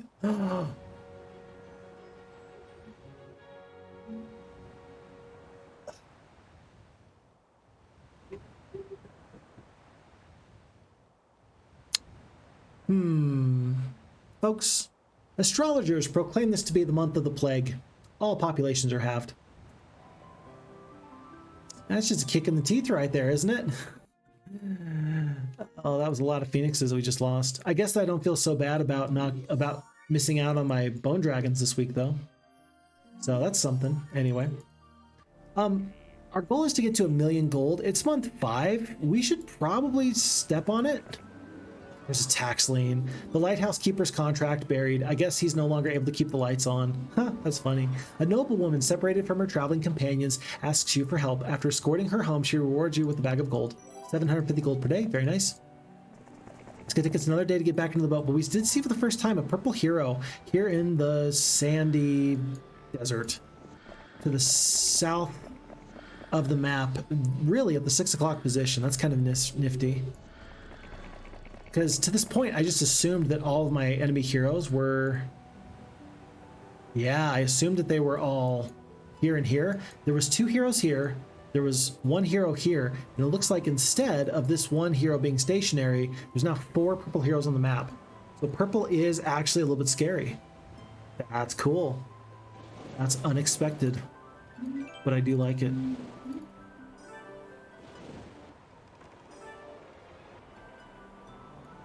We are sailing on, finding all manner of resources, but what I'm really looking for is a way to get into this area, and it looks like I found it. I guess I went the long way. I guess I should have just landed up here on the western bank where it made sense, but instead I went the long way, landed and walked through the isthmus. I can't say hierarchical, but I can say isthmus. Maybe I can't say isthmus. No, never mind. Whoa! But now that we're here, I mean, once we get 4 dragon cities, I mean, can we go wrong? What enemy can be out there that can cause us grief if we can bend the dragons of the land to our very will? How could we possibly lose at this point? I don't know the answer, but I am kind of interested to find out how this all goes. Oh good. I thought that the griffin was going to attack my phoenixes and make me fight myself. That would have been bad. They decided not to. It's very generous of them. 58 sprites. Even with me casting a spell, I still lost the same amount of sprites. That's kind of interesting. And who is this here in this jail? Wait, how do we get there? We have to fight a swarm of peasants just to get to there? Just to get there, we have to fight the swarm of peasants. Can we win? 69 of the orcs. I think we can. Not to mention mass haste. Yeah, so we can kite them. Not indefinitely, but pretty well. Ooh, do you want to... do you want to spend 9,000 gold on 230 peasants?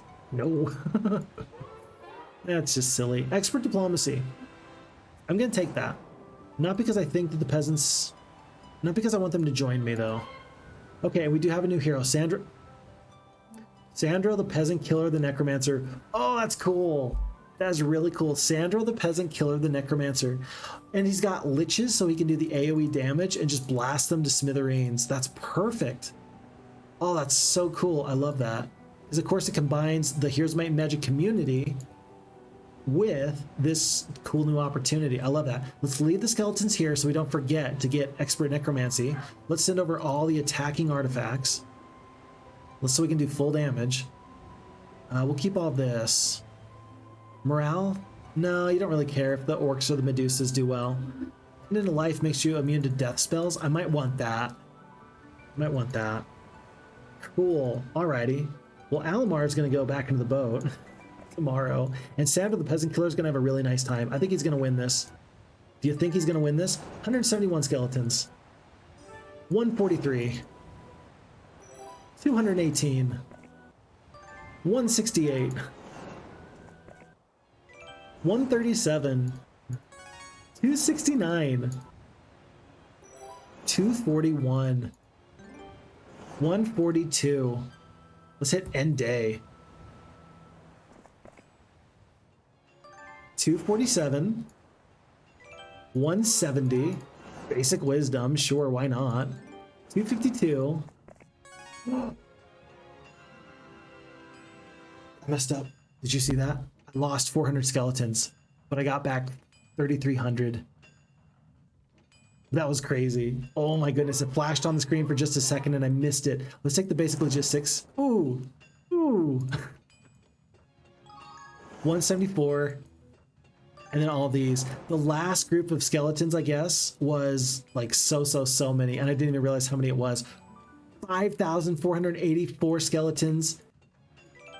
And let's just call it a satisfying. As Gus Guitar says, 5,700. Gus, welcome to the chat. It's a pleasure having you here. Harvesting all those skeletons is so satisfying. Yes, it is.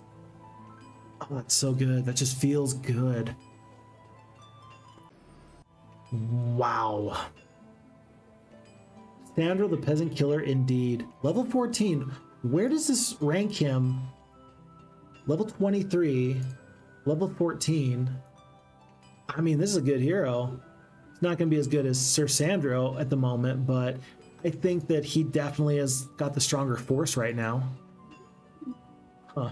Well, do remember that this win condition or loss condition in this scenario is not to beat all your enemies, it's to accumulate 1 million gold. And it's currently month 5, and we have until month 14 to do it.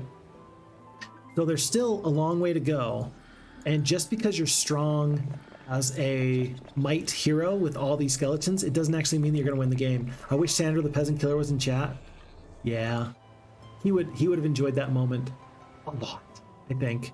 A lot. There's only one boat though, so one of you is going to have to stay. Hey man, one of you guys is going to have to stay. Gargoyles, 65 sprites? I don't want to lose 65 sprites. What if I haste somebody? What if I slow somebody else? What if I just blind you?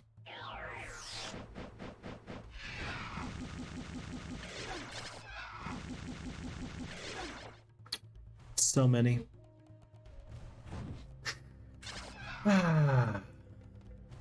Well, after that, I don't think that this day is going to get any better. After collecting 4,700 skeletons, I don't think that the day is going to get any better.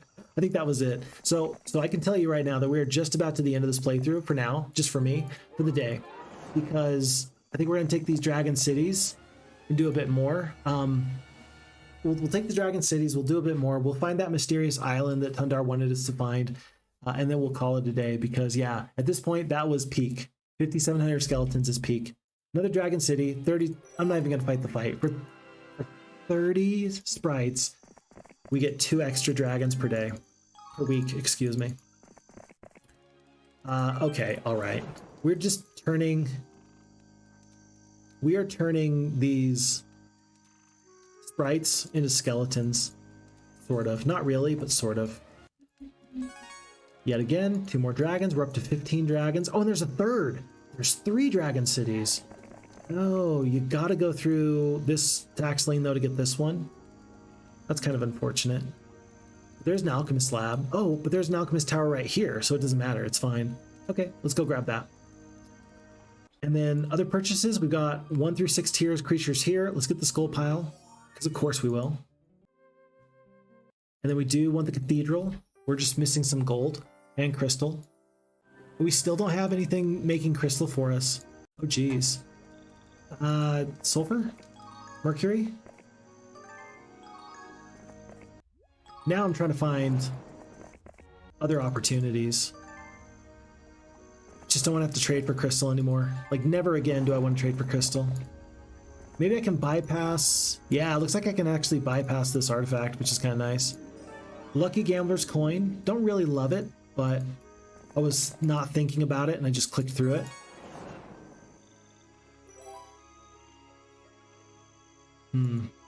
Day 3. We will call it a day for us in our playthrough experience at the end of this week. We're almost there.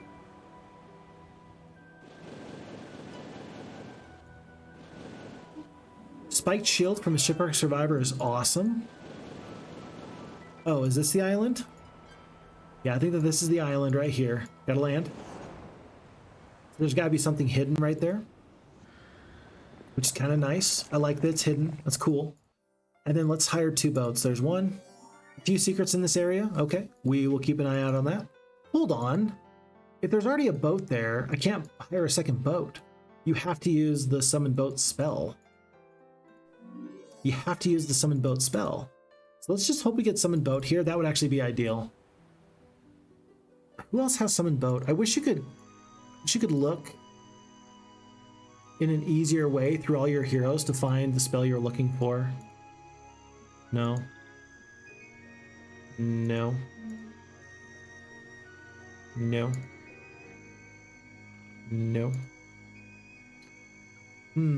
Summon boat is at that castle. LOL, literally. The knight's castle. Oh, it's right there. Oh, you. Tundar, you're such a card. Okay, you saw me coming. You saw a guy just like me coming. I was about to start looking through to try and find it. I never would have found it. It would have been the last place I would have looked. It would have been 5 steps away from my knight castle. Hopefully nobody else makes the mistake I almost just did. But it might happen. Okay, we gotta waste a lot of movement points here. That's okay, that's fine. That's a good moment. Like that. But we are still looking for crystal. Keep that in mind. It's day 3. We got plenty of time.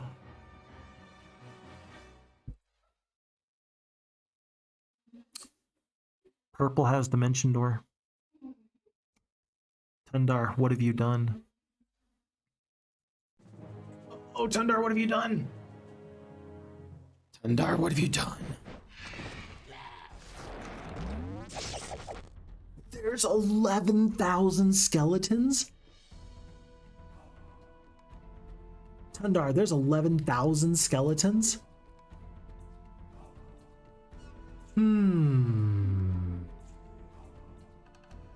Wow, you didn't see that coming? Oh, great. I'm glad that I found it for you.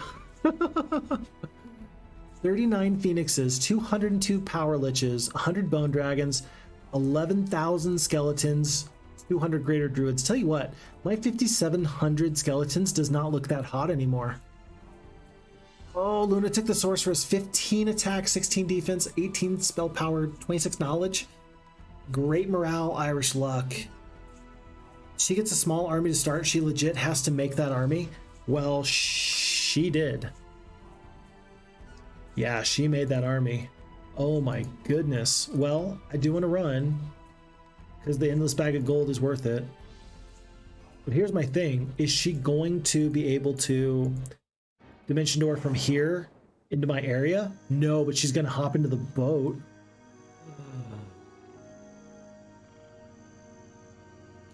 I'm concerned. I'm concerned about everything that we just saw there. Now this is important. I'm going to save game because we are so far into this playthrough that I don't want to mess this up, but I do want to try something here real quick. All right, we're going to try something here. I'm going to load the autosave. If I dismiss Sandro the Cute, will she still get into the boat? Not that turn, but she probably eventually will. I think she'll stay on her little spit of land and not get into the boat if, and it's a big if I just do this. So what we're going to do is this. We're going to save game here as Phixfox 2. So what we've done is this, folks. We're going to call it a day. This is our final deal. That's a good moment to end on. We've got Phixfox 2 and Phixfox 1. We got Phixfox 1 where Lunatic is in the water. This is the main playthrough. And then we have the branching timeline on Phixfox 2 wherein Luna does not go into the boat immediately, and maybe she still will. We can't stop her necessarily, like she can if she wants to, but maybe the AI won't.